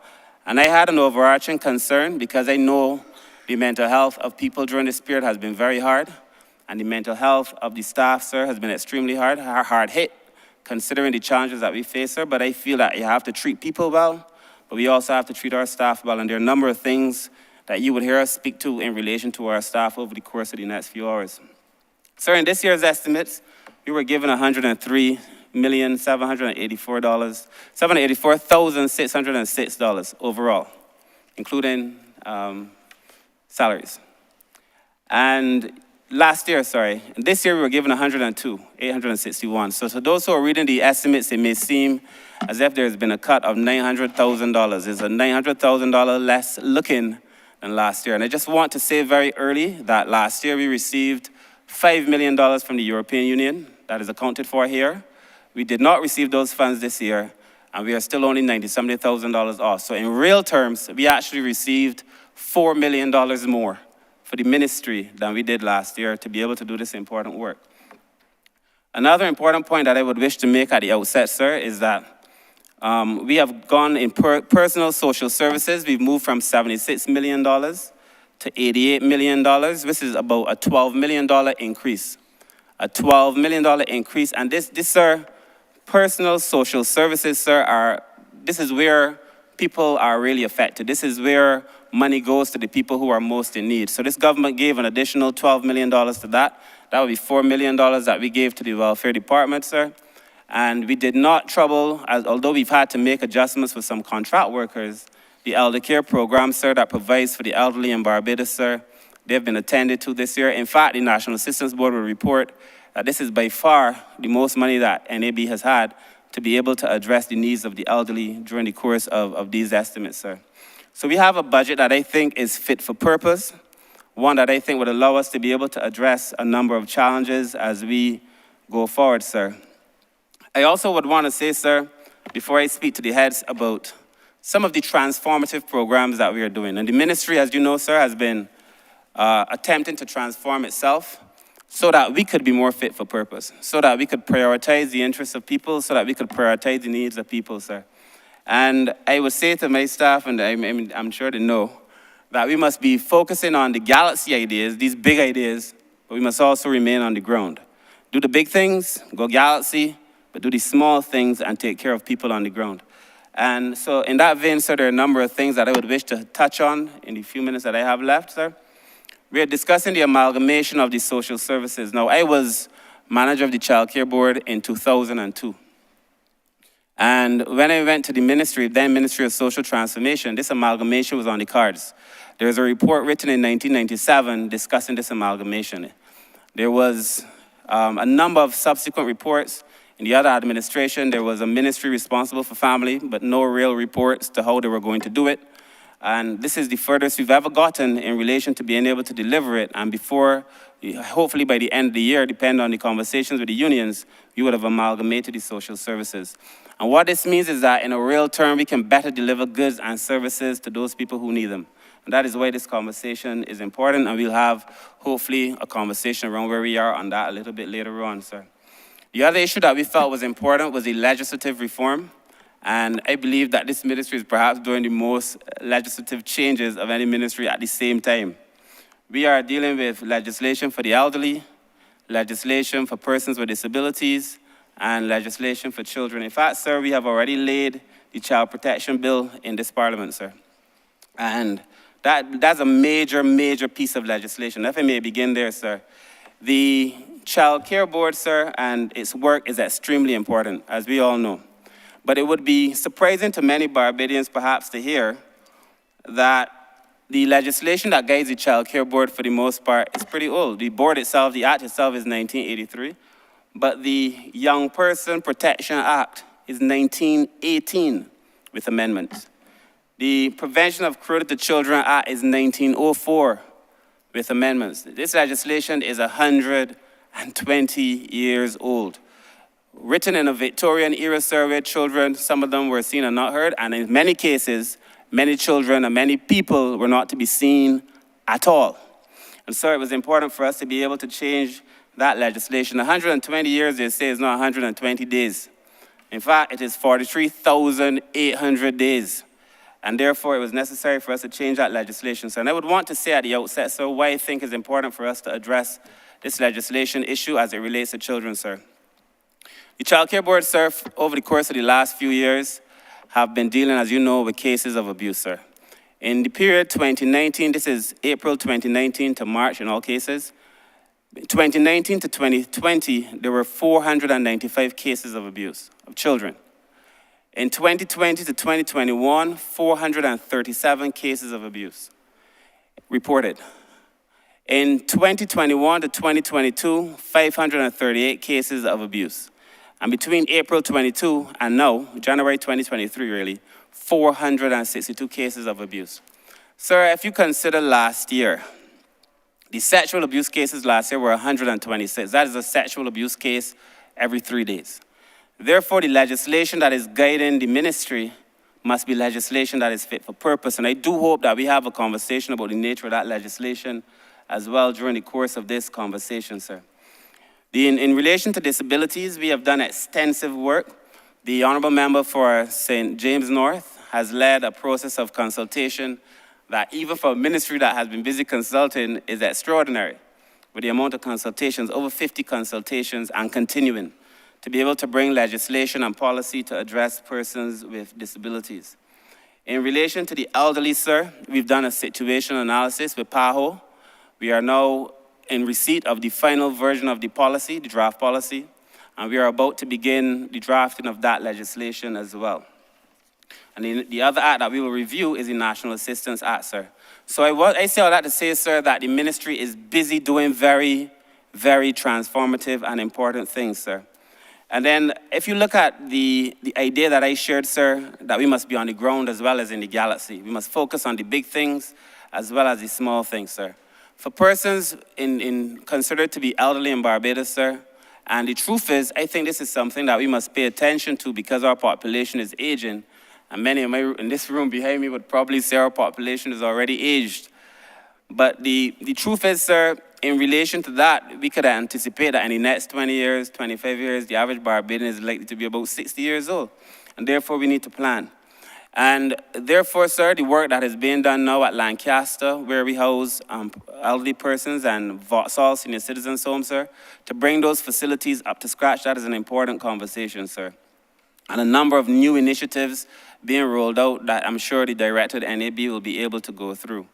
In relation to the National Disabilities Unit, again, we've already committed that 10% of government housing will be for persons with disabilities. We're looking at, in the legislation, having greater affirmative action to employ people with disabilities as well. I've made, sir, it no secret that I've been concerned about our work in gender and that we now need to do more to bring that up to par, but I also have to accept that my staff in gender is extremely small. And during the course of the year, we'll be seeking to make that right, sir, because gender is one of those issues that I feel we need to focus on, sir.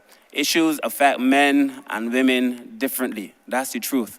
I also feel that we have to be focused in terms of gender budgeting, gender financing, and in this regard, we are working with the Caribbean Development Bank to have an advisor as we roll this program out. The HIV Commission, sir, is also going to be doing some important work. In the last few months, I must tell you, that I was extremely pleased with the work of the foundation, but I know that the director there as well will tell you about plans we have afoot now to do new things, to make the HIV Commission also perhaps to reach a wider market as well.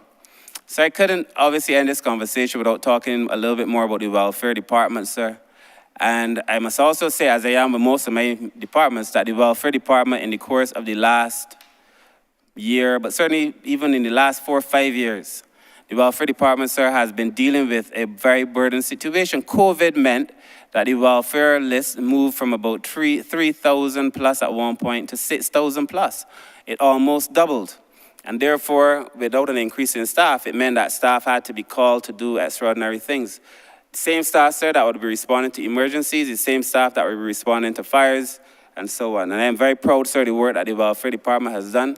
But there's also some things happening there now as part of the amalgamation. There's work also happening there in relation to the deep dive that we're doing in relation to the processes in the welfare department, and the director the chief who's next to me, I'm sure will tell you about the work as well to, improve the relations with the public as well. And therefore, as it relates to welfare, we remain extremely pleased. Lastly, sir, the social policy unit, sir, the work that they have done in keeping the ministry together has been extremely important. I think that social policy must be the engine for the ministry. I was a former director of that unit, sir. I know that having a social policy framework and a plan will make all of the difference to the ministry. It will make all of the difference to the country. But I will let them speak to that as well. And then, lastly, the work that we were doing in the strengthening program. You may see in the estimates a reduction in the poverty funds. That is because we were receiving funds from the IDB to do a program that we refer to as Strengthening Human and Social Development. That program came to an end. And therefore, the funds came to an end. So it would have been a case where the government put and was reimbursed. So it's not a reduction, it is just that program has ended. And we are now transforming that program. You would have heard me speak, sir, about the 1,000 family program. We now call it the One Family program. And in that program, sir, the idea is that we are asking Barbadians to help other Barbadians. That the last poverty study showed us that 1 in every 5 Barbadians was poor, which means that 4 out of every 5 is not. And that's been the Prime Minister's motto. And that we're going to be calling on Barbadians to help other Barbadians to be able to get us through this and to be able to offer the best of government social services to the people who need it the most. This, therefore, becomes a targeted intervention to help the people who are in need of help. It will continue to prioritize people, to focus on the needs of people during the course of the year. So, sir, in closing, I believe that the work of the ministry has been extremely comprehensive. The nature of the transformation, as you can tell, sir, is advanced. The relationship to people, sir, has never been tighter. We've become a lot more people-focused, sir. We're working closer with our partners, so we're also partner-oriented. So the organizations dealing with the elderly and persons with disabilities and persons living with HIV or persons who are interested in that space, working closer with them as well. We have a determination that people who come to this ministry are clients. First of all, they're human beings who come to the door as clients of the ministry and therefore should be treated with respect and dignity at all times, sir. And I also have, sir, a belief that I have to take care of the staff. And I will make it a priority, as we've already started doing, sir, and I know the former minister before me felt the same, that we will prioritize the staff. Because it's been a case where, for example, in welfare, one officer has 400 and something people dealing with. And, you know, that is just almost impossible to manage. So, sir, with those few words, sir, I want to end as I began by thanking my team for what I think has been really significant work for delivering to the people of Barbados during the last 5 years. And it has been without even stretch of your imagination. COVID, Elsa, Freak Storm, Ash, and every single event, this ministry has been called upon to respond. And in every single time, the ministry has done so and done so well. So, sir, with those few words, I move ahead 35 Sampart.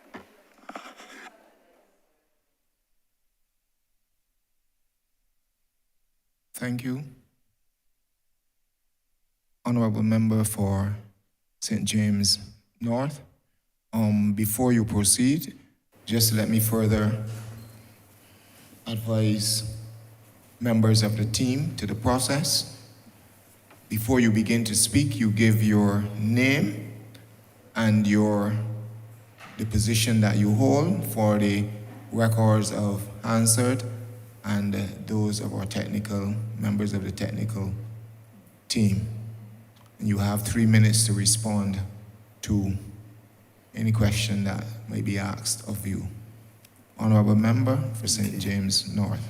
Thank you, Mr. Chairman. First, I wish to commend the Honourable Minister and his team for the tremendous work that they've been doing for the last year under his leadership, but also to give commendations to the immediate predecessor of that ministry, the Honourable Member for St. Thomas. It could not have been easy leading the Ministry of People Empowerment through the times of COVID, where essentially all you were doing is pushing back against the tremendous dislocation in employment which we went through in that 2-year period. But now is the time, of course, to move forward with that ministry in terms of social transformation, and you, Minister, have a tremendous opportunity to do so. Your ministry is not seen as one of the glamour ministries, but as I told you when you first became minister, it is one of the most important ministries because it deals with the vulnerable, whether it's the elderly, people with disabilities, children, women with, single women, single mothers with children who realistically they're not able to financially support. But we're still in a situation in Barbados, as best as we have tried to do, in terms of taking people out of intergenerational poverty, where we still have too many people for our satisfaction in poverty. It is being reduced. We were reducing it tremendously. COVID came along and set us back a bit, but that is the reality. And as you know, as well as I do, Minister, a lot of our poverty is intergenerational.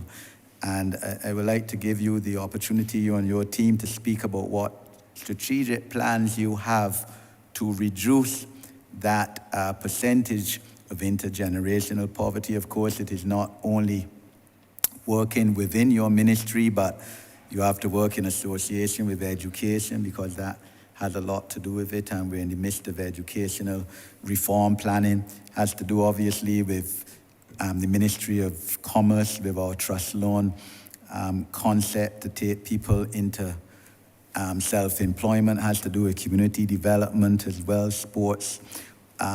So, you know, I know that your ministry is not in a silo, but I'll give you the opportunity to speak about your strategic planning in that regard, to take people, you know, out of the poverty and from welfare to work as well.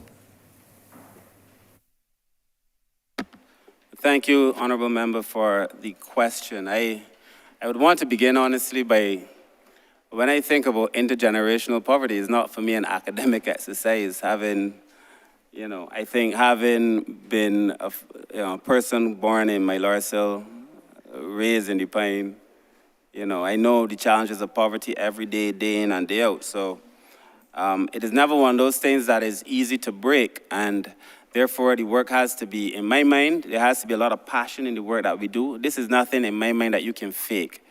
Either you care about people or you don't. This is not the kind of work you can fake. I begin that way because, sir, for me, it is also about putting your heart into this thing, serving people from a genuine place. But having said that, if we zoom out and look at it as a policy issue, I mean, you cannot fix what you do not know. And one of the things that I felt that we needed to do again, we haven't had a poverty study since 2011, 2012. I think the data came out in 2013. The CDB one, then there was one in 2016 by IDB. And therefore, this is now, 7 years that we would have had the data. And therefore, it is now time for a new poverty study. Obviously, sir, the world has changed. I've just mentioned to you a lot of the things that we would have dealt with over the last few years. The nature of poverty, I think, has also changed, been affected at least by it. And therefore, the first thing that we need to do is to have a proper poverty assessment. And that is why I would allow Ms. Gibson to speak shortly on the poverty assessment that we're about to undertake, that we refer to as the ECPA, the Enhanced Country Poverty Assessment, or the ECPA, and what we think that data would allow us to do. But we've also had a lot of planning. There's been a social protection framework that has been put in place in the ministry that has allowed us to look at poverty in all of its various components. Now, we know that poverty is multidimensional. Poverty is not only income poverty. And the challenge that many people have faced is that you've tried to address a multidimensional issue with a one-dimension response. You try to address poverty that comes with all of these associated consequences by throwing money at the problem. Let's increase the welfare grant. Let's do this. Let's give money. Let's give money. You have to do that, of course, because you have to stabilize people. But the ministry has a program that is called the IC program, which I think is going to be the fundamental difference in moving people from one stage to another. And let me explain what IC is. It's an acronym. It's identification, stabilization, enablement, and empowerment. That is the framework in the ministry. Identification, because you have to identify who the people are. You have to know where they are. And the truth is, you know, I saw something in the paper recently, or circulating on social media about government and people having to have ID card to access services and trying to be critical of a government. But in order to access services for the most part anywhere, you need to have ID. And what we found is that many Barbadians who come to the social services sector for support don't have an ID card. And so we have to begin first by identifying people, help them get the ID card, you know, go through the birth certificate process, and so on and so forth. That is very important because people have to know who people are. It's the only way you can get the statistics. It's the only way you can then know how many males, how many females. You can understand the other demographics. The other thing that we do in the ministry is what we call stabilization. And stabilization is where a person gets the remedial services. So if you need a welfare grant, you get the welfare grant. If you need a disability grant, you might get a disability grant. If you need perhaps us to intervene and help you with health and housing and so on, to stabilize the situation. Unfortunately, in many cases, this is where the intervention for many people has stopped. And this is where we've been trying to do a different kind of approach, and this is where I think the intergenerational poverty ends, Honourable Member. Because it has to be the other two E's, the other two letters in the acronym, enablement and empowerment. That's about training. That's about giving people skills. That's about empowering people. And then empowerment is where the person is so trained up that they then can go on to live a productive life. If this ministry, or any ministry responsible for the social services, believes that its value is in delivering remedial services to people, which is very important. But if it believes that that's their destination, then we will miss the boat. It has to be that we have then taken people past that stabilization to the point where they're enabled and where they're empowered. If you were to see the base of our social services sector now, at the very bottom, a number of people, identification and stabilization. But at the top, very few people for enablement and empowerment. We have to flip that and have more people who are getting enabled and empowered, and therefore passing that empowerment on to their children, and passing that empowerment on to the people, and then being able to break poverty. So we intervene. We give you help with education. We give you help with health care. We give you help with housing, which is the one family program that you're going to see us talk about perhaps a little bit later. But you intervene on those categories, and you get assistance for parental training. We're doing a program with the Ministry of Education for training parents how to parent. Because, you know, I saw this thing from Dr. Jakes, T.D. Jakes, and he was saying you can't pour from an empty mug into a cup. So at the end of the day, we got to fill the mug. We got to work with the parents. We got to make sure that the parents have the capacity to give. And all this is the work of the ministry. So I know I've taken you on a big ride, but I think that's an important question. And perhaps, sir, if I have more time, could I ask Ms. Gibson to just add to this, and Mr. Pollard if he chooses?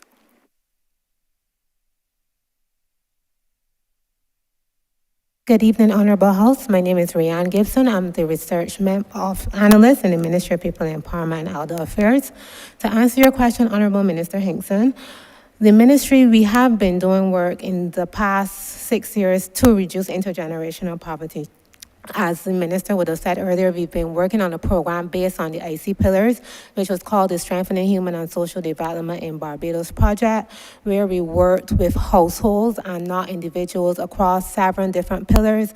We would have worked with working on the family dynamics counseling. We would have worked on that social and income pillar to help provide them with the income to meet their basic needs. We would have given them opportunities to access education, employment, across every pillar that we could think would have given them the opportunity to empower themselves and to therefore increase the household income. So not only working with the individual, but the entire family. So that's one program that we have implemented to reduce intergenerational poverty. As the minister would have said, going into this financial year, we would like to, if we're going to work on reducing intergenerational poverty, we need to have more accurate data on what poverty around Barbados actually is. The last study was done in 2017 and previously would have been in 2010. So we've started discussions with the Caribbean Development Bank to engage in an enhanced country poverty assessment. And as it says, it's enhanced country poverty assessment because it goes beyond looking at monetary income poverty. And we're also going to be looking at the multidimensional aspects of poverty, looking at things such as education and health. And we're also going to include climate change into that and see how climate change will be impacting households and also causing persons to be in poverty. And it includes vulnerability mapping. So the enhanced country poverty assessment, it has 4 main components.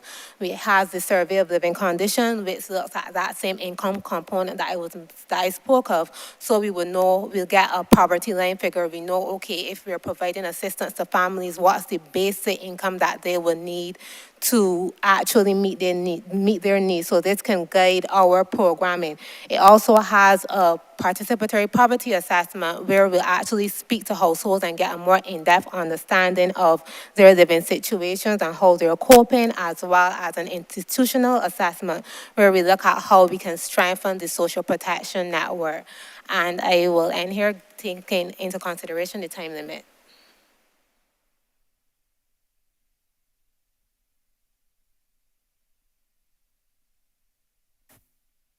Mr. Chair, thank you to the Minister and Ms. Gibson. My next intervention will direct the ministry towards the issue of persons with disabilities, and of course, it has been my tremendous pleasure to work with you, Minister, and your team on trying to get a policy and legislative framework for persons with disabilities who make up a growing number of people in Barbados. It was 5% in the census 13 years ago. It has to be more now because people are living longer, and the longer you live, the more likely you're going to get some form of disability, whether Alzheimer's, loss of vision, hearing, physical or immobility disability. And of course, we've had chikungunya, we've had COVID that has increased that amount. So this is of serious concern, and there's been a determined effort by the ministry to get policy and legislation on our statute books within the foreseeable future. We have, as you know, Minister, the draft legislation already subject, of course, to review by the Chief Parliamentary Counsel's office. And up to Saturday, we would have had an all-day stakeholder session with everyone concerning the cause for people with disabilities, all the organizations and key players to review the policy. And I would want to take this opportunity to thank again the Law Reform Commission headed by an illustrious former member of this chamber, Sir David Simmons, and the drafter of the legislation, Dr. Jason Haynes, and the scriber of the policy, Professor Drain Devenish, for the intense and comprehensive work that has been done. And Minister, if you could pull this off, believe you me, or when you pull it off, not if, you would have met and dealt with, treated to the frustrations of people with disabilities over the years who, quite frankly, at the start of the exercise when the committee was established by Cabinet at the beginning of June, was very pessimistic about causes because they've heard it all before, but are now very optimistic and looking forward to the legislation coming in and the policy framework. So I'd like, Honourable Minister, to give you the opportunity to expand a bit more on that in terms of the next few months and the time frame you expect, perhaps, that this could come to Parliament, etc. Thank you again, Honourable Member. As you know, I am equally satisfied with the work that you've done in this regard. In fact, I think it has been, even for me, above and beyond what we all anticipated when we came in. I know that my colleagues have told me that you've met with almost every minister in this room, and that you've had conversations, again, I like to use my phrase, in galaxy and ground. You've been having all the big conversations, but also conversations about the things that matter to people, like sidewalks and, putting some kind of sound on the bus, these new electric buses, because they're difficult for people sometimes to be able to know they're coming. And in that regard, Minister, Honourable Member, I am very, very pleased with the work you've done. In fact, you've made my job in this regard very easy. I also want to thank you, too, because of the legitimacy that you brought to the exercise. And I'm not so sure that any other member in this room would have brought, by virtue of just showing up, the legitimacy that you've brought because of your real work in this area for all these years. So I want to begin, first of all, by thanking you. And in so doing, I also want to thank the number of stakeholders that we've worked with, the Council for the Disabled, and all the other many organizations that we've worked with. I want to thank the National Disabilities Unit, and I will let the director speak to it after I've spoken about some of the work that they too are doing in this regard.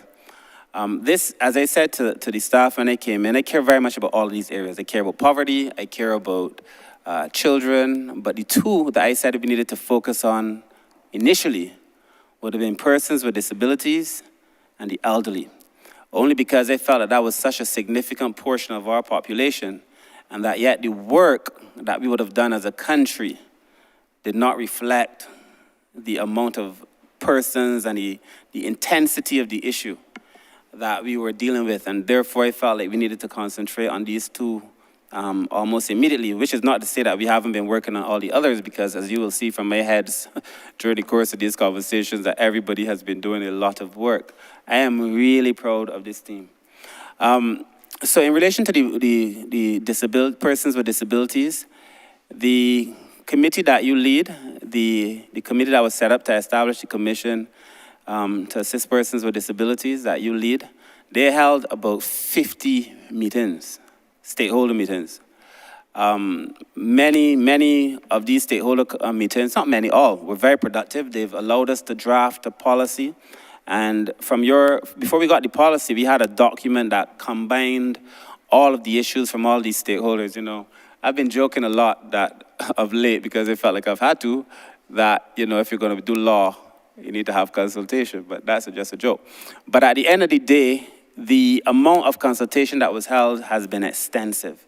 And therefore, we now have a policy that reflects the level of consultation. We just had a all-day meeting, as you rightly said, on Saturday, where we went through, I mean, everything you could possibly imagine. And not only listing the issues, but coming up with challenges, coming up with solutions to the challenges that are comprehensive and that are multifaceted in terms of the stakeholders that they involve. So, for example, when we were discussing health, we had conversations, extreme conversations with health in relation to issues of aging, whether it be aging in place for persons with disabilities, whether it be transportation for persons with disability. I mean, it was just comprehensive.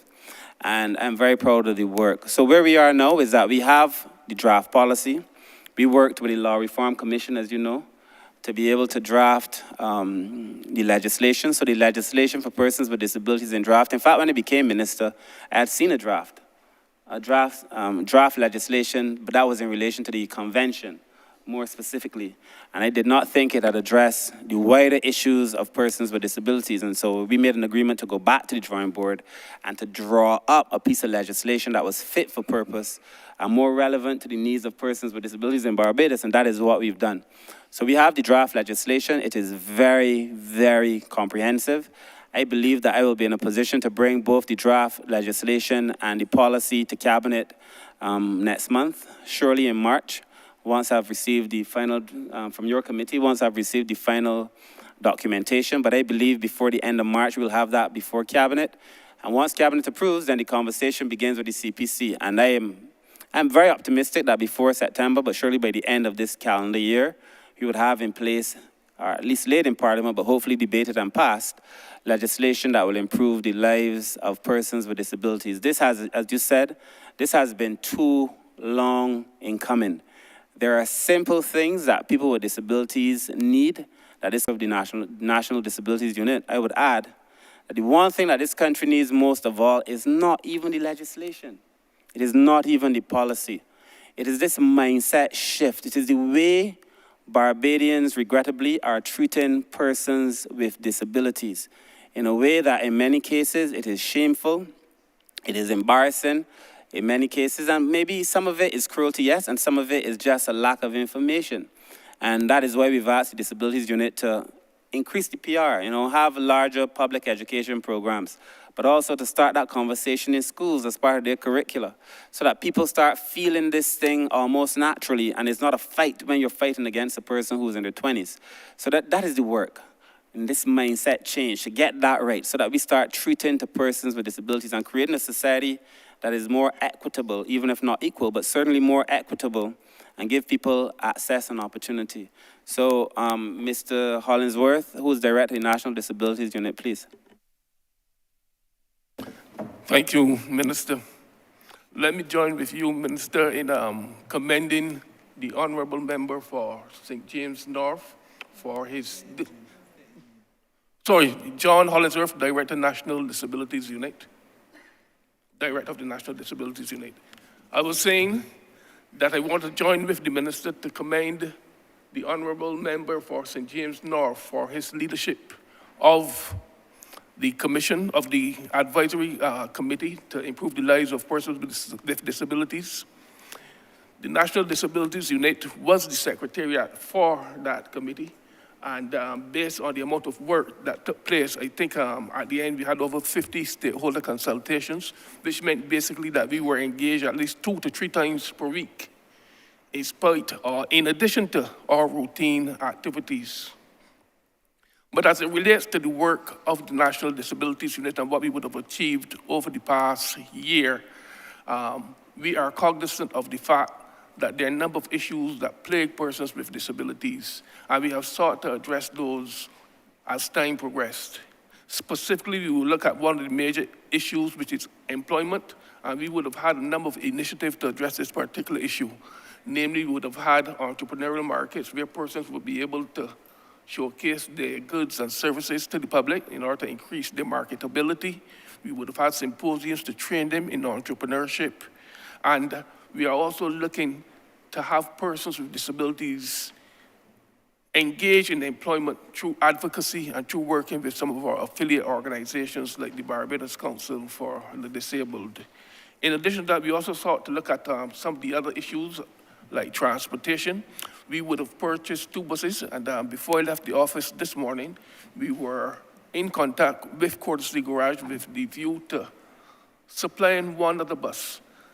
I call them buses, but they're really Nissan Air vans, which are ZR-type vehicles. What we seek to do basically is to transport persons with disabilities to their medical appointments.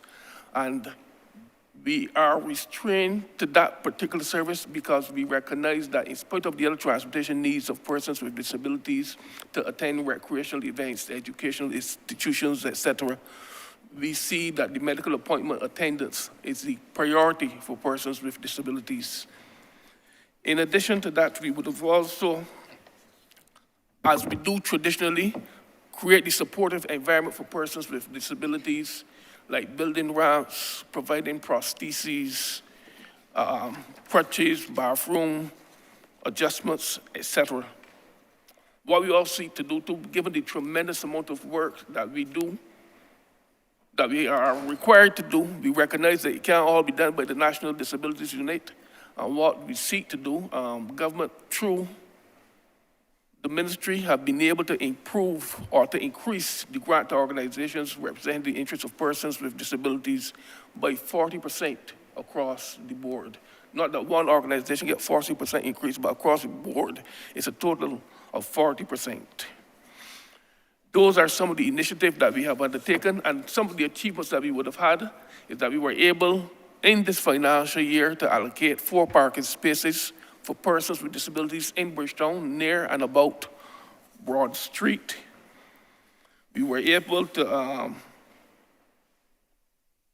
start for the first time, provide orthopedic braces to children. The orthopedic person at the QEH had indicated to us that she had a long waiting list for these persons for this particular service. These are persons, normally children, who have spinal issues and who were without the service of getting the corrective procedures or the corrective aid in order for them to develop physically.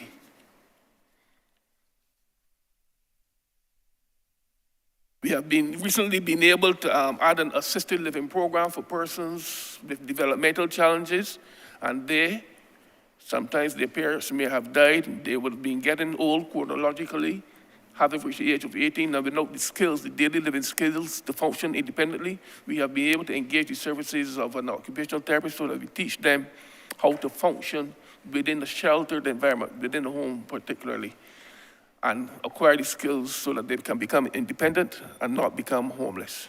So that's just a snapshot basically of what we have been able to achieve over the past year. Thank you, Mr. Minister and Mr.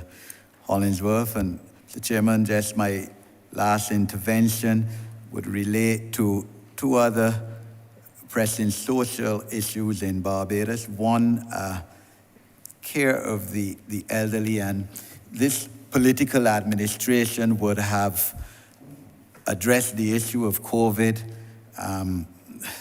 with one employing, I think it was close to 500 people, 460 odd people in the midst of COVID to assist with the elderly, go into communities, community healthcare workers, in addition to National Assistance Board workers, to treat and look after our elderly people who have served us well and have laid the foundation for us younger people to have a better life. But we still have the pressing problem where there are a lot of elderly people in Barbados who may need housing accommodation for one reason or another. They might be living on their own. We know that the geriatric hospital, the capacity is at its maximum, and all of us as members of Parliament surely time and again get inquiries from constituents about whether a constituent or a relative of theirs can be accommodated at the geriatric hospital, and it's just impossible to do so.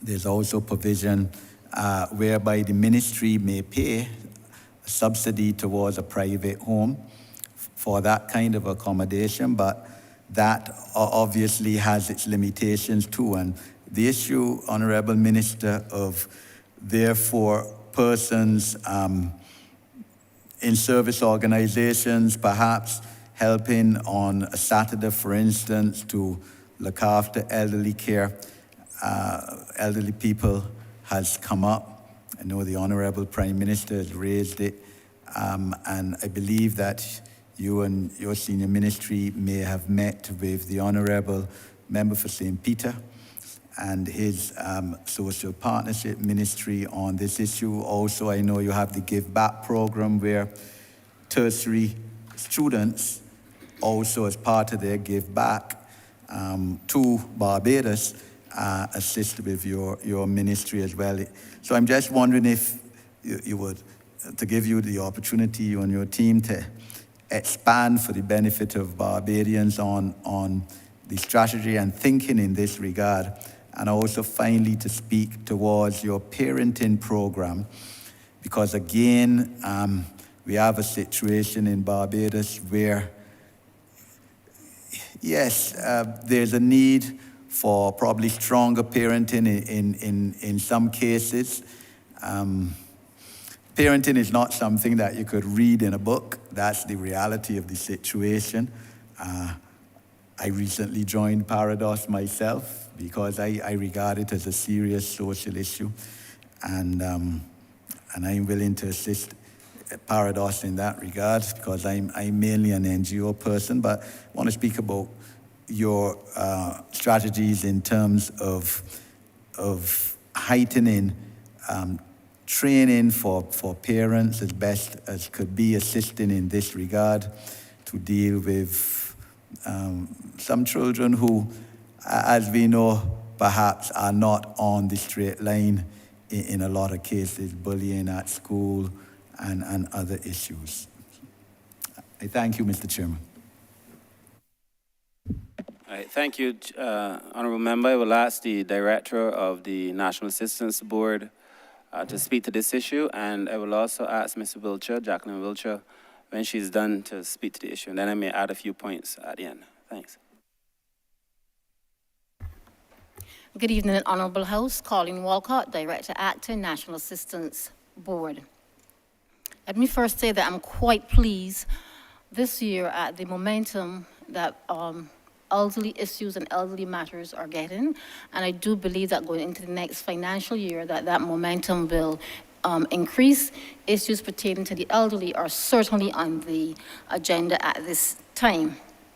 The Honourable Member would have asked about the whole what is happening as it relates to older persons. At the ministry level, we would have had the National Policy on Aging and the accompanying action plan.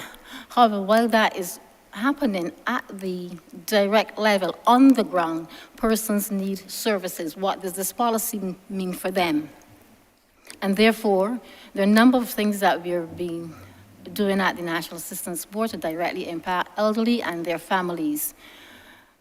First, we have to look internally. And one of the main things you would have mentioned, housing and standards of living for older persons and housing for elderly people continue to be a major issue for us.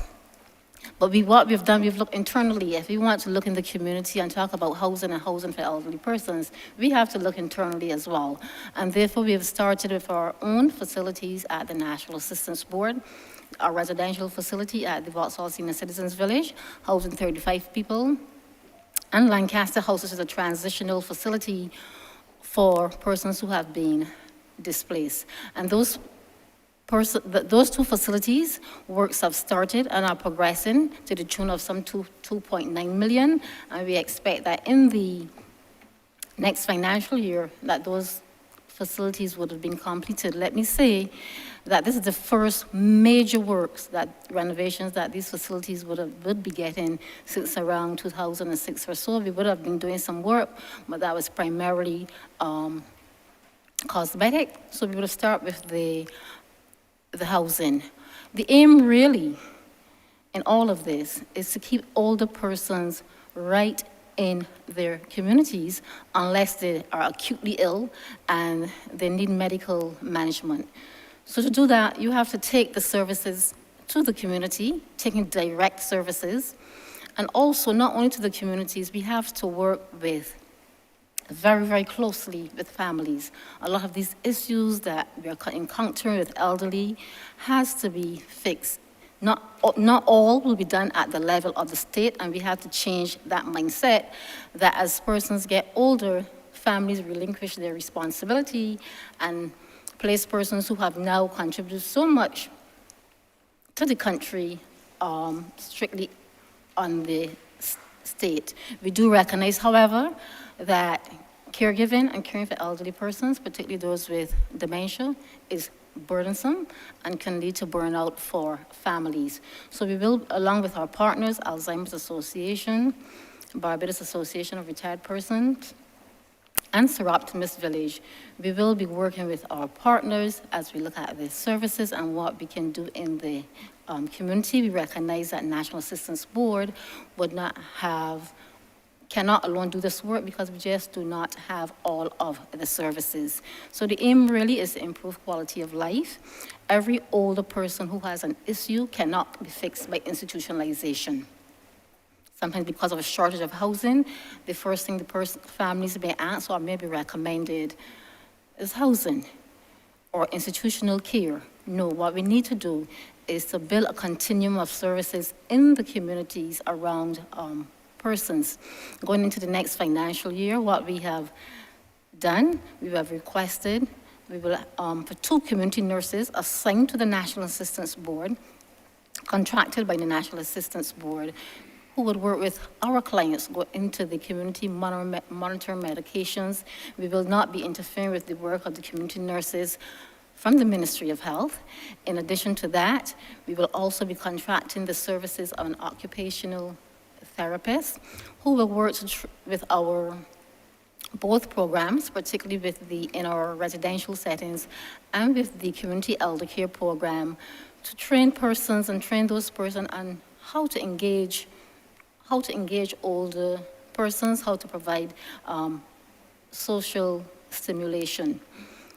Even as we look externally at our older persons, we also have to look internally at our caregivers.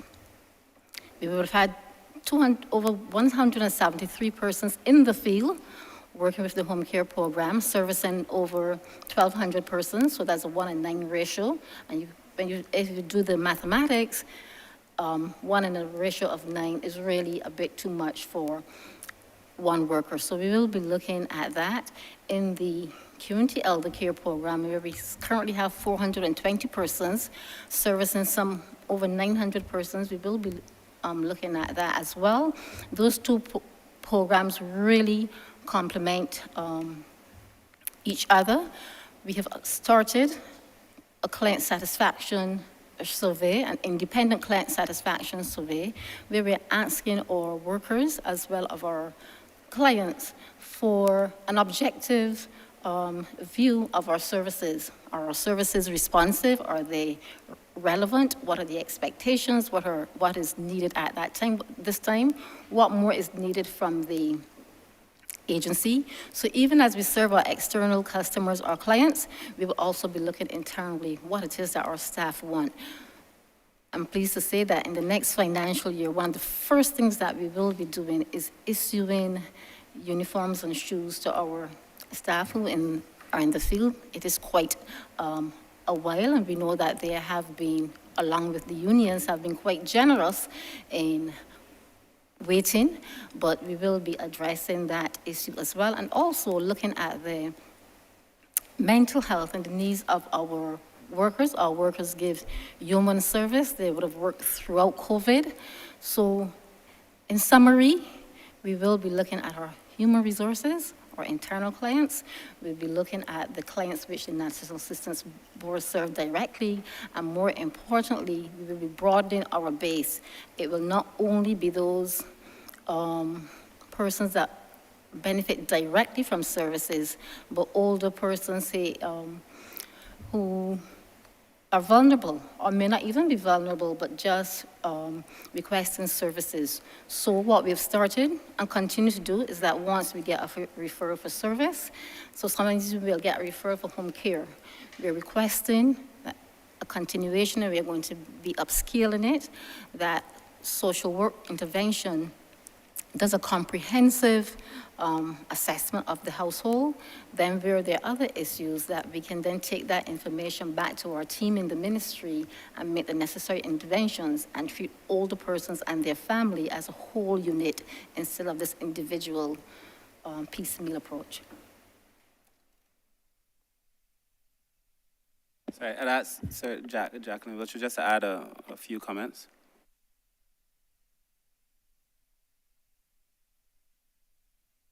Good afternoon.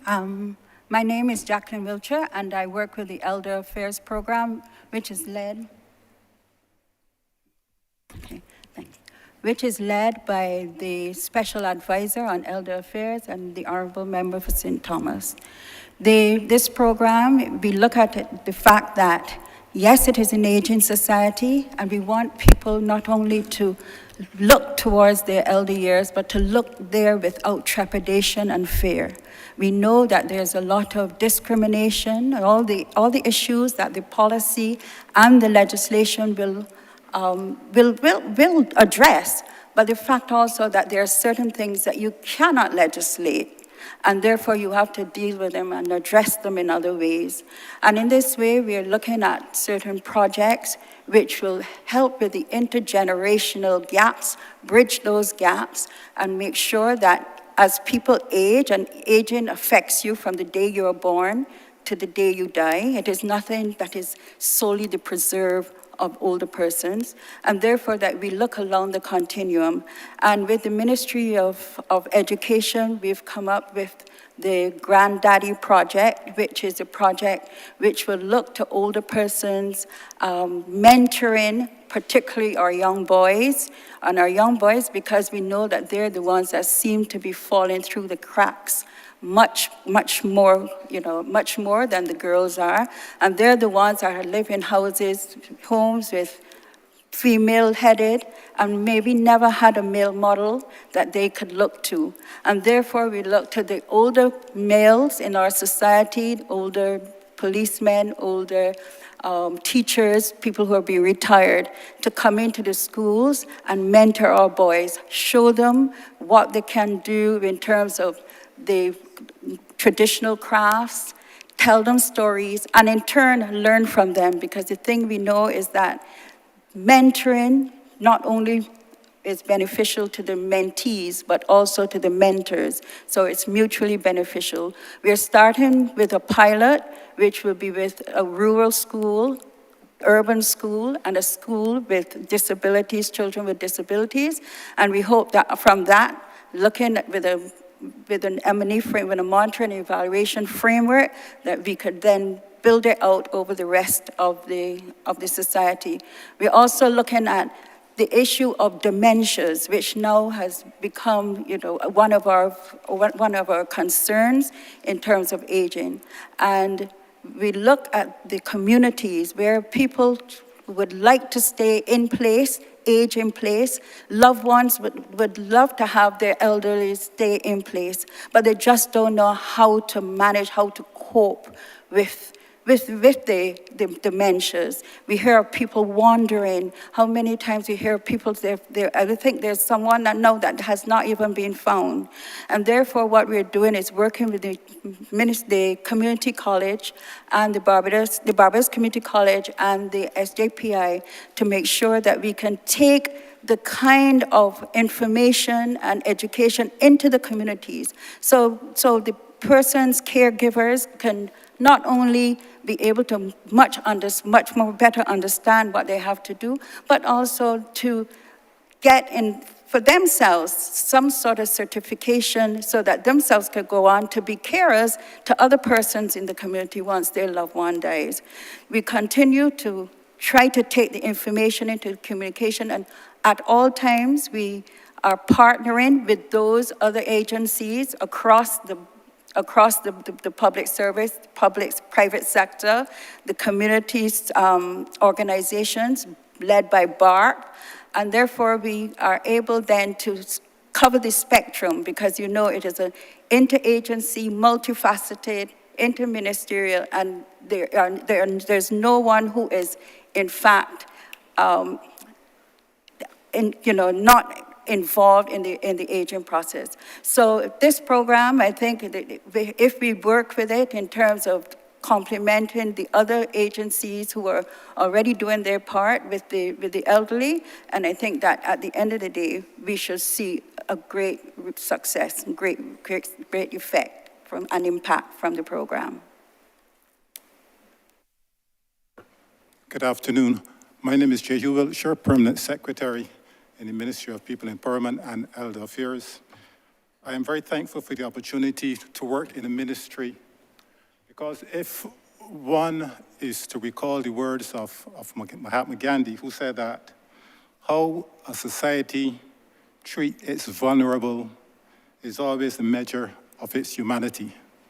And if we can reflect on those words, we can fully understand what we are seeking to do in terms of the implementation of our programs. Mr. Chairman, I just want to inform this honorable chamber that the cabinet had mandated the Ministry of Education to execute a parenting program, and we are certainly looking forward to working with the ministry in the undertaking of such a parenting program. And indeed, we have placed funds in our estimates to do just that. Thank you, Mr. Chairman.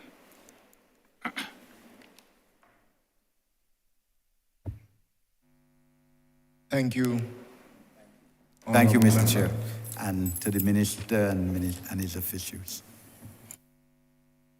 Thank you, Honourable Member for Christchurch. West? Thank you very much, Mr. Chairman. First, let me join the previous member for commending your predecessor, the member for St. Thomas, for the tremendous work that she did in that ministry.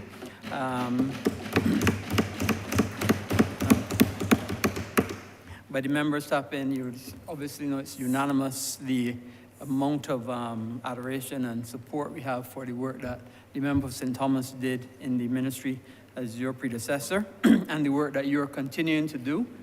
She's obviously built a tremendous foundation for you to improve on. So I'm going to start with my first question. I guess you may consider it a galaxy question, because you talked about galaxy then coming down to the grassroots. And obviously, when we think of care of the vulnerable and care of the elderly and so on, very much in first world nations, we're hearing a lot about universal basic income.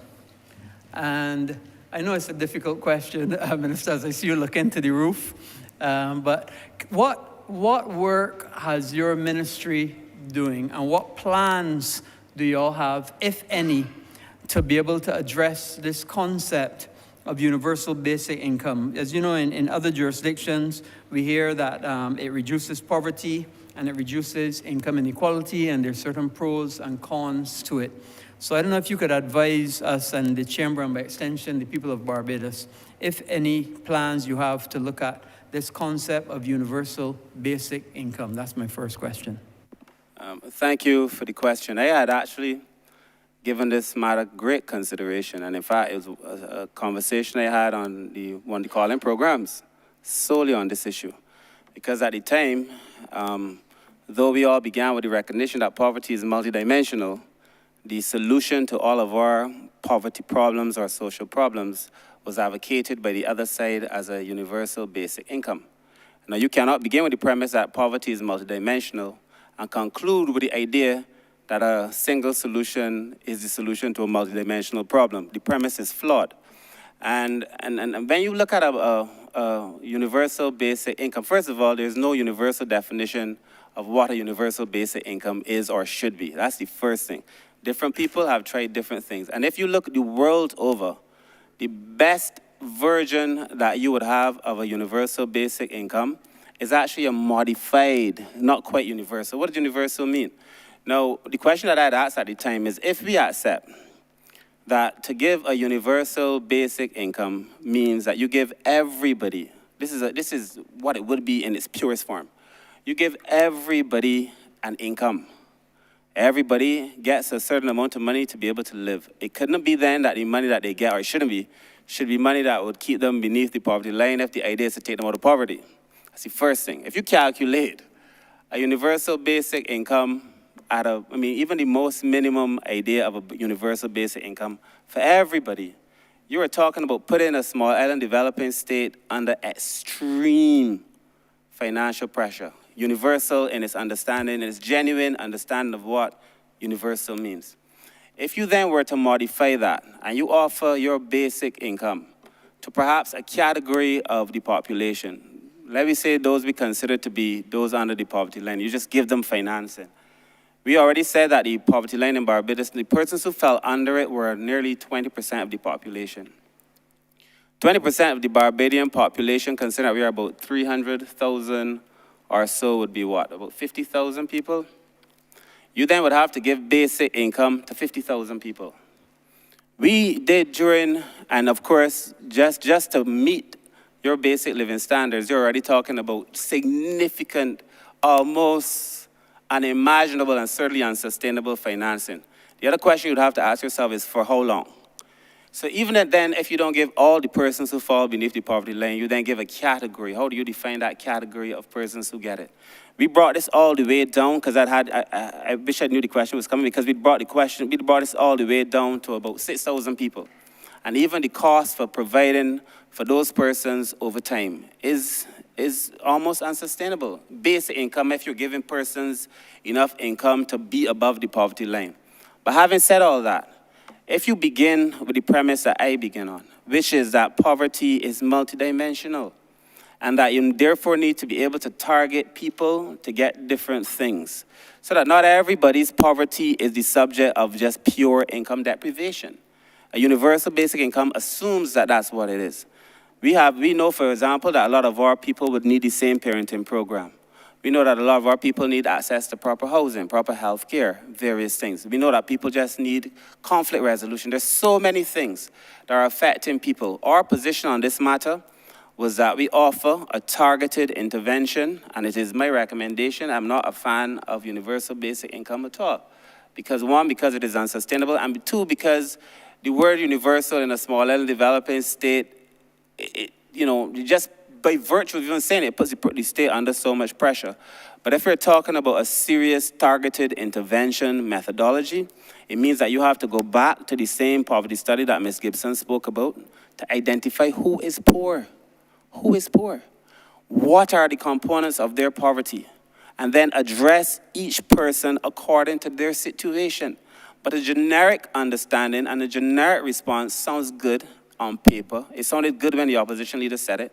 But the premise for a small island developing state is flawed. Thank you. Yeah. Thank you. I take the point, sir, when the leader of the Democratic Labour Party said it, because I said there's no opposition leader. Thank you. Thank you. Thank you very much, Minister. And I appreciate your clarity of thought on the matter. And let's hope that it puts that matter to bed. The second question, coming out of the galaxy and coming more to ground. I heard the director of the National Assistance Board speak of renovations to Lancaster House and to Vauxhall. But I'm also aware that you have another property at Sterling. And I was wondering what plans you have, because I was fortunate enough to see that some work was done. In fact, I helped some work being done at Sterling, where we had a few houses that were renovated. Three houses, of course, being renovated that were pressed into use. But I know that Sterling remains there unoccupied. And I don't know, I certainly didn't find it, but maybe you could point me to what you have in the estimates, or if not in the estimates, what plans you have for the Sterling home going forward. Because I believe it's a 7-acre site there. Thank you. As a former manager of the Child Care Board, I'm very familiar with Sterling. In fact, at that time, Sterling was a children's home. And during that time, we built the 3 transitional cottages that are located at Sterling. And the intention then was for persons who would leave childcare to go into these homes and get the skills to be able to adjust into coming back into society. And I felt at the time, and I still feel now, that we need to have more transitional housing. Sterling is an amazing site. I like Sterling a lot. It offers great potential. I know that it no longer resides specifically with the board, but it resides with the ministry. I know when Minister Ford was minister, that there were plans being looked at for a facility for battered women and homeless women with children, to be able to use that facility specifically for that purpose. I think it would be an ideal facility, because a number of persons who are showing up at a lot of our facilities are actually women with children, and many facilities don't properly cater to them. In fact, if Mr. Kimar Safri were here, he would tell you that many people who come to his facility are women with children. And the unfortunate thing is that there's a concept of the transient poor, right? That is somebody who's not really poor, but who is passing through poverty.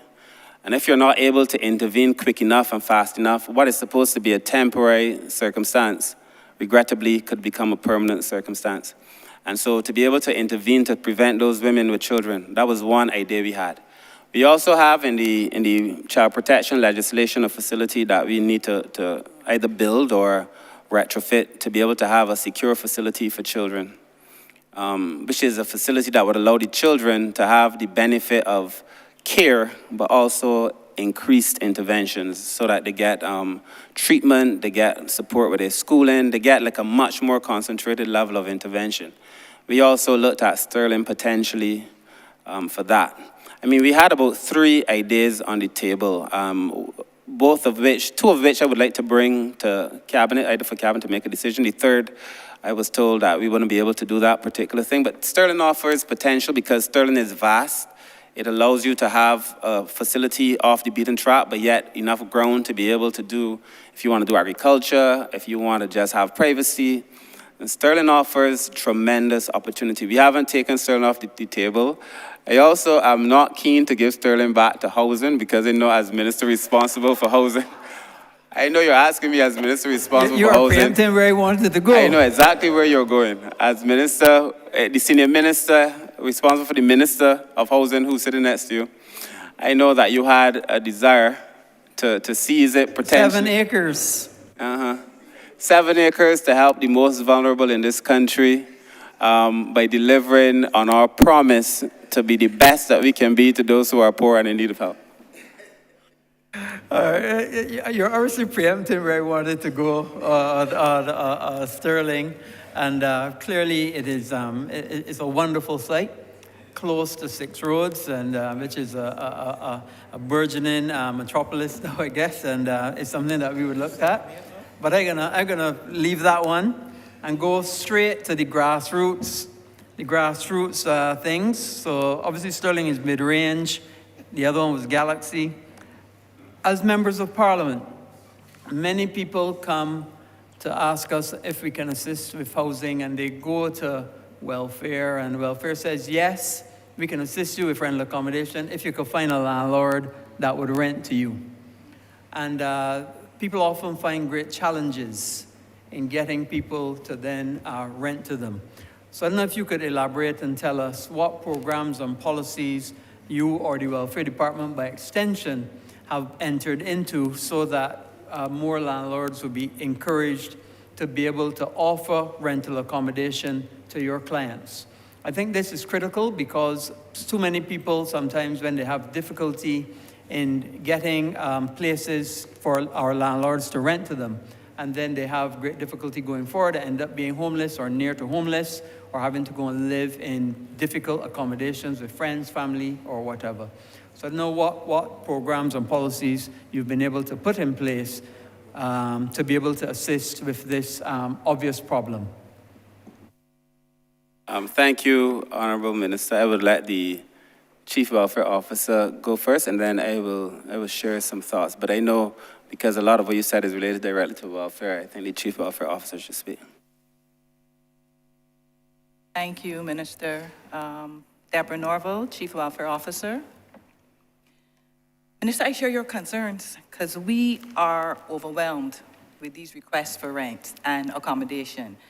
And you're seeing things like, overcrowding in households, increasing domestic violence, general family breakdown, and then there are those homes which are dilapidated, about to fall into the street or the gully, and people need somewhere to go.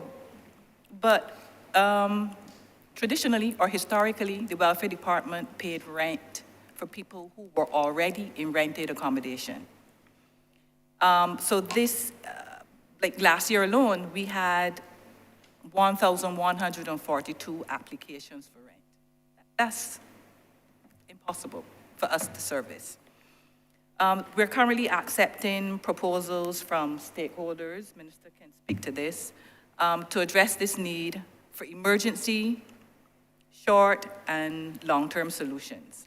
And what this would look like, emergency housing could be an emergency shelter, which can accommodate families, because currently, the shelter is either male, female. But we have a lot of females presenting with children. So that's a challenge. Medium term could be a transitional house. We used to have halfway houses. That's in the past. And that's something that we need to bring back to the table. And then finally, a long-term solution could be a housing pool, housing rentals, a pool for people to choose from. But it remains very challenging, and we'll have to work very closely with other partners to make sure that we can achieve.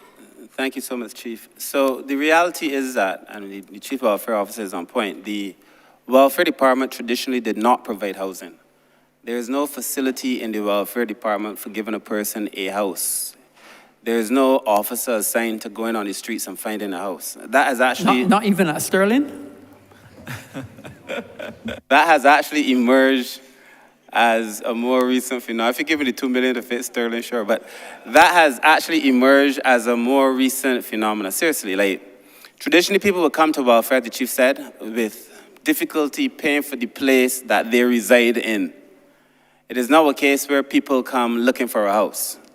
And that has obviously shifted what welfare department was created to do, or even has the staff complement to. That's the first thing.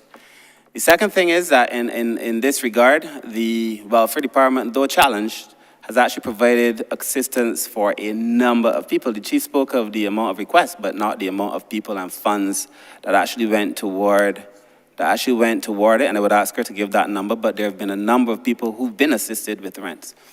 Now, there is a common conversation that I hear all the time where people say that, they've been trying to find a place, but the people don't want to rent to welfare because welfare stays too long to pay them.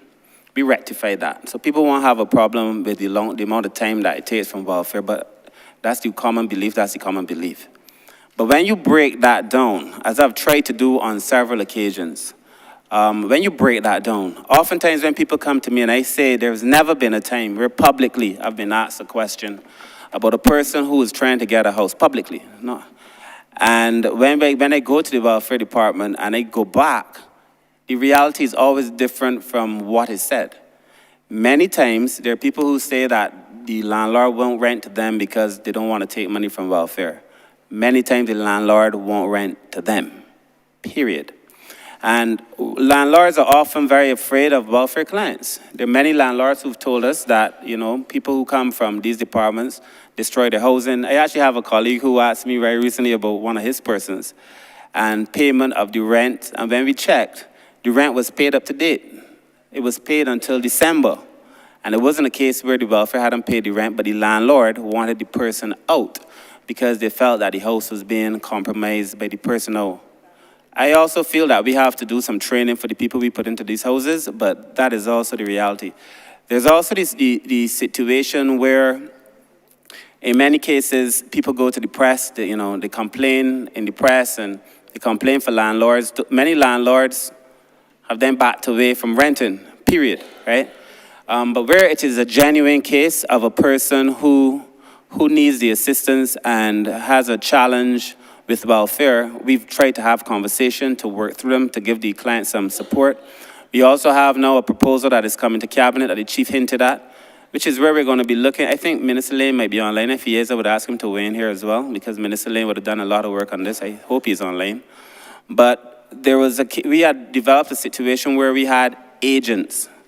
We'd incorporate agents so that the person would then, instead of dealing directly with the welfare department, the person deals with an agent who acts on behalf of the government, but they may have greater comfort. Many people we found have relationships with other people and could get house rentals better than we can. We ran an ad during the height of trying to find people for ELSA. We ran a full-page ad. We ran an ad twice. We encouraged people to come forward. We made it very clear in the ad it was not the welfare department, it was the ministry. And we encouraged people to come forward and that, the monies would be forthcoming. And the response to that was so bleak.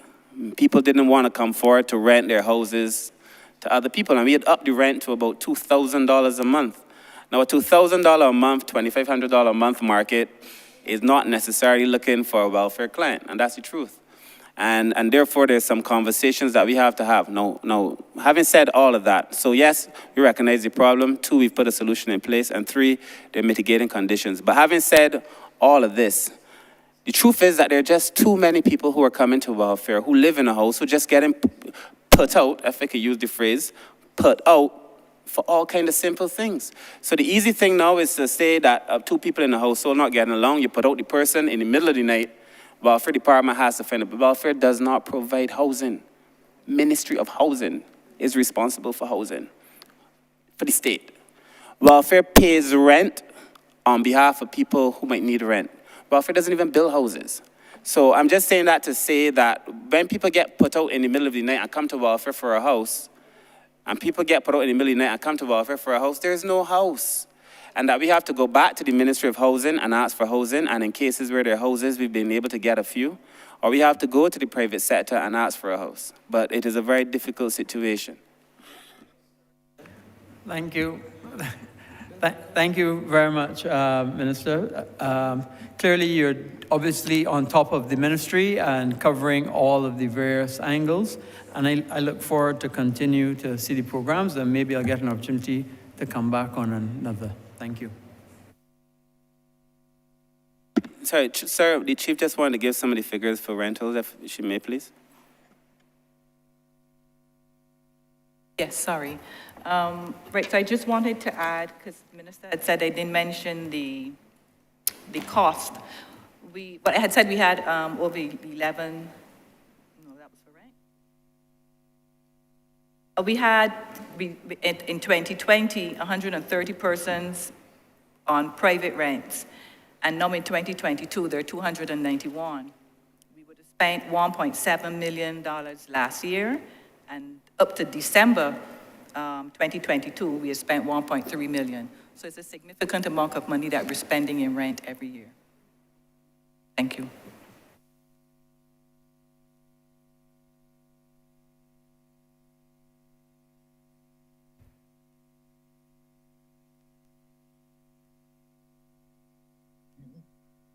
Thank you, Honourable. Thank you, Honourable Minister, Senior Minister. Honourable Member for the City of Bridgetown. Hi, good afternoon, Mr. Chair, and good afternoon, Chamber. Just to follow on from the Minister's request to speak to the housing program related to the welfare department. I just want to add here is that we have been having discussions with a number of escrow landlord agents, and we are quite satisfied and looking to do a little bit more work here in relation to them assisting with this perennial problem. There are many people who, due to this situation, as the member for Christchurch West pointed out, not only on the borderline of homelessness, but end up homelessness because of lack of access to housing. What we've worked on so far, we continue to work on in the ministry, is really putting together that social welfare housing program where we have these escrow agents willing to do about 4 things. The minister mentioned that the welfare doesn't have a person responsible for going out there and looking for these houses or have persons with these qualifications. What this program would allow us to do is to have these landlord agents who are more familiar with real estate, familiar with housing, to do the assessment of the housing to ensure that it is suitable for the persons that we will be looking to temporarily house, to make sure that the clients are also suitable for the landlord and the houses, also providing that full assessment and placement on the behalf of the government.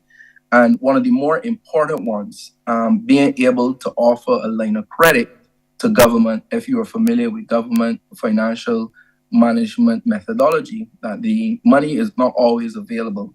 So if you understand the problem, you put the problem in context, you would recognize is that sometimes it's not welfare not paying because it doesn't want to, but because sometimes you have information not being submitted by landlords in time. Sometimes you have mixed up with just account numbers. Sometimes you have a case where you're waiting on a financial warrant, etc., Mr. Chair. And what this allows us to do is to allow these escrow agents to provide that landlord with a line of credit to give them that comfort and also to ensure them that we have a more amicable relationship with landlords and allowing for our citizens to be housed. But the minister is also absolutely correct that the welfare department is not a housing agency. So I believe that even if we are able to achieve this in the short term, the medium term has to be a relationship with the Ministry of Housing to be able to take on housing persons. And this administration, as many would know, have already embarked in the housing resolution, seeking to increase the number of houses that be accessed to our people.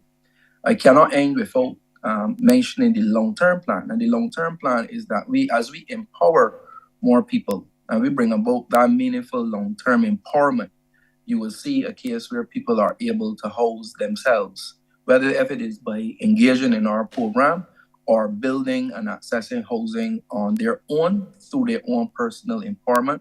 And that is part of the important work of the ministry, Chair. So I'm happy to interject at this point to add to that very important question from the member from Christchurch West. Thank you, Honourable Minister. Honourable Member for St. Michael South Central.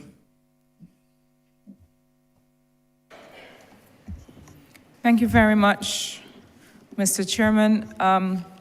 Minister, I recall that when you were last in this place on this occasion, we had some very robust discussion and engagement, and I remember remarking that I wouldn't say that it was my favorite ministry to engage with in these estimates because then others might feel away, as we say. But it was definitely one that I enjoyed, and I am very encouraged by the progress between one year and the other that has been made. Not necessarily having reached the ultimate destination, but I think we have to be grateful for progress and to be able to see that the ministry is listening to the people of Barbados, and I feel encouraged by that. I have some very simple questions. The first, Minister, in reference to the One Family Program, and through the course of the discussion so far, you mentioned that the last poverty study suggested that 1 in 5 people were poor, and therefore that meant that 4 in 5 are not. I'm not so sure. You're doing a study now, but any poverty study of this nature, survey of living conditions, household budget survey, all of these things, it's a snapshot, right? And it tells you what's happening at the moment that you administer the survey. And by the time you finish and you hit send, something else is happening, right? So we need not just new poverty data, but also to understand, as you said, transitional poverty. I can be not poor today, and tomorrow, you know, it's a completely different situation. I'm reminded of a friend and constituent from Beals Gap, Minister, which is close to you, who worked, I don't want to say anything that's too identifying, but who worked in a physical capacity for many, many years. And the last time I had engaged with him, he was in his shop doing some work. And again, as we say, quick so, I saw him again, and he was an amputee and was no longer working. And I had to work with him to navigate these services that he might need. But also, I wanted to ask you, and I'll come back to the matter of services in a different question, but what is the effort to really understand the very rapidly changing circumstances of people? What is the effort to use administrative data that you have so much across all of your departments in that ministry that you just get through an intake form or when somebody tells you something about their circumstance, and to be able to feed that into a data management system so that alongside the poverty study, which you can only reasonably do max every 5 years, you have this ongoing data that you're monitoring. Agreed, Honourable Member. We have the ongoing data that we should be monitoring, you know, because there is, as you said so rightly, there is so much information on the ministry, and I think I'll let Mr. Pollard speak and Ms. Gibson speak so they could get ready. But, so the first is the poverty study. You know, every 5 years is not enough, and I take your point that what was relevant in 2016, given COVID, and given all the other things, may not be so relevant in 2023. That's the truth. That's the starting point. And so we need to get these statistics. That's why we're pushing so hard to get the poverty study. And we're going to do the poverty study this year, for sure. We're already very engaged with CDB to be able to do it, to get that snapshot. Then you're right, because even I found with the last poverty study, if I'm being very honest, and the one before it, the information came in. So you have the raw data just there, but it wasn't used, in my mind, to inform policy in the way that you should use data to inform policy. So when we created it, when we did the poverty study, we got the information and we kept it. And we used the numbers to say, back then it was 13% of the population was poor, and then by 2016 or whenever we did the last one, almost 19% was poor. We recited the numbers, but we didn't use it to inform policy. So even when we had done a specific instrument to give us the data, we didn't use the data for policy. And I say that to say, where there's other data equally relevant, but we didn't use a specific instrument to gather it. And regrettably, in many cases, we were not using it to inform policy. And that's just the starting point, which is the truth. However, I know the ministry is now working on a database that would allow us to have quicker access to the information so that the data is there. We can then use it to determine trends. We can use it to do some extrapolations and different things. And that's the conversation I've been having with the ministry. I also feel that we need to strengthen the Bureau of Social Policy. And as the department that I think is best able and best suited, working with your former ministry really, and statistics and the economic and, well, it could be economic and social research, depending on where we're going, but that unit to be able to just make use of the data. Now, the ministry has a lot of data, education has a lot of data, health has a lot of data. There's so much data in the government just sitting there. And you have to have people who are curious about data to mine it and to be able to use it for decision making. And I think the government has to have a more scientific mindset. I mean, this is just the reality. You know, this idea that you can make policy on I got a feeling those days are long past, and therefore we have to use evidence-based and make evidence-based decisions. That is why I hope the system that we're creating would allow us to have quick access to the data. But if you don't have that mindset, if you don't say to yourself, I could do so much with this information and get excited about it, You know, and I think that perhaps we have to have some training programs for people who then could see what is possible with this data. Because I remember when I was then coordinator of the first poverty study before, I think Lee Rose came after myself. But when I was first coordinator, we had met with all the different departments. So we created a national assessment team called the NAT, you know very well. But we created the NAT, and the NAT has different players from different government departments and private sector departments and so on. And the amount of information that people would have at their disposal at every single meeting would be so tremendous. And then in my mind, I would be like, what a waste, because you have all this information. Now, my nerdy side is more, you know, I get excited about these numbers and then nobody else in the room is excited. And I just find a way, we have to find a way to be able to use this data meaningfully. So you are absolutely right. First of all, the numbers from the last poverty study, given COVID, probably have very little bearing now. That's why we're doing the current one. And then in relation to this information that we have, in terms of how we should be monitoring and evaluating and using it for information making, we have not been, but we will be. And I don't know if Mr. Pollard or if Ms. Gibson would wish to add something to the question. Good evening to everyone. Andrew Pollard, Coordinator, Poverty Alleviation and Reduction Program. Honourable Member, you are so correct, and what the Minister said is correct as well. We are data rich and analysis poor. We have a lot of data, but we don't seem to use it so that we can formulate the policy we need to formulate.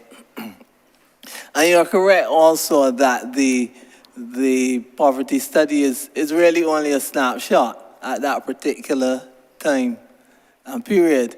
So the ministry has developed what we call the eligibility score sheet. And this score sheet has 6 dimensions. What it does for us, though, is that once we go out and we do an assessment with that eligibility score sheet, then we are able to see, it ranks persons in terms of the poverty rank, but it also gives you a score. Now, the poverty rank really ranges from non-vulnerable to extreme poverty. And what we use that for, particularly in the Strengthening Human and Social Development Program, is to be able to gauge or monitor where persons have started. So we have the baseline information, and then we move from there to monitor midterm and such like. That we think is a pretty good tool to help us see how persons are moving either deeper into poverty or out of poverty. At least it tells us what their poverty status is, not only at a particular point in time, but over a period of time. So that's an important tool that the ministry has adopted. Well, not really adopted, because it was really designed by the ministry, taking into consideration the nuances of our situation in Barbados with respect to vulnerability and poverty.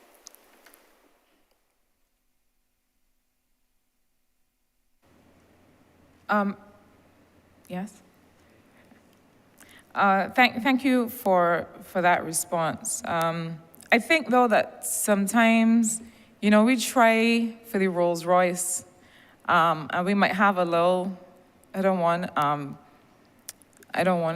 cast aspersions on Swift drivers, but we might got the little Swift there that we could immediately take up and move, and we hoping that we can get the Rolls Royce.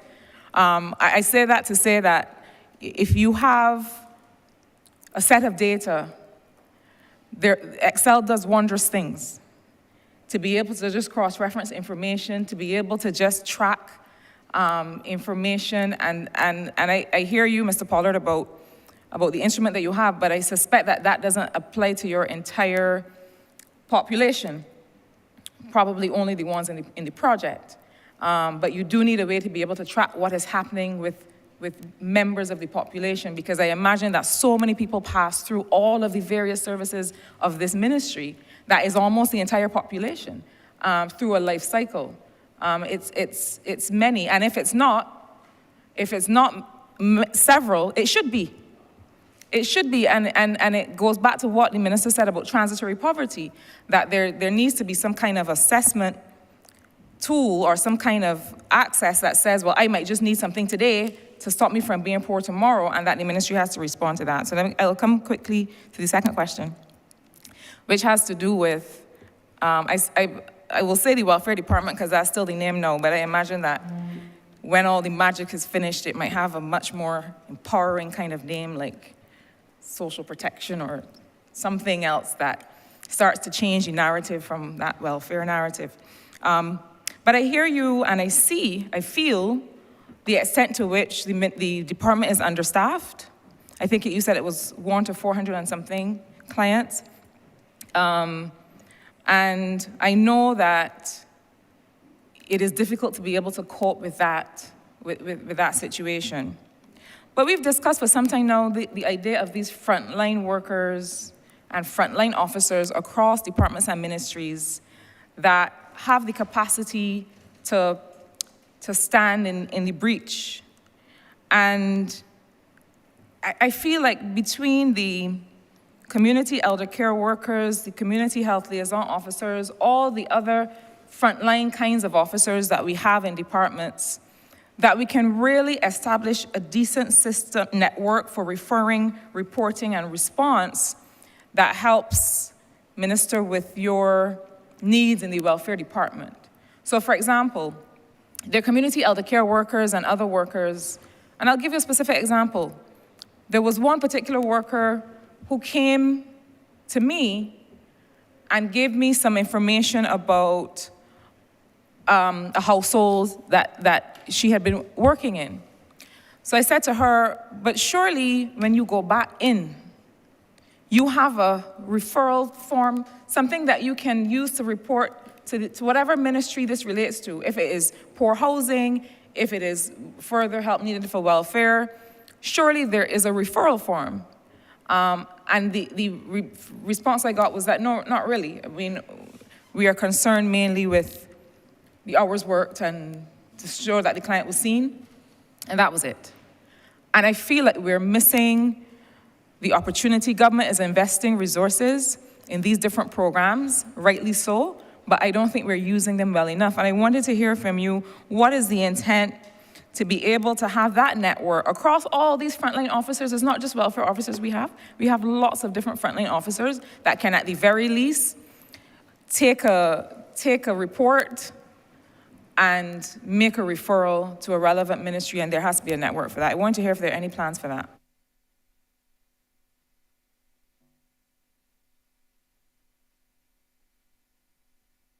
Thank you so much, Minister. I would ask Andrew Pollard to speak to what we're doing, some of the work in the amalgamation, and I would then let the Chief Welfare Officer perhaps speak about some of the work that she's now doing with additional social workers that are helping with cleaning that list and also with the 24-hour system. But perhaps, Mr. Pollard, you may wish to say how the amalgamation addresses this. Yes, thank you, Minister. Honourable Member, though, before I go into that, with respect to the eligibility score sheet, what we have started, in a minimal way, but what we have started, because you mentioned about, you talked about the Rolls Royce and the other car. So what we are doing is we are moving towards having every organization, every NGO or FPO that interacts with the ministry and indeed across Barbados utilize the eligibility score sheet.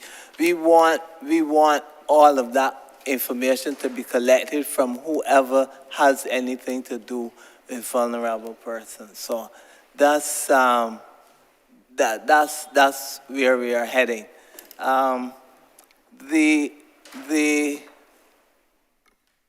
The other thing about the other question you asked, if you could refresh my mind a bit. So let me answer the question. So we're heavily in the process of doing an amalgamation, as you know, right? We're bringing together Welfare Department, National Disabilities Unit, National Assistance Board, and Child Care Board. Each of these agencies have social workers already. And it's one of the reasons for the amalgamation is that we felt that there was some repetition and duplication is some effort, but also we could get greater returns on our little investment by having these social workers be able to go and do, help out in the agencies that are more under pressure. So we've already started that with the officers that were in the strengthening program. There were about 20 social workers that are now helping the welfare department to clean their list, going to the families, each of the families. So this is not welfare officers, this is just additional social workers. And then we'll get to your bigger point, which I think makes a lot of sense. But taking the social workers and having them go to the various households, because I would have said in public that we have 6,000 plus persons on the list, but we don't know, really. Haven't done a full assessment lately where we physically visited and seen who needs to be on the list and so on. These additional officers are helping us to clean the list, to tell us not only the conditions of the initial person, but the conditions of the household. So if it's an elderly person, if the house is falling apart, to get more relevant information, and then to come back in and use that information in the full system, so that then the persons will get the benefit of, if it's a child needing help, so that, where you're mentioning a referral, the persons are in the system, so that child care welfare, NDU, NAB, all in the same place, and then those matters are addressed in one location. And that gives us that particular benefit. The other thing that we've asked, and Nicole Daniel may wish to speak to this, the other thing that we've asked is that we have now a set of officers who are on a hotline, basically.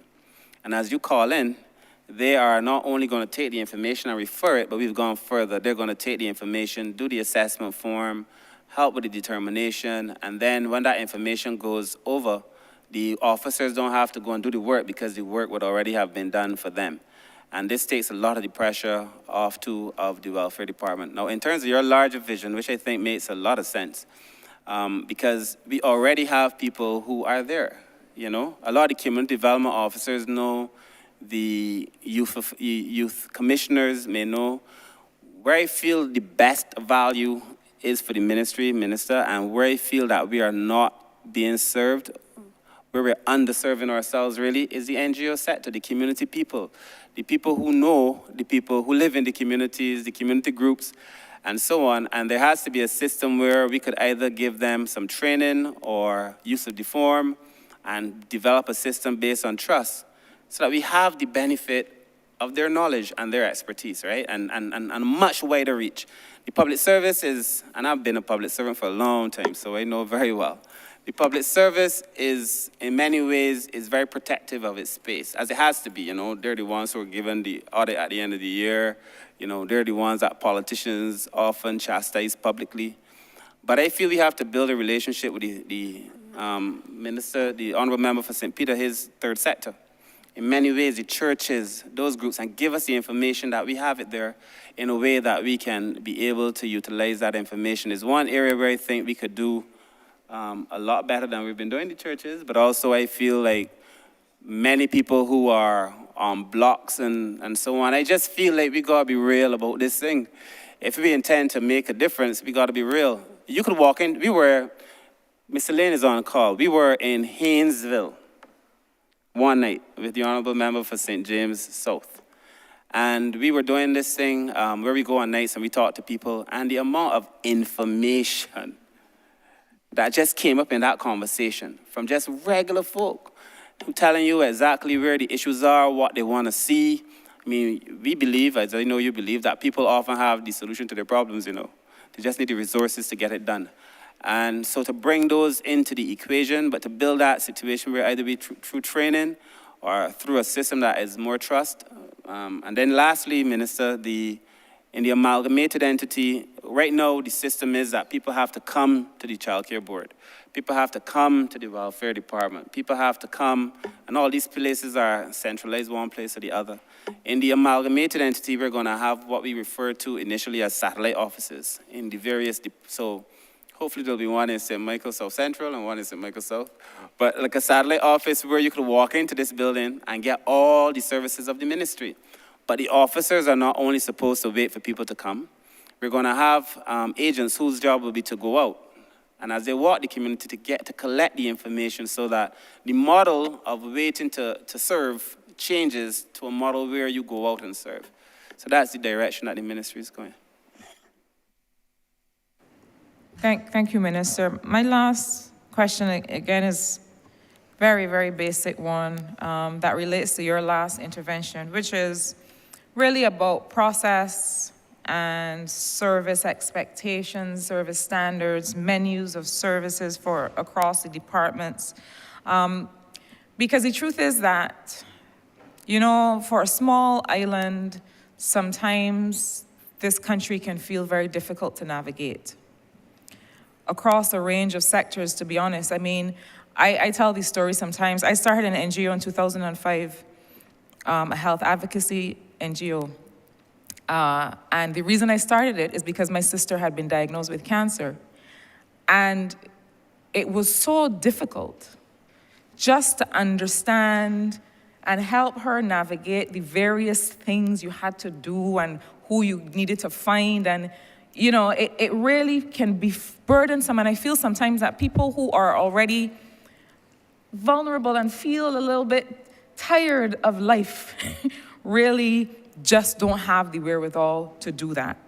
And so even for me sometimes in trying to guide the people who I serve in St. Michael South Central, sometimes it's not always clear. And some of your officers are probably familiar with my phone number, for good or for bad, because I always have questions. I was listening to Mr. Hollingsworth talk about the things that the disability unit is doing. I had no idea that I could refer somebody for that kind of support, although I gather that the resources are probably a little bit limited in terms of how many people you can serve. But I just wanted to know, and really perhaps to talk to me. I have a friend who used to say, talk to me like I'm a 4-year-old.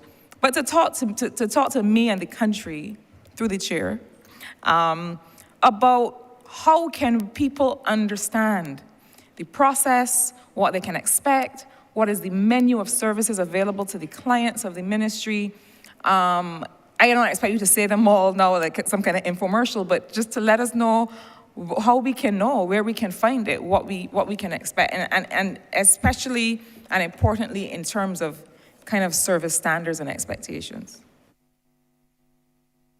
Ms. Gibson, you may wish to share on this one, please. Okay, good afternoon again. We have what we're called a Directory of Social Services for both government as well as non-governmental organizations. In the past, this will not be the first version of it. We've had one before, but it's been a physical copy. So we've taken the initiative to actually make it an electronic database where persons, the actual organizations, they've entered in information about the services, the times of operation, what type of identification you may need to bring, what type of documentation you may need to bring to access the services, as well as a list of services that they will offer. So as I said, it's not only government services, but we've also reached out to NGO organizations. And this database, it is operational, it's just not open to the public as yet. We're aiming to have it open by April, which will be the start of the financial year. But one of the challenges here would be actually getting persons to enter information about their services. Yes, of course, having the government organizations to enter their information, that would be fine, but having the NGOs and faith-based organizations, because as we all know, we need greater partnerships, and that persons not only come to the government for services, but also be aware of some of the organizations in their community that may be able to serve them. So we are working on this, and something is in the train where persons will be able to just go online and see what social services are available across Barbados once persons actually enter their information. Then, additionally, the ministry, as you know, is doing this amalgamation, and I should have said at the outset as well, I want to thank the former PS, Ms. Springer, who is now the the PS responsible for restructuring, reform of social and economic ministries, yes. And working with her team, we've developed a kind of a customer map, a journey map, and it's in pictures, pictorial. So you can see what happens when you come to the door, what services are possible, and then what happens at the various stages with the services that are possible. So that is not done yet, but I know for sure I've seen it doesn't exist. It hadn't existed previously, but I've seen it. And we're just tweaking it to make sure that at each stage, the services that are reflected are actually the services. So that will be coming in conjunction with the amalgamation as well, which should make it easy for people, at least within the ministry. I think we need to have, as you said, more comprehensive things so somebody knows, because when you're dealing with one health issue, one social issue, normally, you're dealing with all of them. You know, you end up dealing with money issues, you end up dealing with child issues. It's just comprehensive. So we take the point, but we're working and moving toward that direction.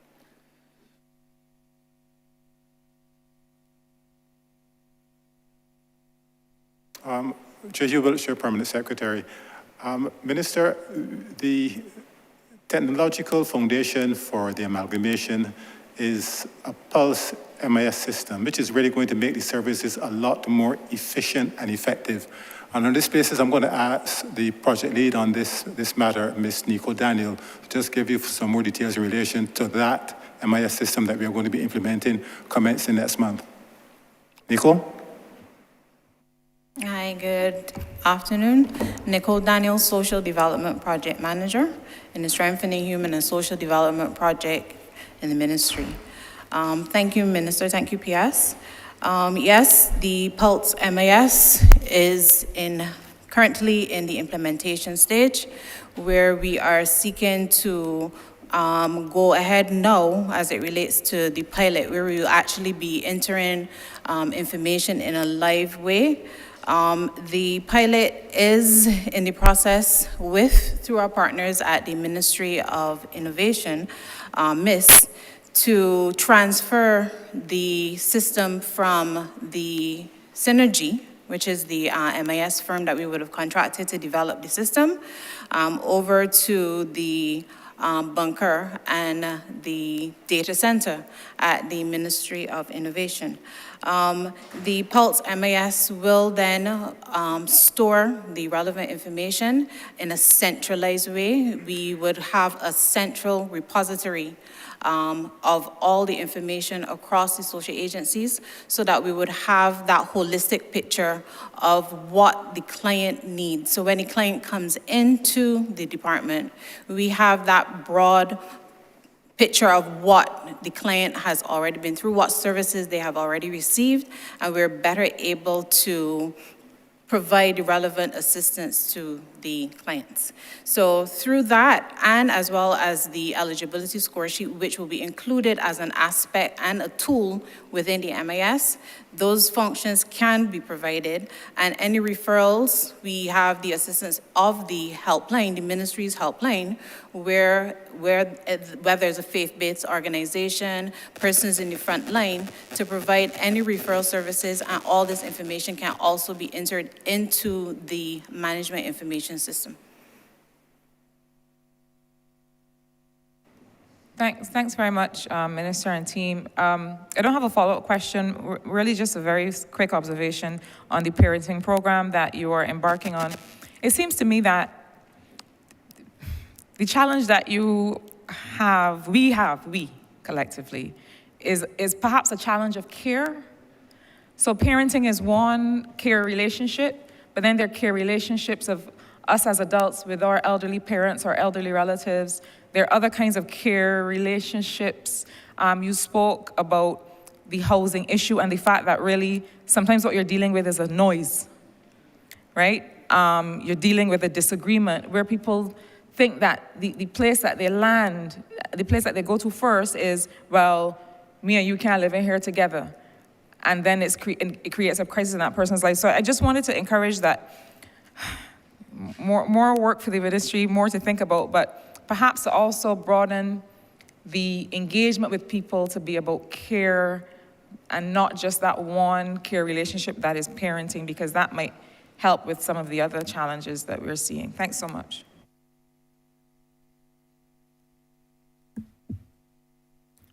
Thank you, Honourable Member for St. Michael South Central.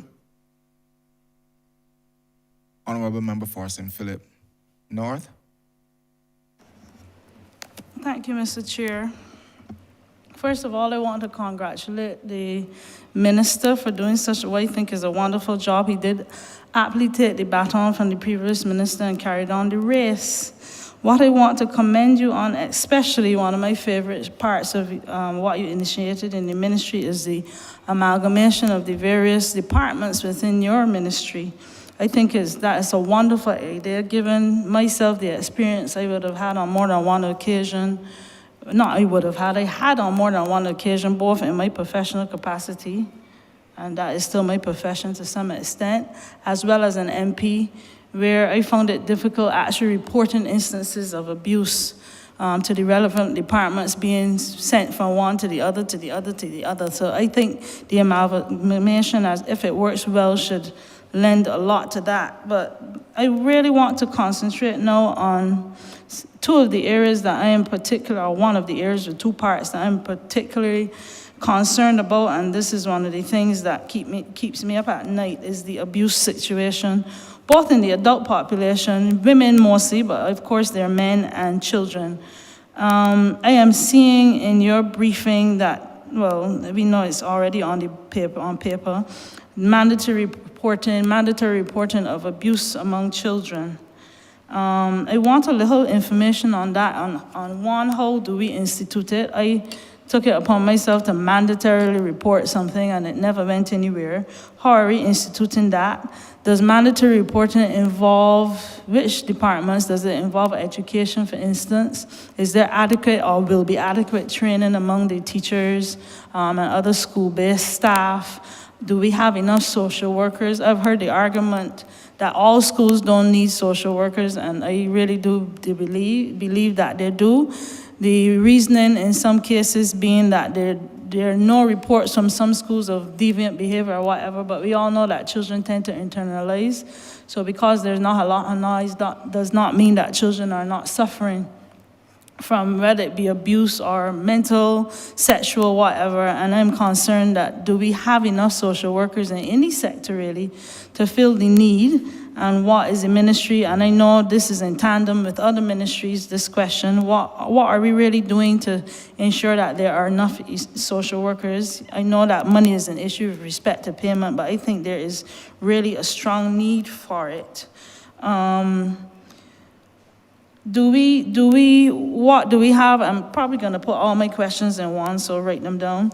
What do we have to support mothers and women who are being abused? I ask this question because, again, up to recently, it has been brought to my attention, a young lady, a mother, who was basically being abused by an ex, and to get many of them, a lot of police officers may not necessarily have the training to assist. I've had situations like this where the police officer basically thought it was normal if the lady got a slap and basically brushed it under the carpet. So I'm expecting that there will be some training of the police services with respect to handling mothers that have been abused and that need help. The court system is also a bugbear, which is not under you, but many women are having issues, for instance, with child support and having enough money to finance the children.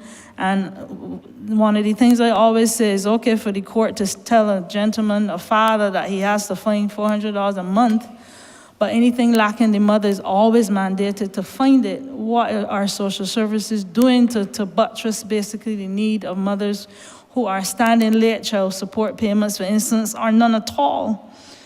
The final thing I want to touch on, all related with these abuse situations, and many of our children that are in our institutions have suffered such abuse and hence were referred there. Transitional housing. I remember some time back there were houses at Sterling's, or there are houses, so I'm encouraging Minister, you have my backing, that unless they're willing to help to put transitional houses, not a square foot of Sterling should be given to housing. I support that wholeheartedly. I left my father's house, I am too ashamed to tell you at what age, but I know if I were put out of a children's home at 19, there is nowhere on this God-green earth that I would be able to figure out banking and shopping and budgeting and who is who and which man would feed me. And you know how young people are. We cannot throw our children out to the wolves at 19 years old or even 20. I think there has to be a rebirth of the transitional housing situation, that these children can transition to basically be helped to transition into normal society where they're active members of society. I think basically this is all I want to touch on around the abuses. And yes, there have been reports that women who have been abused and gone to the safe houses have had instances or heard instances taken on good authority. In one particular case, the person in charge of the transitional house wanted the lady to leave because she didn't like how the children were acting. Children would be children, and people have a big problem with believing that children will be children. Children keep noise and children play, but what is a woman to do? 5 children, nowhere to put them other than this home, and is basically pushed out into the streets. Housing, and they hold them accountable to some extent. We have to, I think somebody brought it out early, we have to get an area or areas in our communities where these women can be housed and cared for. So with that, Minister, I think that has encompassed all of my questions, short and sweet as usual, and I look forward to your answers. Thank you. Thank you, too. I think the director of the Child Care Board or the chair of the Child Care Board, but the director of the Child Care Board, surely on the child protection legislation, please. Good afternoon. My name is Roseanne Richards, and I'm the director of the Child Care Board. The minister, in his preamble, spoke to the new child protection legislation, and what I would want to say is there's a section in that legislation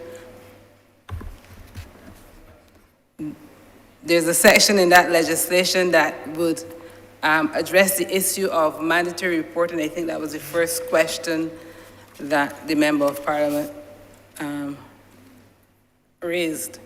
And in that section dealing with mandatory reporting, it sets out the list of personnel who would have to report a case of child abuse if they become aware of it.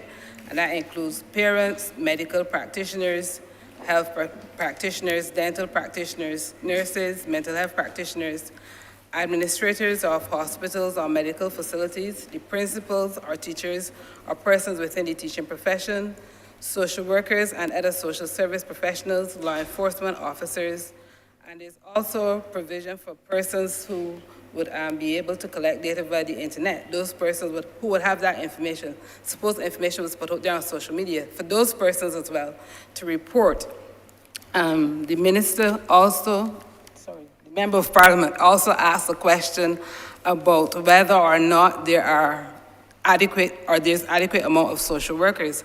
As a social worker. Before I lead you away, I know you mentioned who will be under the mandatory reporting, but what are we doing to ensure? In other words, if I were a teacher that had no training, and I'm guessing that maybe somebody was abused, but not really, and not sure, how am I accountable without the adequate training? What do you have in place? So to answer that question, I'm going to use my experience. If I were in the classroom and I suspected something, and I didn't have sufficient information, just on suspicion, in the school system, there's a guidance counselor, and a report could be made to the guidance counselor, who would then follow the regulations or the path, possibly the guidance counselor, once she has interviewed the child or taken information from the child, then the guidance counselor could report to the Child Care Board, and the child care officers would do an intervention, a further intervention.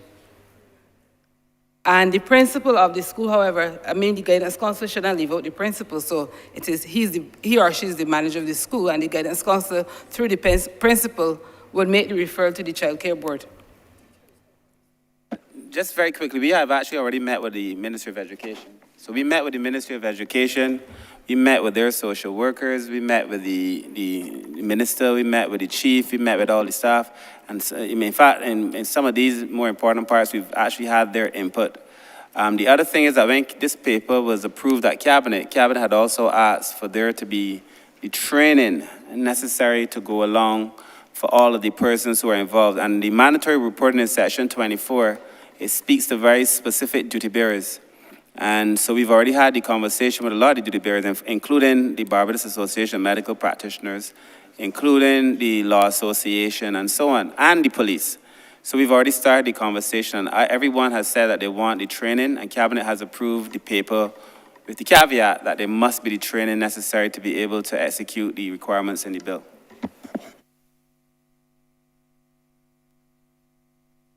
Sorry, Roseanne, continue. With reference to the question of the police, I'll come to the mothers afterwards. With reference to the question of the police, last year for the first time, Barbados observed Child Abuse Awareness and Prevention Month. And in October, we had a stakeholders workshop for the police officers who are a critical group of personnel that we work with in order to deal with child abuse matters. However, we are in the process of developing the protocols that the police would use once a report comes into them in relation to what they should do, and liaise with the Child Care Board to have the matter activated. They will deal with the criminal aspect, we will deal with the psychosocial treatment for the child or children or the persons who would have been abused. In relation to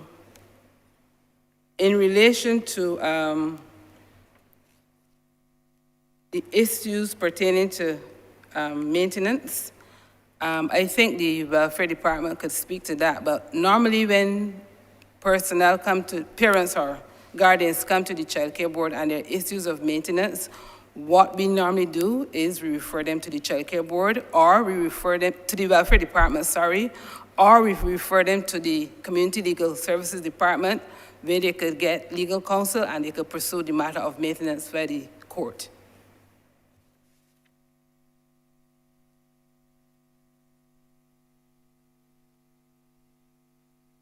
Chief Welfare Officer. Yes, thank you, Minister. So I want to speak a little bit with regards to the question about domestic violence or abuse towards women and the part that our department would play in that. I don't think a lot of people know that there's a family services section within our department. We tend to focus a lot on the national assistance, distribution of benefits.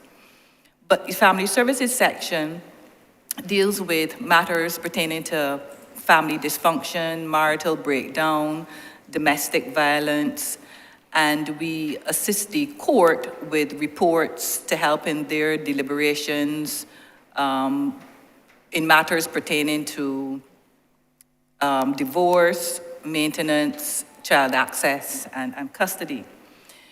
Now, if there is a situation where there's abuse, and let's say the police gets involved and it goes to court, the court will mandate that the victim and the perpetrator attend counseling at the welfare department.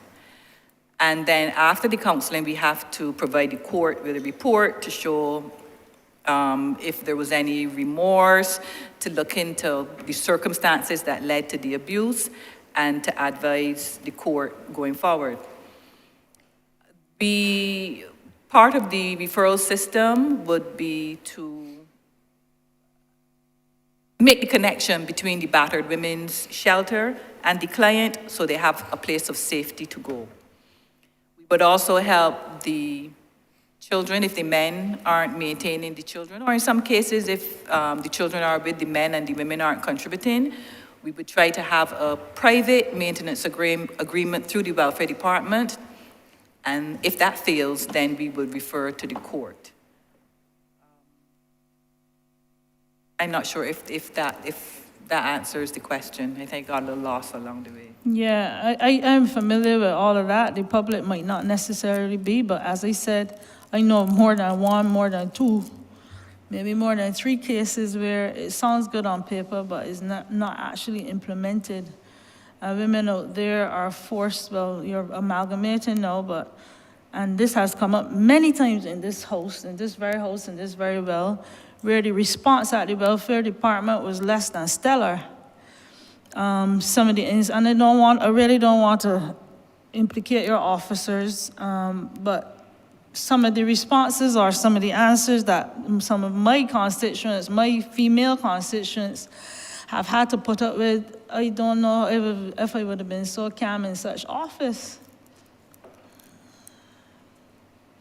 So I'm I'm sorry, hoping that Minister. enough training will be put, when you amalgamate enough training, because I assume you will still have welfare officers by another name maybe, but the training will be amalgamated, that the response or the sentences said to some of my constituents, there are actually women that are scared to go into the welfare department that tell me they would rather go down Bush Hill than go back there. And they say, as they say it. So I'm hoping that training happens with respect to your welfare officers by any other name, that some of these things, that women will feel safe enough to go to the welfare department to ask for help or any of your agencies. But you have answered my question. Chairman, it'd be prudent to get the perspective of the head of the Bureau of Gender Affairs, Mr. William Warner, on this matter of abuse against women. Mr. Warner? Thank you, PS. Honourable member, I share a concern about the domestic abuse. What we have done at the ministry, William Warner, Program Officer, Bureau of Gender Affairs. What we have done at the ministry, in terms of the Bureau, we recognize the seriousness of domestic violence and domestic abuse. For years, it has been fought, what I would term as in silos, where we had a lot of organizations, a lot of departments, ministries having their own initiatives. But in 2019, what we did, we established through an act of parliament, we established the National Committee on Domestic Violence. And that committee is charged with actually creating a national work plan against domestic violence. We are now in the stage of looking at organizing the terms of reference and the work plan for that committee. And very shortly, we're going to meet our second meeting, is going to be convened very shortly. In terms of the Honourable Minister's concern about the counselling, and we have a lot of NGOs out there who are doing a lot of good work in terms of the counselling. For instance, there's the Advocates Against Domestic Abuse, and that is an NGO that's doing some very good work. They are providing counseling services, and they are actually looking to have another alternative to the shelter for battered women. Thank you.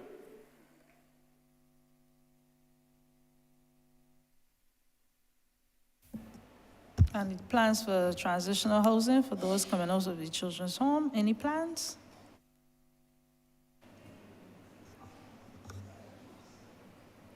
In relation to the transitional housing, what I could say at this point is that plans are afoot to establish a new state-of-the-art facility at Bullins in St. James, and they're hoping to build some transitional houses as well, so that persons attaining the age of 18, if there's no family to reunite with, those persons would transition to one or two of those cottages and live there for a period of time until they could move on their own. Thank you very much. Very pleased to hear that. I hope it does not end up like Sterling's transitional housing. But I appreciate all your answers. Thank you very much, Chair. Thank you.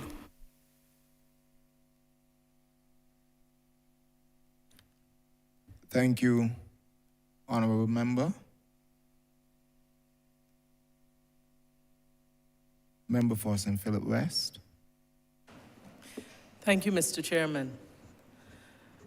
First, I want to thank my colleague from St. Philip North for raising the question of child abuse. It was certainly one of the questions I was going to raise, but I believe that the minister and his team have responded to this matter, and in that connection, I want to thank the ministry responsible for people empowerment and its agencies for the support that it gave to our Ministry of Education when immediately after we came out of lockdown, where we saw where students who would normally go to school to escape some of what is happening at home, having been confined to the home for an extended period of time, we saw the level of abuse that was at a level that was alarming. And I want to thank the Ministry of People Empowerment for the support you gave us in responding to some very horrific situations that we had to witness once the children had come out of lockdown.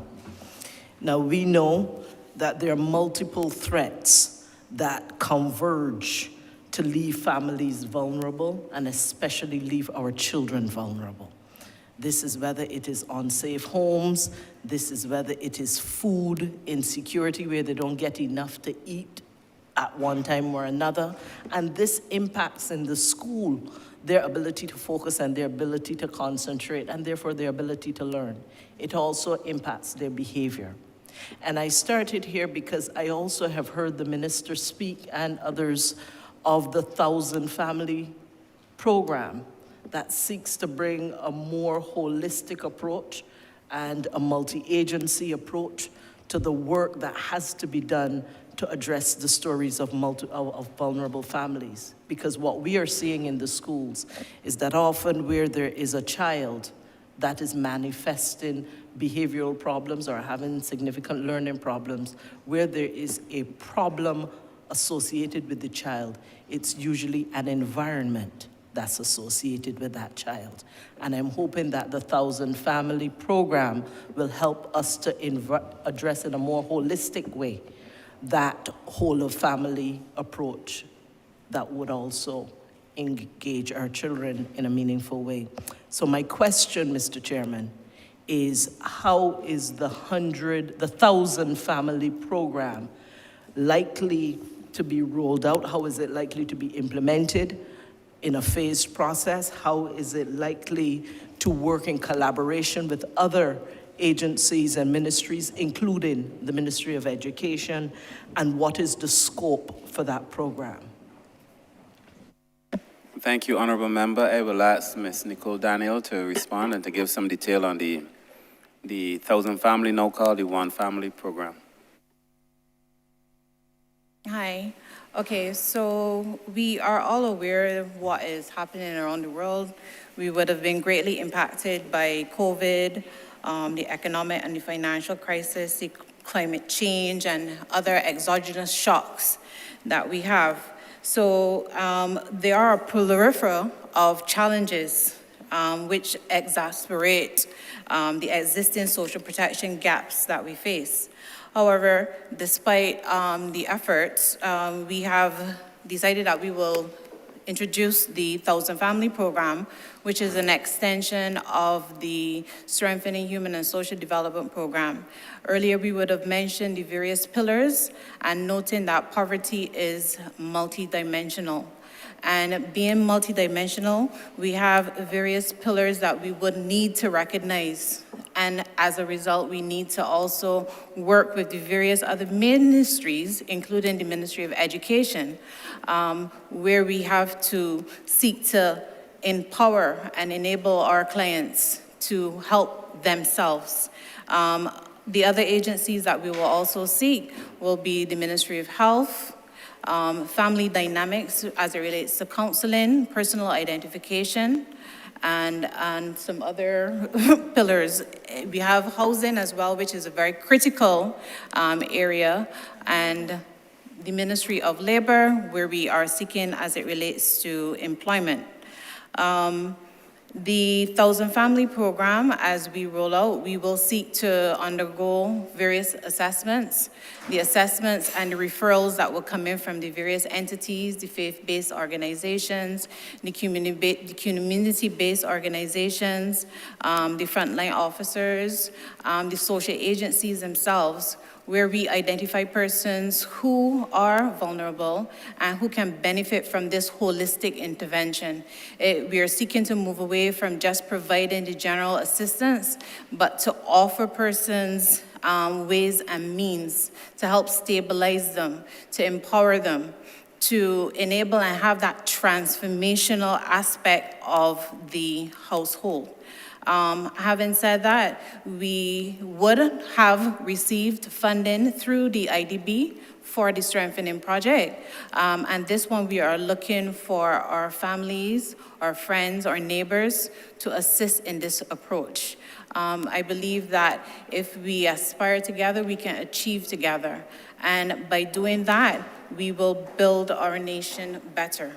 The 1,000 Families program, once the assessments are completed, we will have the relevant scores based on the ranking, and we want to work with those obviously most vulnerable. And from those selected after we have done the eligibility score sheet, we will seek to work with these families on a holistic level, engaging them with them in the various aspects and the pillars that I would have mentioned earlier. And through this intervention, we will seek to have this empowering nation, so where we can see these households move from a stage of dependency on the system to a stage of independence, and thereafter to interdependence. We will, based on our model and through the IC Bridge, we would have recognized that it will take at least a minimum of 2 years intervention to have the mindset as well, because it is largely based on the mindset of families in order to move them out of poverty. So this 2-year intervention with the assistance of the social workers who will meet the families where they are and carry them through the program, helping to empower them, improve their livelihoods, seeking opportunities for them where they can seek levels of employment, entrepreneurship. We would have just partnered with 10 Habitat to promote the use of entrepreneurship within the society and help those persons to get back on their feet and less dependent on the state. But through this 1,000 family, we want to utilize, as I said, the community, the society in general, to work with us to help our families and those less vulnerable. And if there is an instance where we can adopt a family, and not adopt a family in a financial sense, but adopt a family as it relates to mentorship, coaching. If you have a family, a client or a household that you recognize needs that extra push, that mentorship, that is what we are also looking for, as well as, counseling, ensuring that the children as well in the household will be able to benefit from the program. We will have further details with regards to the program upcoming, but this would lend the general basis of what the program is about. Mr. Chairman, I think it would be prudent for this honorable chamber to perhaps be informed of some of the lessons learned from the IDB-funded Strengthening Human Social Development Project as it relates to those families who benefited from this program, because it is on the basis of that program that we're going to be rolling out the One Family, 1,000 Family program. So I think Ms. Daniel may be prudent if you could just, if at this stage, identify some of the lessons learned from the IDB-funded program and how we can utilize those lessons to ensure the successful implementation of the One Family program. All right, so we would have recognized that we, obviously, as a ministry, we can't do it alone. We would have worked with the Ministry of Education, as I said earlier, to assist those clients in getting the relevant educational assistance. We would have recognized that there are some gaps in the system as it relates to remedial. And that is one of the things that we are addressing. Some clients are a bit shy and a little bit proud, where they don't really recognize the need for getting these remedial needs met.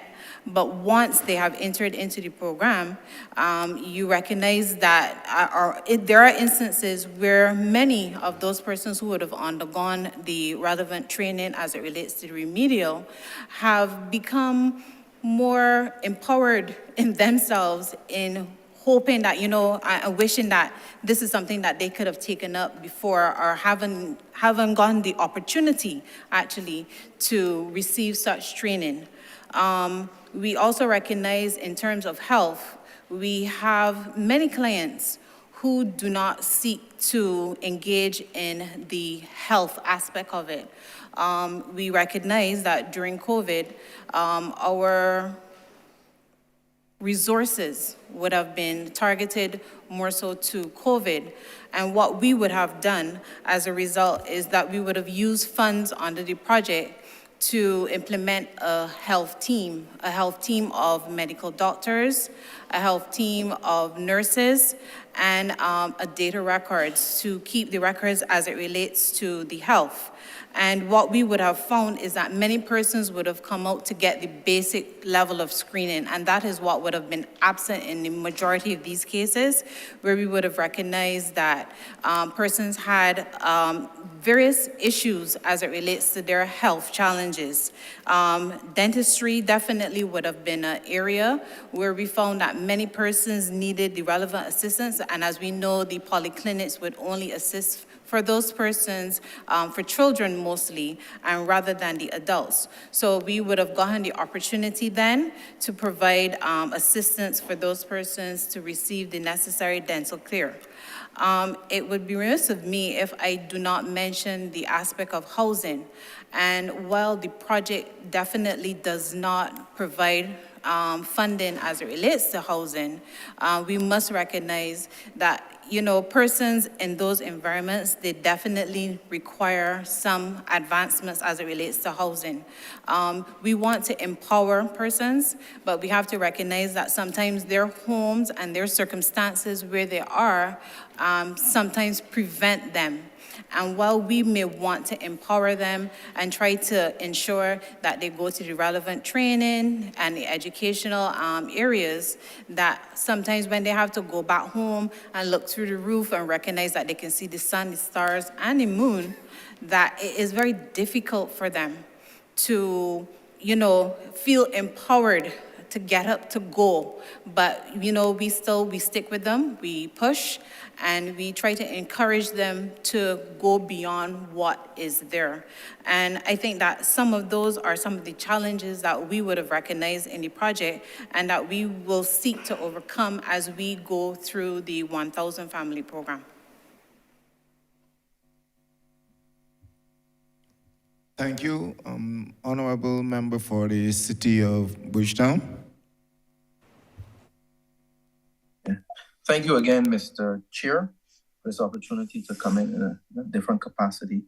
I want to start, like everyone, not just in vain, but sincerely to thank the Minister and the Ministry for the work that have been done on behalf of the people of Bridgetown. And on behalf of the people of the City of Bridgetown, I would like to thank you and for the work that's been done on behalf of the people of Barbados. I congratulate you because in canvassing my constituency for this exercise, I like to speak on behalf of the people, so I need to speak with the people. Although there were still some concerns, pockets of concerns with many aspects, and particularly seeking welfare and stuff, I can tell you that there's been a dramatic improvement, even seen here in this exercise, because I sat next to you last year at the same time. And you would have to admit, Minister, if you're being honest, that the type of questions and the type of comments that we got towards the welfare department has been markedly different. I say this at the risk of understanding the member for St. John has not contributed as yet, but I'm sure when he contributes, he would add to the chorus of sincerity towards the improvement of the welfare department.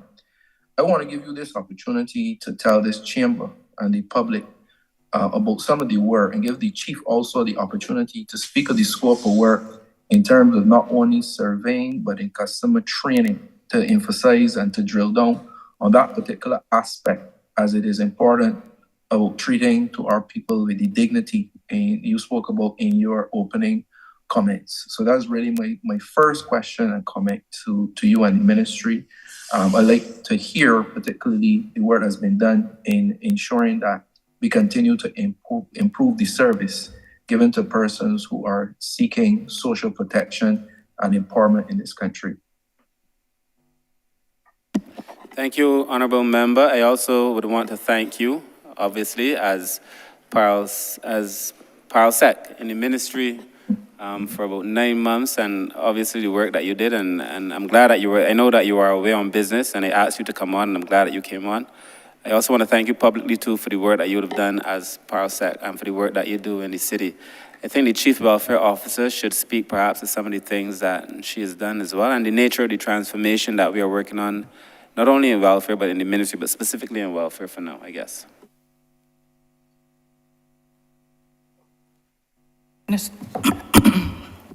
Thank you, Minister, for the question. Let me just share a little bit first about what we were able to do over the year. Let me just say again that COVID really threw us for a loop. We weren't prepared for it. We had just come out of the flooding, the freak storm, Elsa. COVID just knocked us upside down. And there was a tremendous increase in applications at one time. And we saw figures moving from pre-COVID figures for cash grants, moving from 3,000 beneficiaries to over 6,400 beneficiaries at December. We saw food quadruple from 1,000 beneficiaries to 4,000 beneficiaries. Private rents doubled from 130 beneficiaries to 291. Utilities also doubled. Burial assistance quadrupled from 30 to 122. And in between there, we assisted over 4,000 children with back to school clothing and supplies. We did all of this, the staff of the welfare department, with a reduced complement of staff, I should say, and amid these COVID restrictions. The staff embraced the technology and quickly made the adjustment to tele and video conferencing to interview, assess, and process payments for clients. There was tremendous pressure on the staff to service the increase in applications, and honestly, at this time, I would like to publicly thank the staff of the Welfare Department for the hard work and sacrifice that they put in over the period to ensure that the most vulnerable citizens of Barbados were lifted up.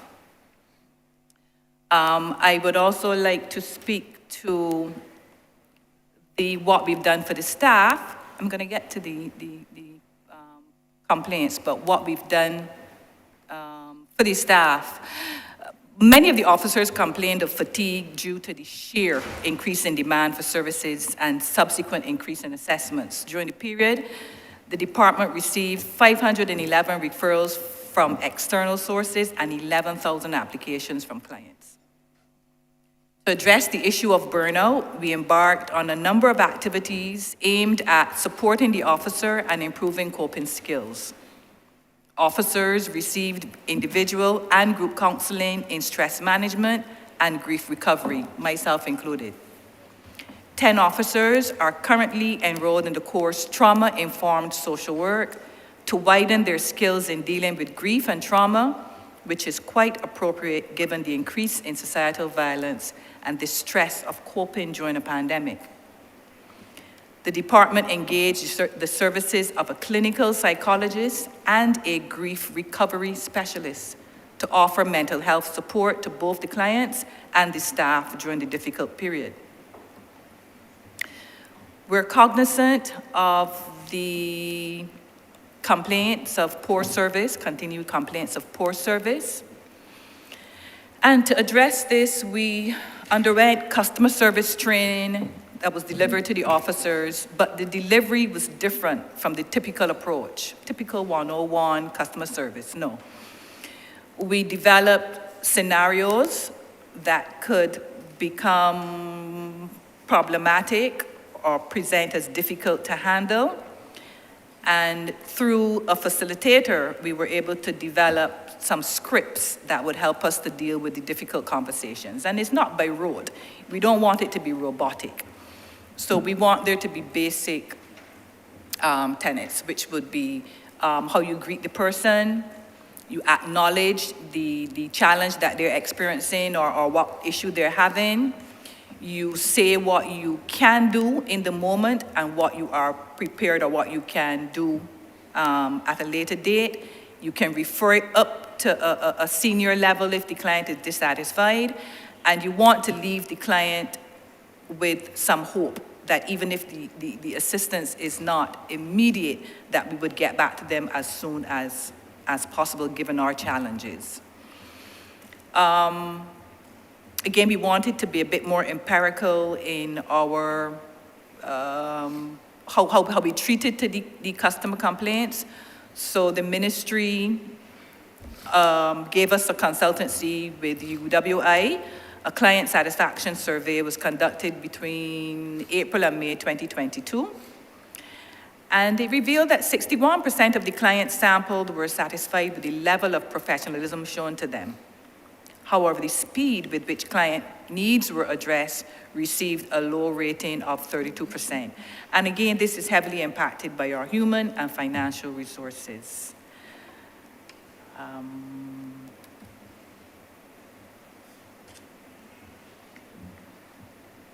I think I'll stop there for now. All right, thank you, Chairman. That's back at me. Yes. So as I was listening, I say, Welfare Department has a story to tell.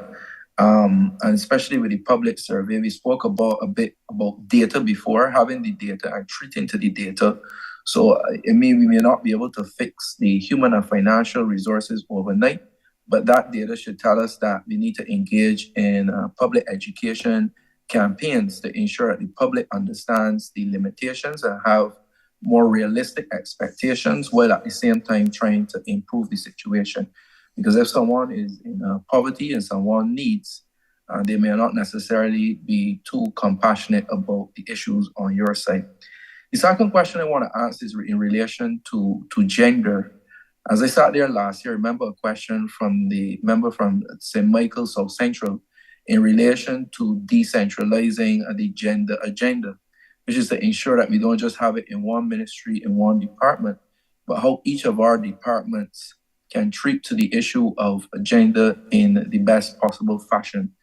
I think on my own portfolio and the question being asked in relation to the crime prevention plan, and I had members of the media, the members of the influencers and the youth council, and they asked the question, what gender lanes will really apply to this? And I was impressed by the question each time, because I believe that as we seek to implement policy through all of the various departments, that this is something that should be first and foremost in our minds. The last paper that touched my desk, as Parl said, was from the Gender Bureau looking at this particular thing. So I wanted to make sure that through you, Minister, and the Bureau of Gender Affairs, that they can speak to the work that's been done since last year, since the question was asked by the Honourable Member for St. Michael South Central. What are we doing to kind of decentralize and make sure that we have a more universal approach to gender sensitivities in our policies and programs? Thank you, Minister. Acting Director Gender, please.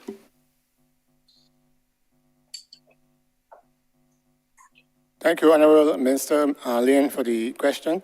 As I alluded to at the beginning, the Minister has indicated that gender is a very small department, and our efforts to mainstream gender has suffered from some challenges due to that lack of the technical capacity. But what I can say is, as the Minister also alluded to, we are under an arrangement with the government and we are on an arrangement to procure a gender specialist. And I'm sure that once we get that gender specialist in place, then we'll be able to do a lot of that work that is needed in gender mainstreaming. Also, I want to report, though, that there are some ministries who are coming on board in terms of gender.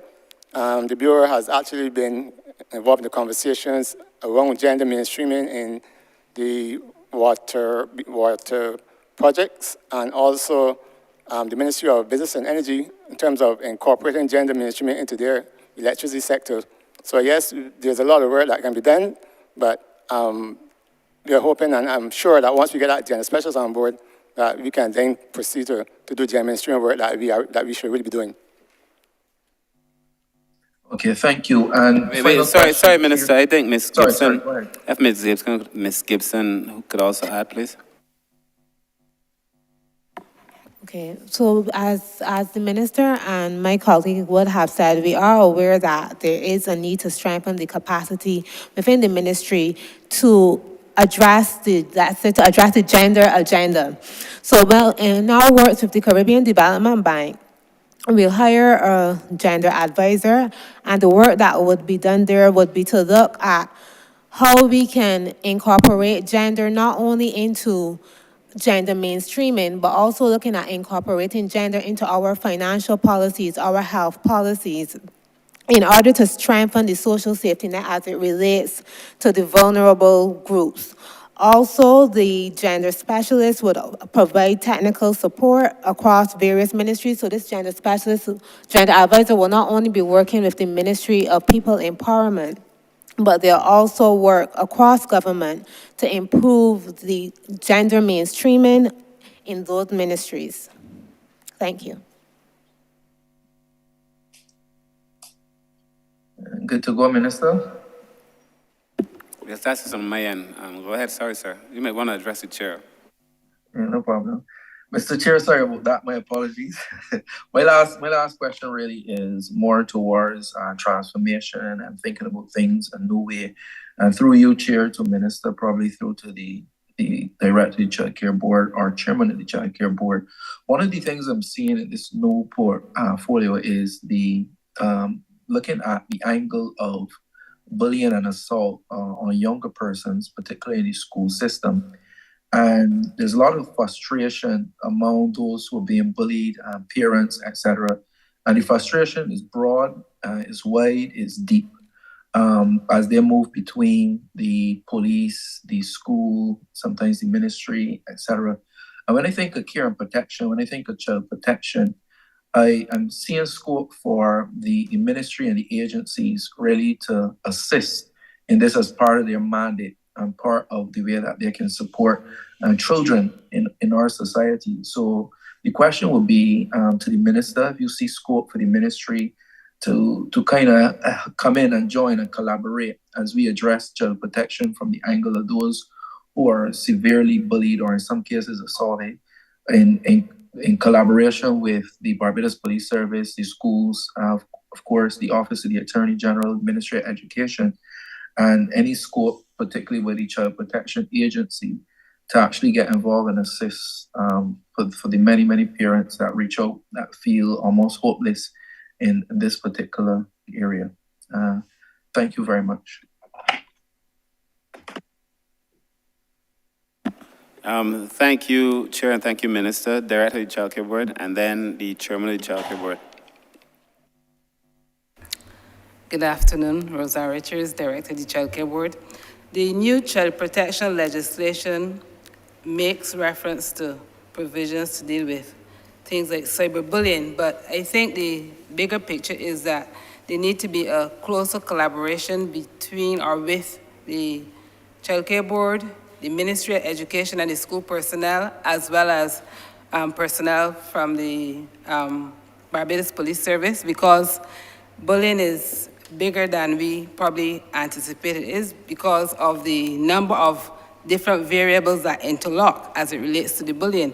So you might get a situation where a child might be bullied for his lunch money, and if he doesn't give up that lunch money, at the end of the school day, it turns into a fight, and at the end of the weekend, something else happens. So I think that all the players, the school, the police service, and the personnel within the Child Care Board, and possibly welfare as well, because there are different variables intervening. So we would all need to work together, put a protocol in place as to how we are going to respond to it and address it from that perspective.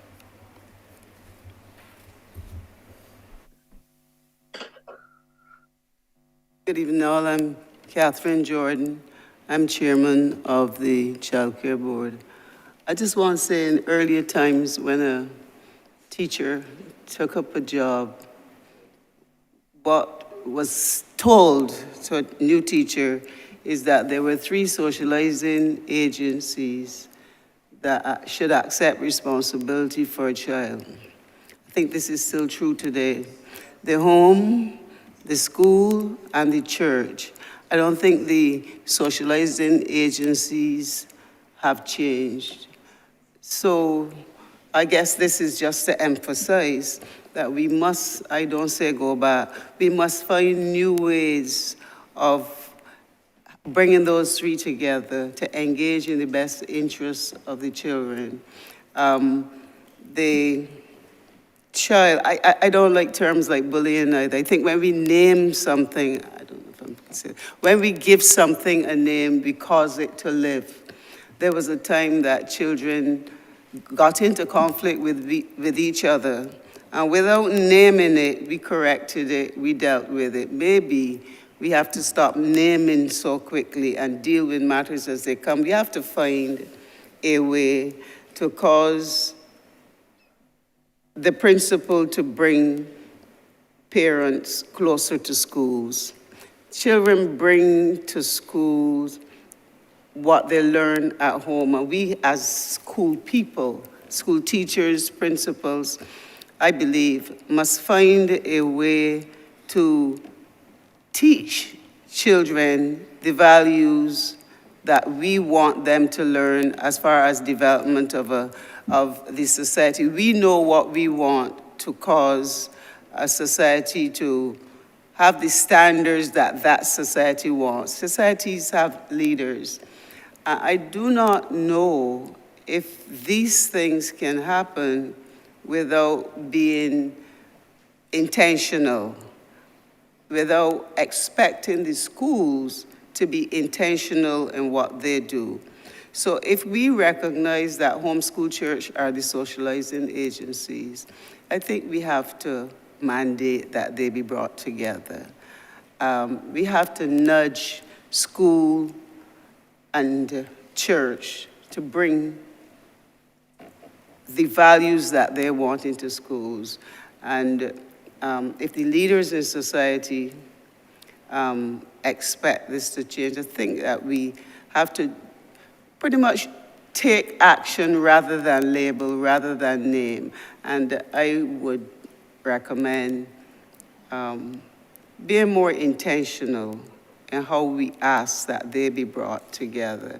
People have accepted, the people you want to come to PTA meetings don't come. But I do not hear anybody who goes further than that. We have to find a way to bring them or go to them.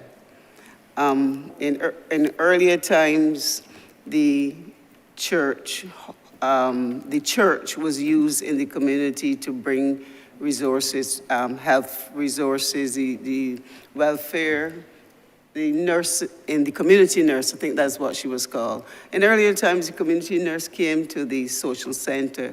She came to the church in the community. Maybe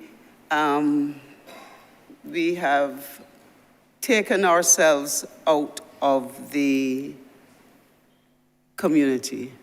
I think we have to take services into the community, use what buildings are there, and bring the services back to the communities. Where parents want empowering, the socializing agencies must get together and bring the empowerment back to the children, where the school has taken itself out of the daily life of the children. We could go back to many, many old stories, but I think that there is a need to recognize and identify again where the socializing agencies are and be more intentional in ensuring that the values we want taught are taken to the people rather than waiting to correct them by labeling, by psychologists, by therapists, and so on.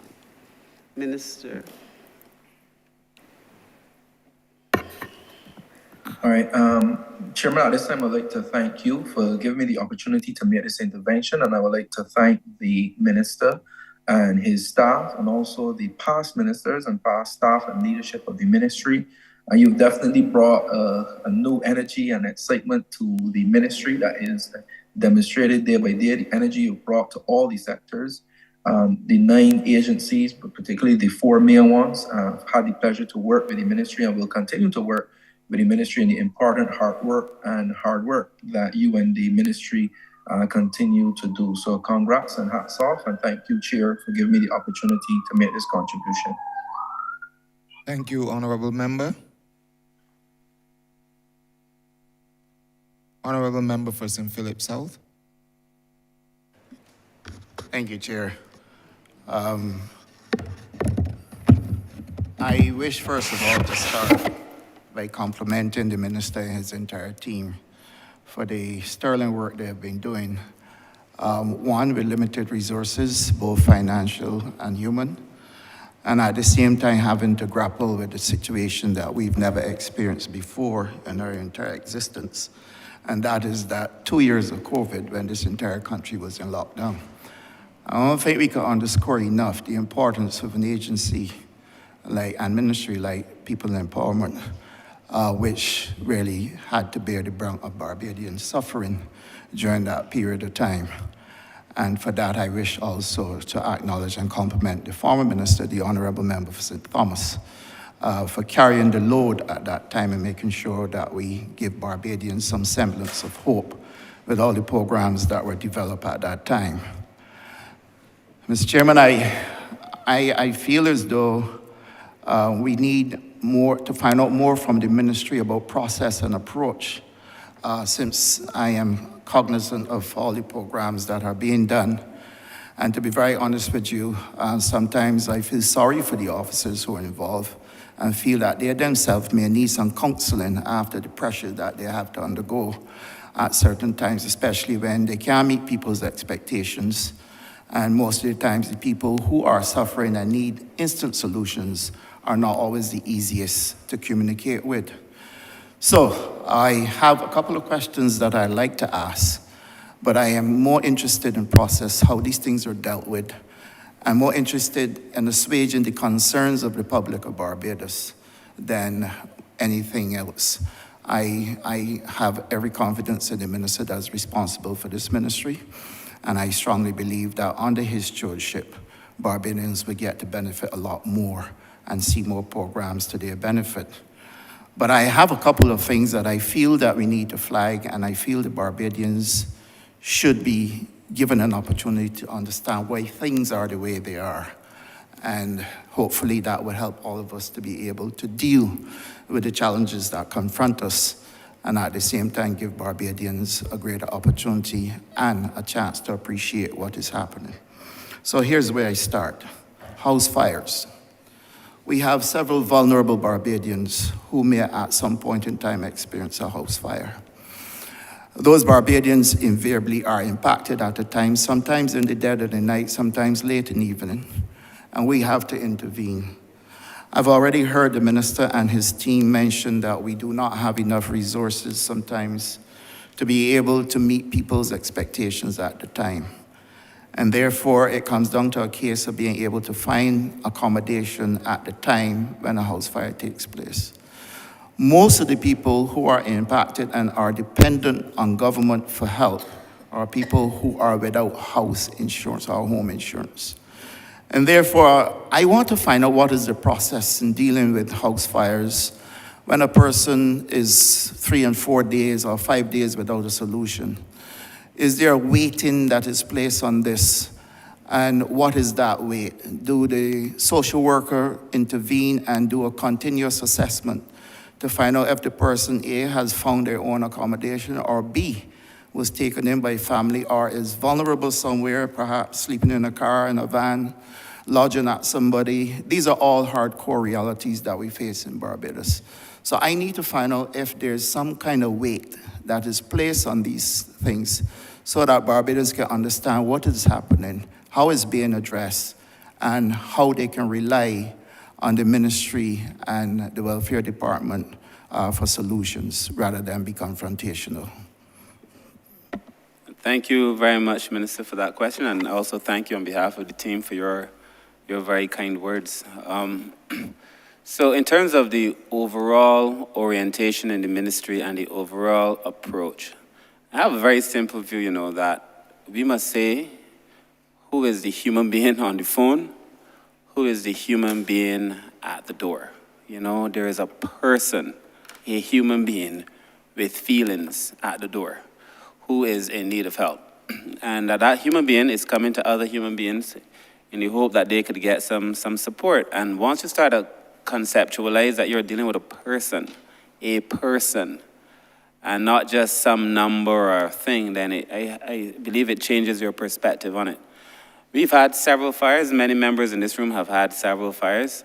I've had at least 5 fires. And fires, regardless of the bacative, if I may use that word, regardless of the support, a fire is a very, very difficult thing to deal with. And I think the Chief Welfare Officer should speak to what happens now when we deal with fires.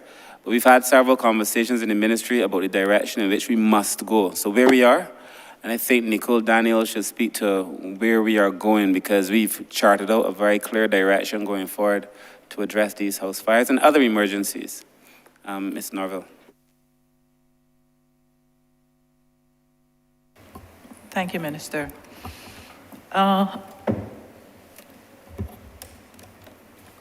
As it pertains to house fires,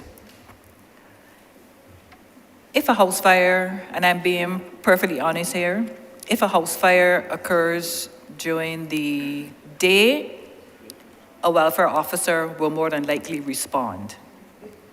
They would go to the site of the fire, they would counsel and interview the victim.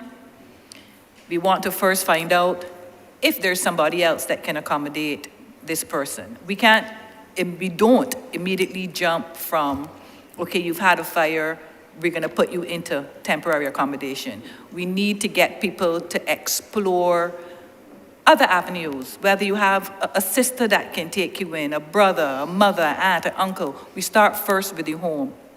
When we've exhausted that, then we look to see where in temporary accommodation we can put the family. And again, this is challenging because finding that place that would be near to where the person lived before, near to where the children go to school, near to where they go to work, it's difficult. So we assess other needs. There's a need for clothing. Is there a need to have your ID card replaced so you can do business the next day?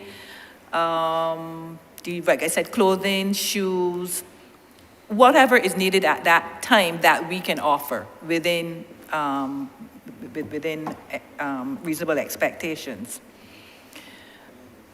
The follow-up, again, goes back to the housing stock that is available to that person who's lost their home. The transition, we may temporarily place them in a hotel, a guest house, but we know that's not sustainable. So the transition then from the guest house to a long-term solution for housing remains challenging for us, and we will continue to work with our partners to see what can happen. I know currently in the ministry we are working towards a 24-hour response system that can treat to fires as well, and we've had some discussions with the fire service, but I want to ask my colleague, Nicole Daniel, if she would expand on this. Thank you. Thank you, Deborah. Yes, we have currently the 24-hour helpline, 536-HOPE. We are looking for that helpline to offer hope for those vulnerable persons. The 24-hour helpline is currently in place. Sorry, Nicole, could you repeat it slowly so the public can hear the helpline, please? 536-4673 or 536-HOPE. Right, so as I was saying, the helpline is currently in place for 24 hours. We would have met yesterday only with the Barbados Fire Service as it relates to engaging and partnering with them to assist those persons who would have been a victim to the fire. In the event that a fire occurs, Ms. Norville from the Welfare Department during the day would send the social worker. But in the event of a fire after hour, we are also trying to put protocols in place to provide for that family in the immediate instance, as well as having the necessary follow-up thereafter with the household. The fire service, we are looking to see if the provision of care packages on the immediate basis of those key and essential items can be provided to the family until they can get to the supermarket on the next day to get any relevant items, or to town to get any other items as it relates to clothing. So from the helplines end, we will have that availability of the social worker, as I said, to ensure that the needs of the persons who would have encountered the fire would be met. We also need to partner, especially with persons as it relates to housing. We would have mentioned earlier that we do not have an onset of housing available, but we need to work more with partners who can provide that level of housing so that in the event of a fire, we can get those persons into immediate shelter, even if it is temporary in the first instance, until further accommodation can be provided to the victim. Thanks. Just as a follow-up, I was hoping that I would have heard a bit about counseling, especially if it involves a family of little children, given the fact that I have had the experience of seeing children cry because their school clothes were all burnt up and school was going to be the Monday. And to be very honest with you, by the Monday there were no school clothes, and therefore you have to be scrambling, asking for sponsorship, etc. So if that is not part of the protocol, I would strongly recommend that it become part of the protocol, because this is something that we need to address. House fire is a very traumatic experience, really, even for a single person. And when it happens when you're sleeping, it makes it even worse. So I would personally like to request that we drill down to some kind of counseling as part of the response to that. The other thing that I'd like to raise is... Sorry, Minister, could I just ask Ms. Norval to respond? That's a very good point. Sorry, Minister, I thought I'd mentioned it, but counseling underpins almost everything we do at the Welfare Department. So counseling definitely is administered to those persons when we go to a fire, because we do recognize that it is very traumatic for an individual to lose everything that they have and not know where they're going to go and how they're going to get their stuff back. So counseling is definitely a part of the process.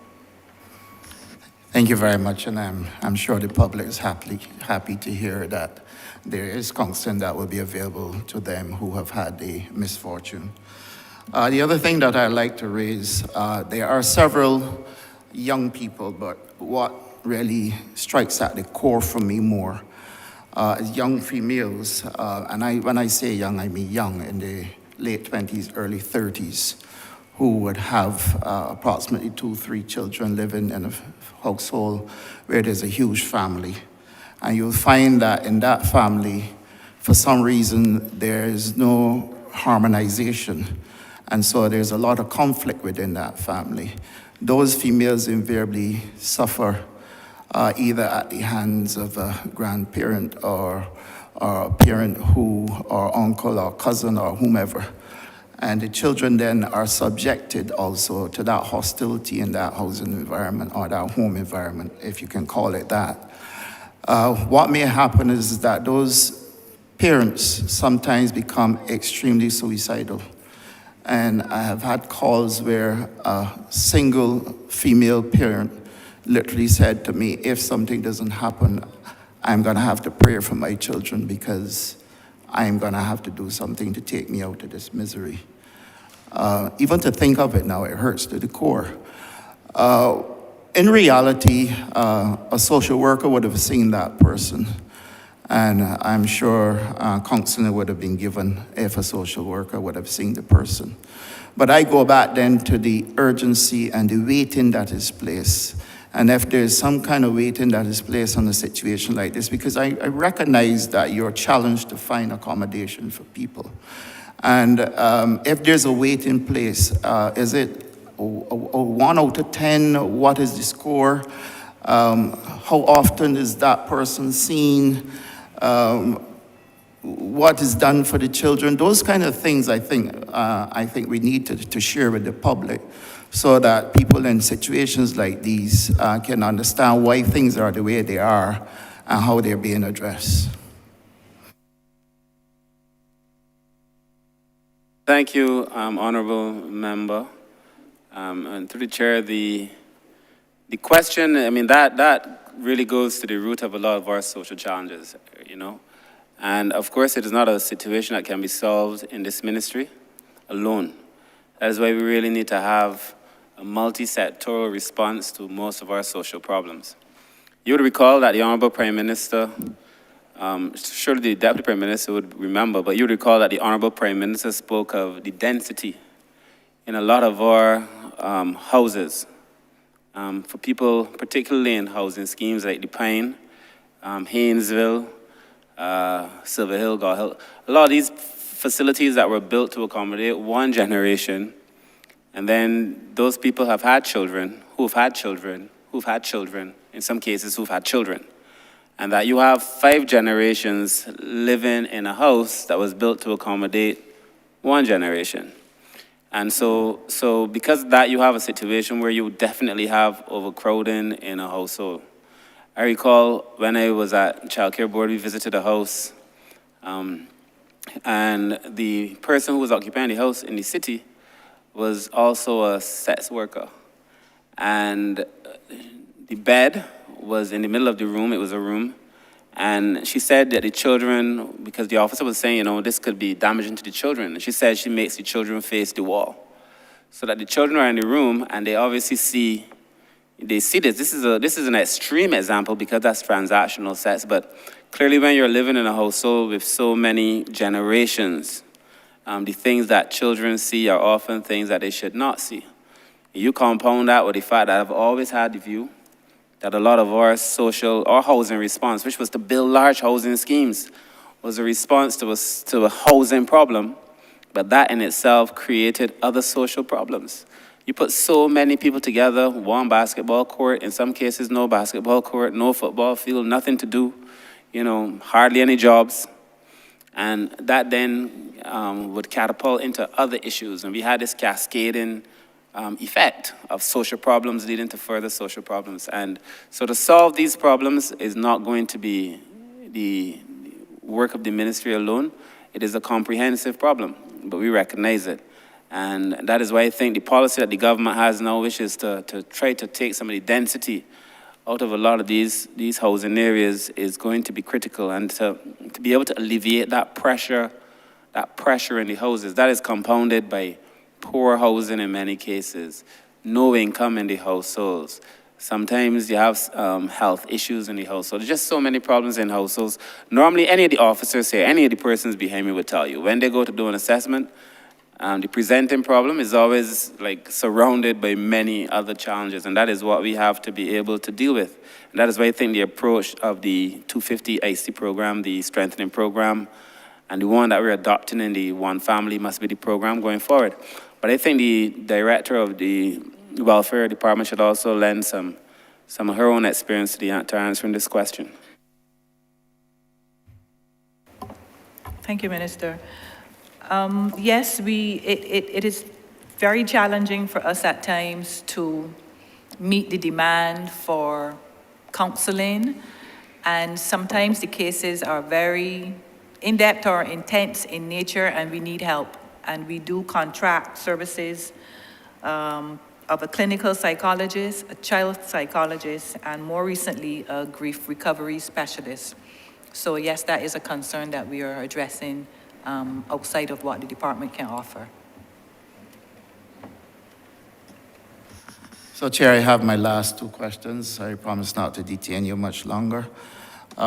In the brief that I have before me, it says societal contexts and issues which need to be addressed. And your first bullet speaks to protracted economic downturn, which has resulted in inflation, increased costs of living, and therein increased poverty, inequality, and vulnerability. My question is against all of this, and this dates back long before us. There was a period of time which we referred to as a lost decade, when we saw how people had to draw down on their savings to make ends meet, weren't able to pay bills, etc. We are obviously in the throes of what is developing as we know it to be as genteel poverty. I think the honourable member for St. Michael South Central did speak to this in her presentation. But as an adjunct to that, Minister, if you can tell us where your ministry is in terms of how we are addressing what is developing in terms of genteel poverty, where people are literally ashamed to disclose what is happening to them. Their pride is still standing before them, but they are unable to pay bills, they are unable to buy food at times. And I do recall that when we were in the COVID lockdown period, I think one of the greatest challenges we've had was addressing people who wanted care package because they were in genteel poverty. Is there a strategic plan going forward to deal with situations like these and to be able, one, to help bring people out so that they don't feel that they need to hide it, and two, to be able to address it either by way of counseling, help provision of jobs, those types of things? Thank you, Honourable Member, for the question. It is one, obviously, that we are dealing with and struggling with in a way. Although the concept of genteel poverty really is, is taken from our British idea that people who used to have these lavish houses and lived well now have these massive assets and appear to be living well, but that they're really poor. And in our colloquial use of it, it is meant to convey a person who may look as if they're doing okay, but who is facing serious circumstances. Truth is, for many of us, whether directly in our family, through our brothers and sisters, our parents, if we go back, our cousins or our second cousins, and surely if we go back enough generations, all of us were poor. Our bloodline, for most of us, many of us came here against our will on a ship, tied to the bottom or chained to the bottom, and worked against our will on a plantation. That's how all of us of color started.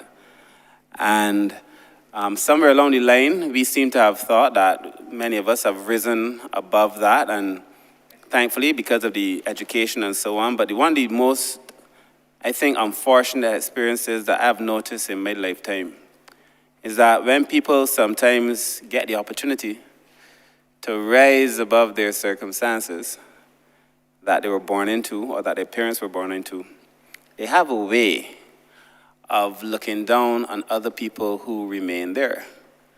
And it is one of the most unfortunate realities for people who do this kind of work. And then, obviously, a person who figures that if I come forward or if I say that I'm dealing with these issues, I don't have to subject myself to an unkind welfare department, as they may think, the judgment of other people who too might have been able to rise above their circumstances, many of whom are also suffering, and they don't know, and then have to subject themselves to that judgment. And so many people who need help aren't coming forward for the help. It's like people who are ill, many men, because men are more guilty of it than women, regrettably, but a man who is ill waits until the condition is so bad to present to the doctor for help. And at that time, the thing is too far gone, and sometimes it could be terminal. I think we have to get past this idea that there is some sin in being poor, some shame in not having assets.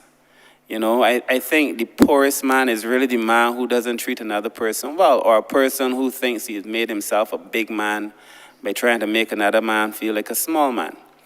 And I think we're trying to build that into the way we orient ourselves in the ministry, so that everybody who comes before you first and foremost is a human being in need of help. And I think once you can do that, then you could begin to help that person. But that person also has work to do. Because if you're thinking that there is some sin in being poor, then you also have your work. And you know, you don't want to come forward to help your children. You don't want to come forward to help your mother. You're leaving your mother to suffer, many people. So I think at the end of the day, in relation to this issue, we have to, first of all, work with a lot of NGOs, I think in a practical way. People in our communities and in the churches and the groups, they know, many people know where the poor are. It is not years ago, when I was a young person at the child care board, I gave a lecture in a church. And at the end of my lecture, I made the point that the church has to go out, you know, the Bible teaches you that you should go and make disciples of all men. And I made the point, and then the priest said to me, and I would never forget, the priest said to me at the end of it, they are out there. The church is here. If they want to get saved, they have to find their way in here. And to me, that just made no sense. And I also feel that that cannot be our social positioning. That people who are in need of help shouldn't have to wait for us to show up at our door, when we should have the agencies as part of our amalgamation in the various communities.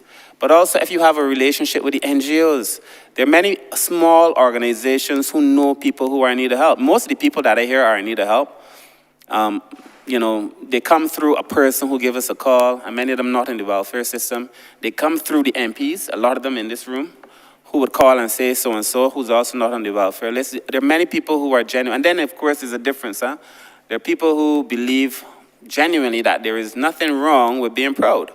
And so, you know, we've been taught, many of us, that if you're hungry, nobody ain't gonna know. You left home hungry, don't ask somebody for nothing. If you go by somebody and they offer you food, hungry or not, you can never eat. In my house, if I go by somebody as a child and they offer me food, I could eat. That's just the way it was. And so I think there's a lot of work that, most of the time I wasn't hungry. My mother made sure of that. But I'm just saying that there are many cases where you go and that's just the way it is that you were raised. And so there's a part of that that's cultural. There's a part of it that's embarrassing to people, and we have to be able to change it. But there's also a practical component of the ministry where we have to go out. And then you can't invite people in and then treat them bad. So the welfare department isn't talking as much as, probably the chief isn't talking as much as she should about the work that has been going on in relation to the changes in terms of how people are treated at the welfare department.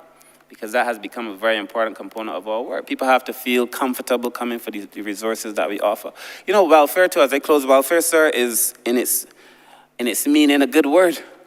Welfare is actually the opposite of ill fare. Welfare means to be faring well. And that concept became bastardized over time because people felt that the institution of welfare was treating them badly, or that the institution of welfare was continuing to perpetuate poverty. But the word itself is not a bad word. And now we have to be grappling with it because the institutionalized nature of welfare has bastardized what should really be a place where people fare well. And so I could only hope, going forward, sir, with all the work that we've done, that we've put in place a situation where people feel comfortable coming forward for the level of help that they may want. I would like to think that we encourage the NGO sector that is so important to the work that we must do. The churches, I've already told my staff that MPs know more about their constituencies than any people in the room normally. I know all of my constituents, sir. And to allow them to give us information. And hopefully, Honourable Member, put ourselves in a position where this idea of I won't call it genteel poverty, but this idea of a proud sense of poverty is able for people to feel comfortable enough to come forward and to trust the system and that the system will work for them. I want the Chief Welfare Officer also to add, please. Thank you, Minister. This is a very interesting concept, genteel poverty, and we see it every day. And I think what we did was try to give other avenues for people to access assistance. Before, you had to come into the department physically. You had to fill a physical application form. You had to go physically in front of an officer and be interviewed and assessed. They had to come to the home. And then, you know, a decision was rendered whether you would get the assistance or not. But COVID taught us a lot. COVID taught us that we didn't have to do face-to-face, that we could allow people to access our services via the online application, that they could have a telephone interview, teleconferencing, when it came to court matters and interviewing couples conjointly for information for the courts. We did that via video conferencing. So I think that we need to take all this information and move forward with it and not be so quick to revert to what we were doing before. Yes, we're all back in the office, but we still have clients who prefer to engage with us over the telephone rather than come in the office. We still have clients who prefer to do the video conferencing. So I think we need to take that into consideration. I had another point, I think I missed it. I'll come back when I remember. And the poverty coordinator, Mr. Pollard. Yes, thanks, Minister. The honorable member, that's indeed a critical issue. The amalgamation, though, will play a major part in terms of fixing that, because there are four modalities in terms of us persons coming to our attention, and an important one is where officers now go out into the field on a regular basis. So that's why we are looking at community offices, Minister called them satellite offices, across the communities in Barbados. Persons will be stationed in those communities. They will go out into the communities, house to house, as it were, and they'll be able to speak to persons in the privacy of their homes, so that whatever challenges they are encountering, those challenges we will be made aware of those challenges and deal with them with the confidentiality that persons require and that they're calling for. So the amalgamation, which will happen this year, as Minister indicated, and we've already started too with the welfare department using the former strengthening social workers to go out in the community. So even as we speak, they are out in the community seeking to find out the situations and the status of persons. Thanks. Chair, my final question to the Ministry I of... thought you would ask that already. Pardon? I thought you would ask that already. No, I didn't. My final question to the Ministry of People Empowerment and Elder Affairs is to do with one of the best programs I've ever seen develop in Barbados, and that is a program that looks after the elderly, a program called the Companion Program, which I feel that the ministry needs to speak about more publicly.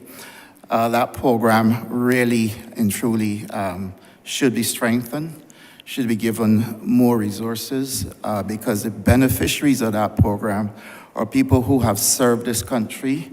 They don't necessarily need to be in a home anywhere, but they really need that companionship, someone to come sit with them, talk with them, read, help them do a few things that they may not be able to do on their own, and be able to report on their frame of mind just in case they're having any mental issues, etc.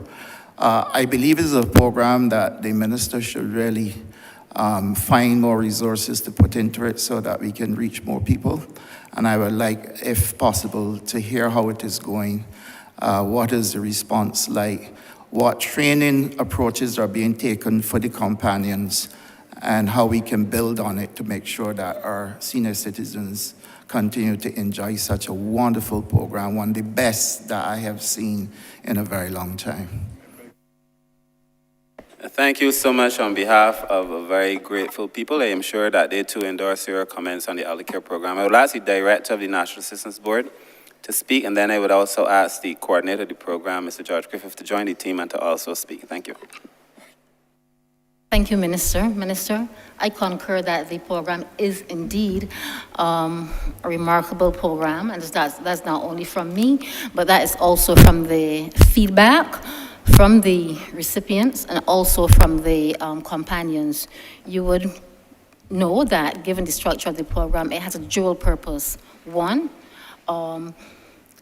employment for vulnerable persons so that they can look after their families and don't have to be dependent on the state, and give them some level of dignity, and at the other level, taking services into the homes of elderly persons. And it's a true example of home and community-based care, which is really where we want to go with services for the elderly, as well as an example of client-based and person-centered services. The ethos of that program really is to, apart from keeping elderly persons in their community, is to provide some level of social stimulation for elderly persons. Elderly persons are they're diverse, they have diverse capacities, and the income is not all. So you may have the pension. It also provides an outlet for families. And I want to stress that, I keep stressing that about the support that we give to families so that they can look after their vulnerable and dependent persons. So it gives that comfort for families who may be out working and have to leave older persons alone, older persons who may need some level of supervision. And beyond supervision, the whole aspect of presence. Presence is so important to older persons who may be socially isolated. And also, you would have mentioned the training for some of those persons and ongoing training. Well, some of those persons who come in, what we call the companions, they came into the program with the auxiliary nursing certificate through the Samuel Jackman Prescott Polytechnic. Other persons do not have that because it is a requirement. But we do see the need for training, and already we have identified a partner, someone who we would like to partner with to provide that training for the companions, so that they can really cater to the needs of older persons. Right now, there are 420 companions serving 928 people. If you work that out, that's a ratio of about 1 to 2. So it complements the home care program in that the home care program it is task-oriented. They do a task and they move on. We have seen great success where persons benefit from both programs, and you can benefit from both, where there's a synergy between home care and the elder care program. One person goes in and do the task, and the other person is there to provide the supervision. There are extreme cases where you can, depending on the needs of the older person, say, for example, someone who may have a stroke and confined to bed.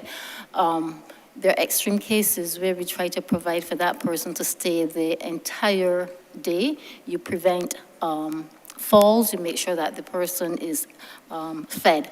And in essence, what the program does in the whole scheme of things is really to alleviate the need for persons to go to institutions. It's not every elderly person with needs that needs to be institutionalized.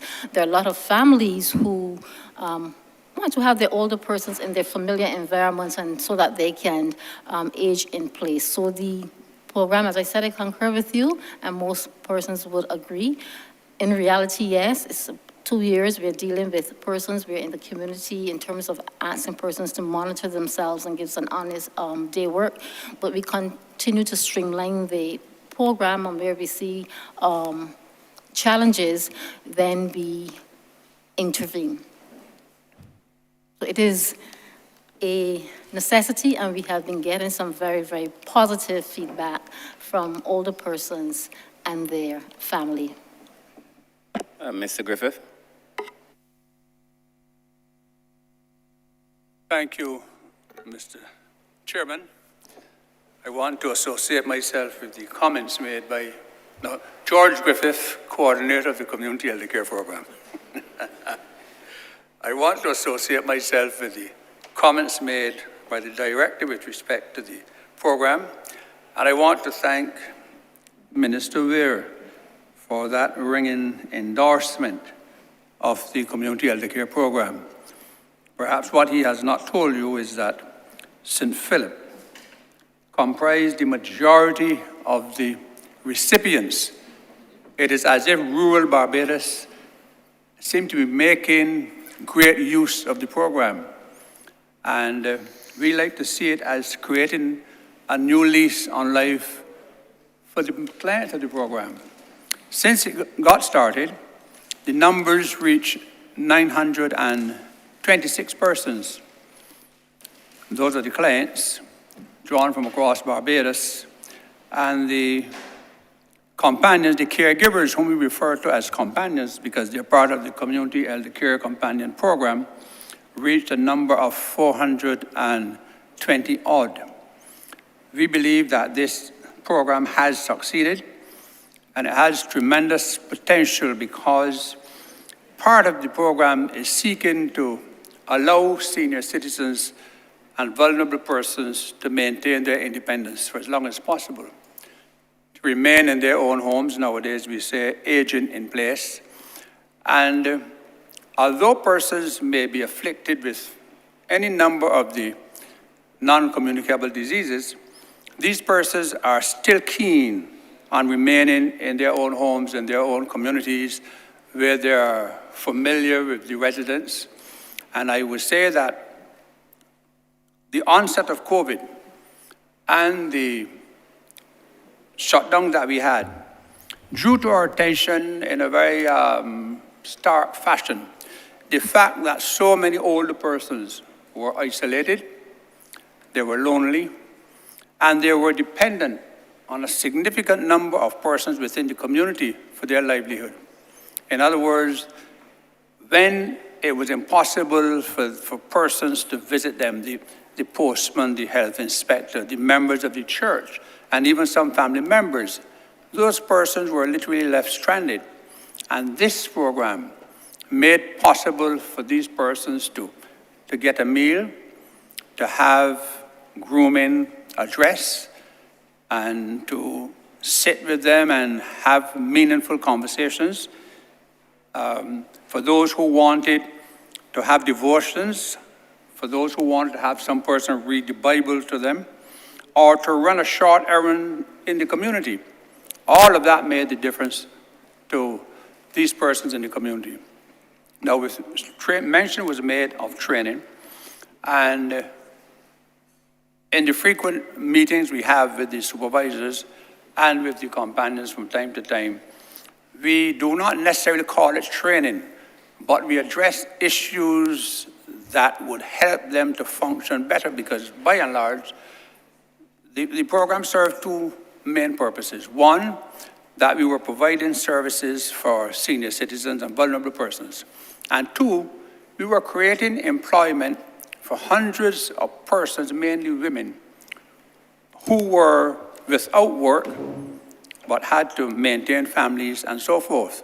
Now, there are three categories of persons who can benefit from this program. The first is seniors living alone, number one. Number two, seniors who are living in a household with other persons, but during the course of the day, those persons are out working, and that senior person is left alone with no one to cater to their needs. And thirdly, persons could be younger, but these persons are classified as vulnerable because they may have had strokes, heart attacks, visual impairment. They may be paralyzed as a result of an accident, and therefore they are part of the program that is provided. So all in all, I would say that the program has succeeded. And in fact, there is one quotation that I like so much. It makes the point that whenever we see an older person, we should have a vision of our future selves. In other words, 30 or 40 years, for some here, but for me it might be shorter. But in due course, we are all going to be that older person in the community with no one to care for them. And I would imagine, though, that going forward, we have to target families more. Because what we find, and this is... Yes, officer, what we find that you've exceeded your time, so please... Well, thank you for your accommodation.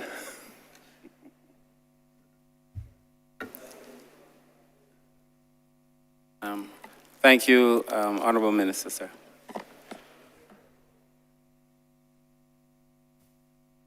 Honourable Leader of Government Business. Thank you, Mr. Chairman. I beg to move that you do now leave the chair and that the House, I beg to move that you do now report progress to His Honour the Speaker and beg leave to sit again. The question is that I do now report progress to His Honor the Speaker and ask for leave to sit again. All honorable members in favor, you say aye. Honorable members against, you say nay. Methinks the ayes have it.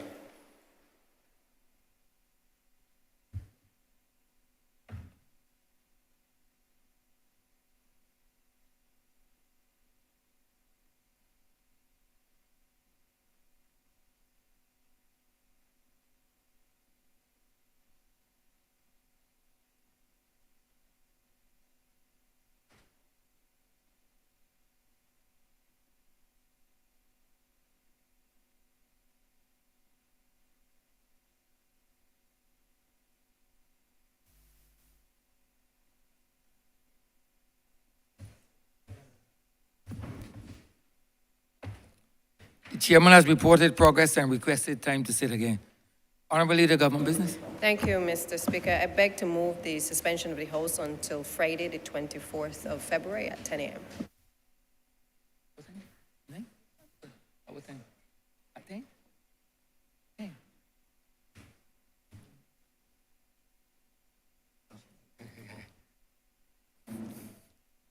The question is that this honorable chamber be suspended until 10 a.m. on Friday. All those honorable members in favor, please say aye. Those against, please say no. We think the ayes have it. This honorable chamber stands suspended until 10 a.m. in the forenoon on Friday, 2023. I wish to remind members of this honorable chamber that 10 a.m. in the forenoon is 10 a.m. in the forenoon. It does not speak to 10:30 or 10:45 or 11 o'clock. I would therefore advise members to get here on time. Otherwise, I will be starting with or without you. This honorable chamber stands suspended.